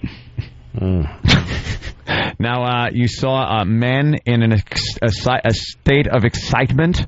Yeah, and it's disturbing. They were old enough to be their great-great-grandsons, I swear. They were less than 25 years old, a couple Did of they them. tool some of these old bags up the ass? I don't know. You would think that they would want to go out with somebody their own age and not Go out. It's not a fucking documentary on dating. It's a porn movie. Yeah, These are guys who had to inject rocket fuel into their cocks to get them to budge for these old bags of meat. You understand they were fucking cadavers? That's practically what was going on. Now, Patty, did you feel anything when you watched this? Any excitement in your lower abdomen or something? Did you feel like... your breathing changed? Yeah, were you feeling a little excited? Not really, no. I didn't feel anything. I was like, No. what's this all this is? And then I turned it off in the middle because that's all they were doing, you know. Well, how are you going to find out what happened? Exactly. Who done Yeah, it? I know what happened. Probably from the beginning to the end, it's the same thing. Who That's gave the old watching lady it a happen. pink sock? Oh, my God. To fucking... Who done it? Hey, Patty, how much of the movie did you watch? About three-quarters wondering why I of it. called all of First you of here. all, they played the Yes. first 8 Three-quarters. commercials, and they were all like, Someone in this room came on her face. It was man. Remington with his fist You know, in the that's all they were doing in the asshole in the commercial. study. That's right. Hey, Patty, do you usually just keep babbling when you realize no one's listening to you and we're having a conversation? Yeah, we're talking, Patty. I'm sorry, I can hardly hear you. You sound far away. We are, Patty. Yeah. We're blocks and blocks away. This is not one-on-one, face-to-face. In all fairness, we still got to fix the phones. If we're going to have True. this set up for the next month, let's get everything right, please. Yeah, the phones aren't going out loud enough. Patty, Yes? I heard through you stomping on everyone's great lines there that there were commercials before the movie started. Yes. What are they for? Now you're going to shut up. What were the commercials for, Patty? One of them was like dating service, escort services, and this and that. You know, This and that. phone services where you call in and hear a live lady on the phone. The same 8 or 9 commercials. A live and then lady. it went into the production, whatever the page, and then it went back into the same 8 or 9 commercials. Ah. Yeah. What was your favorite part of the movie? I was like sort of making fun of some of the ladies, though. They were kind of funny, going, ew, ew, I'm looking for a man, ooh, like making those noises and everything. God, that what's kind of wrong made with me them? laugh. Exactly. Yeah. That's terrible. What's wrong with those old cunts? A life lady. Hey, Patty, can we get you an escort? An escort? Yeah, what if you get a fine young gentleman escort? Where would I be escorted to? Oh, my God. The end of your virginity? Yeah, Yes. exactly. A motel and a fucking crisis center. A what? Patty. Yes? We want you to maybe be involved in a thing we're doing at XM where guys are going to jerk off and see who could blow a load Jizz first. races. Jizz races, we call it. And you would be there as sort of an obstacle. Yeah, exactly. You're part of the obstacle course. One big obstacle. You're like the tires. You're the civilian that pops up in the shooting gallery. You're the sergeant that fires an AK over their heads. The civilian that pops up in the shooting gallery. He shot a good guy. Oh no, Patty. So would you be interested in that? You'd have to look at now what you saw those guys doing on video. You'd have to kind of see that in real life when they shoot that gooey stuff. But the good news is that you'd be trying to stop the jizzing from happening. Yes. And your presence works as You're like a superhero. Yes. Deterrent. Your radiation on the cancer of fun. Your voice and appearance make nobody want to ejaculate. You make semen curdle. It dries up like cottage cheese in someone's balls. Turn around and go back where it came from. Yes. You actually have sperm crawl back into a dick hole and hide. Each individual sperm screams like it just saw Casper the Friendly Ghost. And then they... ghost! And runs back into the jizz sack. Patty, you make semen swim back up into the vas deferens and try to get shit out. Balls explode. Basically, they're saying you have no use at being no sex appeal. Yeah. Patty, would you be into that? Would it?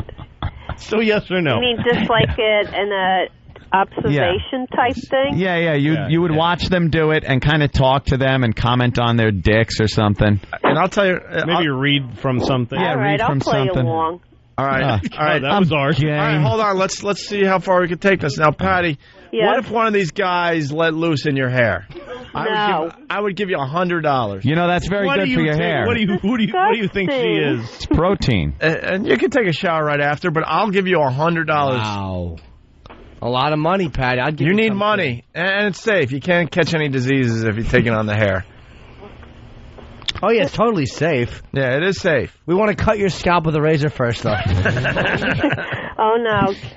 And invite Magic Johnson to the contest. No, but that's a good idea, dude. That's a good one. Yeah, what do you say? You take, Take a batch of the hair. Take a batch of the hair. I believe this is soliciting prostitution, by the way. It's for a film. It certainly is. No, it's not. It certainly is. Of course it is. Pornography's legal. Is it? If we film it and she's an actress? It's a movie, absolutely. And we're paying her as a pornographic actress. She's not having sex with anybody. Yeah, it's just silly. You can't get arrested for being silly. It's very silly. Yeah? Yeah, silly is safe. But if I got a hooker and paid her $100 to jerk off on her? As long as there's a camera? Yeah, exactly. Sorry? I wouldn't do that. Yeah. So why don't hookers just always have a camera with them? It's illegal to film in New York porn, I think. Yeah. Seriously. I'm just trying to see how we can get through this.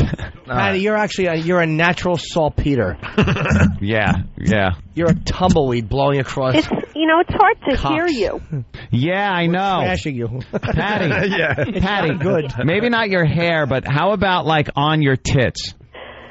What if the guys jerk off on your tits? You might be the one person who would mind the tits less. Wouldn't be in your hair. I say hair. Wash off easier. Hair is much funnier. No, but tits are funny because you could just fucking miss and hit her right in the mouth. Oh, my God. How funny would that be? All over her face, bukkake. All right. All over those glasses and her chiclet teeth. Fuck. That'd be funny. We're basically complimenting you. Oh, hello? Phone. Hi. Hi, Starbucks. I'm going to have to continue this another time, okay? What, work or this call? Yeah. Because I got to go. We're getting busy. Where are you working? Where are you working? I'm at Starbucks. I'm about to leave from my shift. Yeah. All right, you're talking about getting jerked off on and someone's waiting for a latte. Yeah. She can't look at the soy milk the same way again. Now I know what's going on when I'm at Starbucks. Some lady's on the phone. Come on. Yeah, she's telling fucking jizz stories. Fielding offers. All right, go work. Don't lose your fucking job. Because we don't feel like paying your All bills. right, I'll get back to you, okay? All right. Yeah, you think about it. You think it over, Patty. All right. Have tea with a friend and get some advice. Throw a few lattes on your chest and let us know how it feels. Exactly. Okay. Okay. All right. All right. Okay. Bye. All right, let's do line of the day. Line of the day. Let's do line of the day, and we'll get out of here. Louis C.K.'s DVD Shameless comes out Tuesday. His HBO special. Wow, 3 runner-ups. 3 runner-ups? Yes. All right, let's do a runner-up line of the day. Shameless. He is, though, right? Nope. Oh, there was a pause What was there. the pause? We know all about the pause. I don't mean the pause that you're, cutting off. Can we We're not talking about the pause and there are marks on your back. You have to put oven mitts on all the German shepherds. So you don't scratch Marge up. You at least let the cats watch. I love the oven mitts on the dog. Pretty good. Oh, what a picture that conjures up. You got to tape them because the dog wants to take them off. and he walks across the room all funny like he's goose stepping because he's got oven mitts on his paws. He's got that weird look on his face. Why are you doing this to me? What is this? Like he loves fucking her, but he hates the silly handwear. Let's do another runner-up line of the day. My clothes all wet with white stuff. And Charlie was holding my cum? Did I come? Pretty good. The OJ getting jizzed on. Yeah. I love it. One more runner-up line of the day. There was a family of it's nice people that looked retarded people. Yeah, it was like I forget their names, but they all had Down syndrome, like all these kids. The Nagels?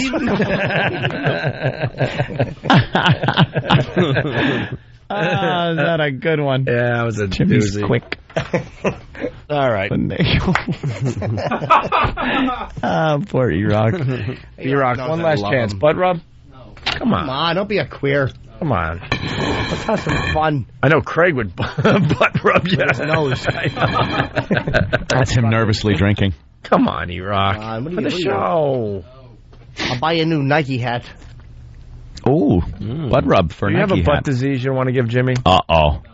You got going on cranky there? ass? Cranky ass Yeah, now? he didn't wipe. Little Yeah, cranky ass. cranky because there hasn't been a cock in it yet. It's like me with my coffee. You can't talk to his asshole till a dick has been inside of it for a little while. I was going to say, I thought you put a dick in your coffee or something. No. With a cup of coffee in the morning, right? Yeah. You need your coffee. Don't mind me. Hold on. Please hold. Thank you. Here is your line of the day. Here Comes. La la la la. End of the day. Line of the day. Line of the day. La la la la la. The dramatic.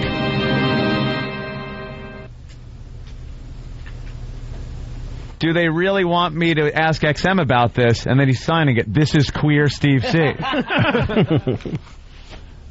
Very good. But the beginning was cut off, wasn't it? Hey. What? Wasn't the beginning of that cut off? Did they cut off the beginning? All right, why don't we do it again? Here's today's. To get on. We'll start all over. Here's today's line of the day. That's the whole thing? I thought there was more before that, like where we actually But that's talked the about beauty the of the line actual of the day bit where we don't explain the line. All right. It was a very good line. It was an extremely good line. Never know it hearing it that time. But that's the beauty of the bit where you don't. Hey, as long as it's a victory in my column, I'm fine with it. It was a context line of the day. Yes. Good one. All right. E-Rock? Butt rub? Come on. Come on. Take us out with a butt rub. What better way to end the show? This was a great show. Take us out with a butt rub. Butt rub. Jimmy, would you take a butt rub from anyone else in the room? Don't look at me, please. In this room, yeah, any of you guys I would, but nobody else. Oh, no one outside studio? No, because they're going to send that fucking intern in here who'd love to. He'd love It's not to. fun if you love to. Craig would not only do it, but he'd do it off mic, like once the show is over. Yeah, I just didn't want to do it on the radio. At 4:30, we'll meet in butt rub somewhere. A rest stop. Yeah. Wants to meet in fucking Washington Square Park. Nobody? E-Rock, butt rub? Butt rub? Come on. If I had to choose, I would take Eric. Yeah. Oh, God. It's going to suck when we order him to do it. I really don't want it to get to that. I know. Like, if he just would do it, it wouldn't get to the awkward point of us making him do it. By the way, a terrible thing to take to your next job interview. So Yeah. why did you leave your last position? Because I wouldn't rub my ass against another guy's ass. Yeah. By the way, people feel gypped today because they didn't really get to hear the darn after line of the day. Oh. It was there, but it was weak in the background, and we all talked over it. And tomorrow. Darn. There you go.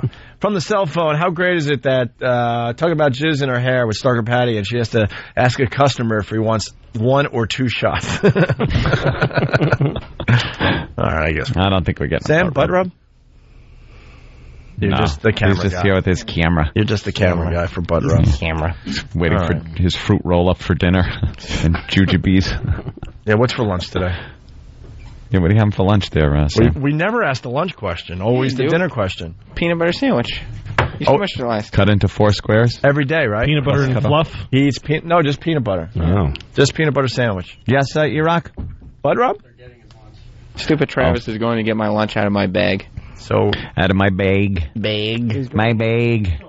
That's not his fucking lunch. You've done it. Oh, God. And then 3 Oreo cookies. Why 3? Oh. That's what. Well, 3 Who is did what this? The perfect. My girlfriend. Your girlfriend did this? Yes.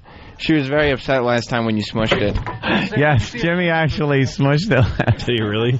She was really sad when Jim smushed it. She's going to get upset again.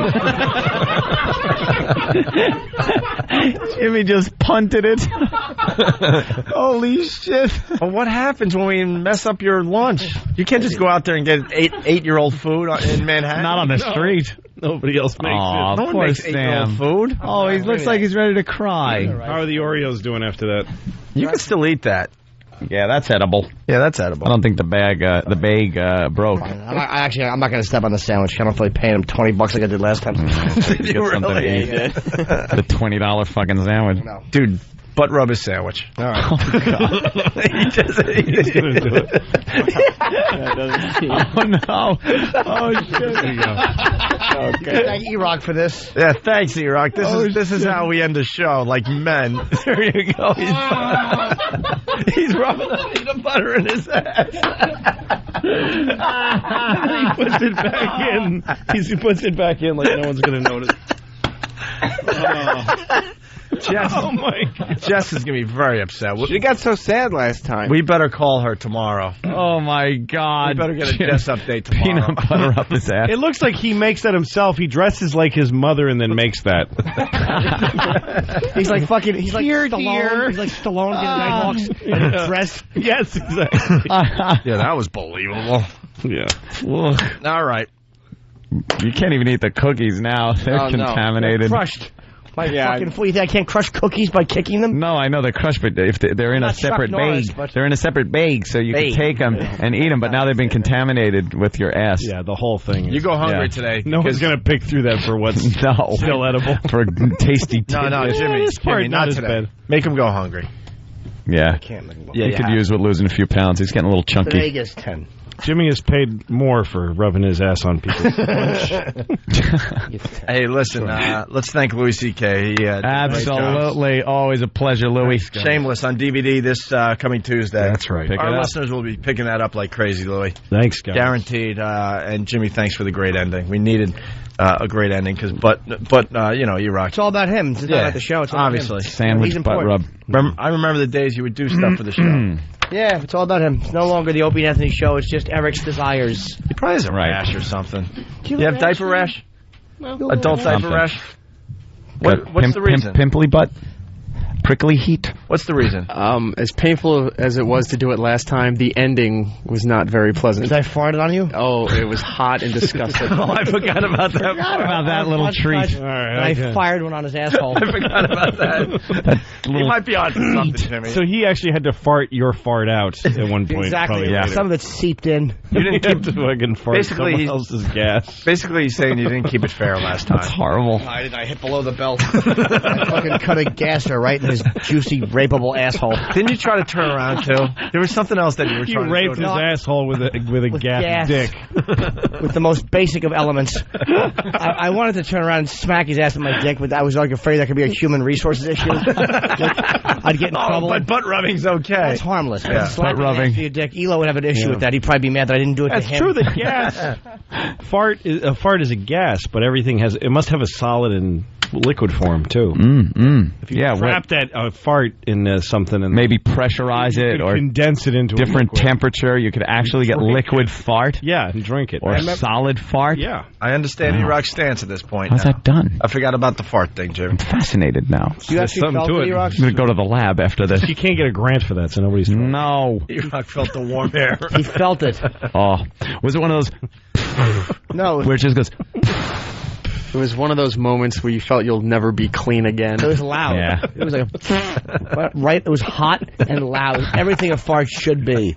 If you were gonna write a song about a fart, that would be the one. Like Bette Midler sang about that one. Bob Dylan wrote a hot and loud anthem about that fart.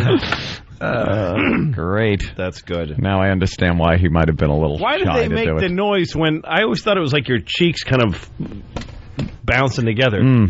But if you spread your ass cheeks, it makes a tooting noise. What the fuck?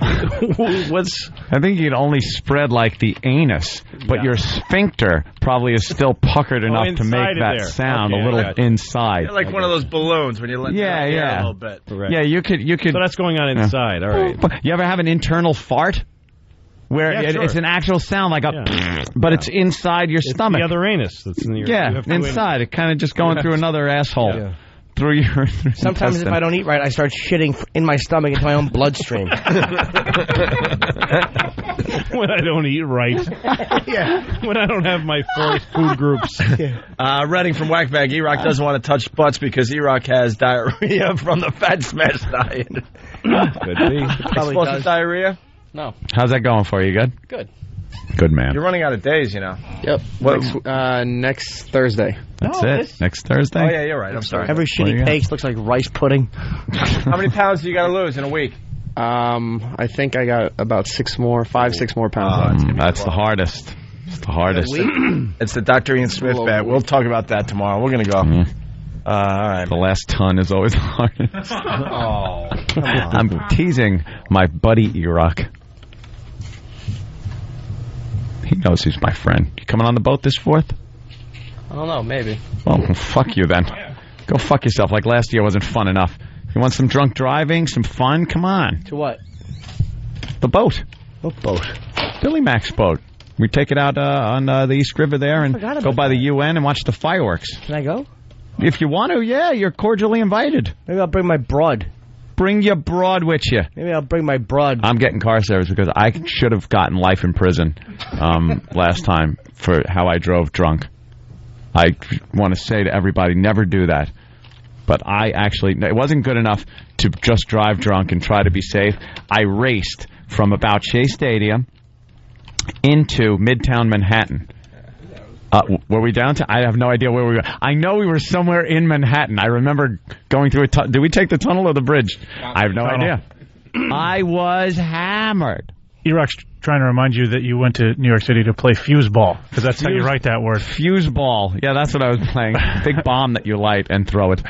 Like that joke. F-ball. Fuse ball. We played I drove fuse ball. so drunk once with like lots of people in the car. It was like a classic. So yeah, that was wiping it. out a bunch of kids. Should have just killed everybody. And I had to have one eye closed so I didn't see 2 of shit. Oof. That's how drunk I was. That's bad. Driving with one eye and going really fast and laughing. That's the last thing you should ever see. Yeah. Before you just hit something. Should have died. And I did spin out. I was on Sturrow Drive in Boston. And I hit a that's nasty curve and I spun. The whole car spun many times. See, thank God it was the middle of the night. Nobody else was coming. Thank God your body should have been thrown out of it. Yes, they should have found you in a fucking berry shrub. Yeah, no, I had no problem. You dirty I had no problem that time, but I heard something very frightening this morning. It was on the news. They're trying to pass legislation for if you're drunk and cause a fatality, life in prison. Sure, well, yeah. Life in I prison. think that sounds right. Oh, yeah, and then I'm thinking to myself, that sounds right. And then you think, like, Could happen to me in 10 seconds. Might be an accident, I'm but 2 moves away it's not from your that. fault. Yeah. Like, you're drinking, but somebody else screws up, and all of a sudden you're just out having a good time, and then you're in prison for the rest of your life. Just Yes. think of that, like, No, it's true. That good could happen. time, prison for the rest of your life. You could be one notch above legal alcohol, and you get in an accident that wasn't your fault, and somebody dies. Dies, prison for life. Yep. What about fucking... I live with that kind of fear every time I fuck a boy's mouth. Prison for life. You just learn. Hey, it's it's safer being in an airplane, all that kind of. Right. Most people slip in a bathtub. True. Some things are worth the risk, Lou. Exactly. Let's get out of here. All right. Yeah, it is time to go. Opie left hours ago. We've been going over every He day, just though. left. He probably recorded the promo and is gone. But again, thank you, Louis. Louis C.K., always fun to have you in. Thank you. DVD when? 26th of June, Tuesday. Yes. Tuesday. Famous. Yes. Pick it up. Hysterical. Jimmy Norton, my pal. I have nothing going on. Oh, wait. Maybe some things. There's surprises around the corner. I know that. That's all I'll say. My cock is itching. Oh, I'm at Crackers in Indianapolis for the 4 people still listening. Oh. Are you going to go to Bob and Tom? Yeah, I'll go over Are there. they good? I'll be at Crackers in Indianapolis this weekend. Cool. And that is the show. I want to see if your rock screws up. Show. Opie and Anthony. Opie and Anthony. It's the Opie and Anthony Show.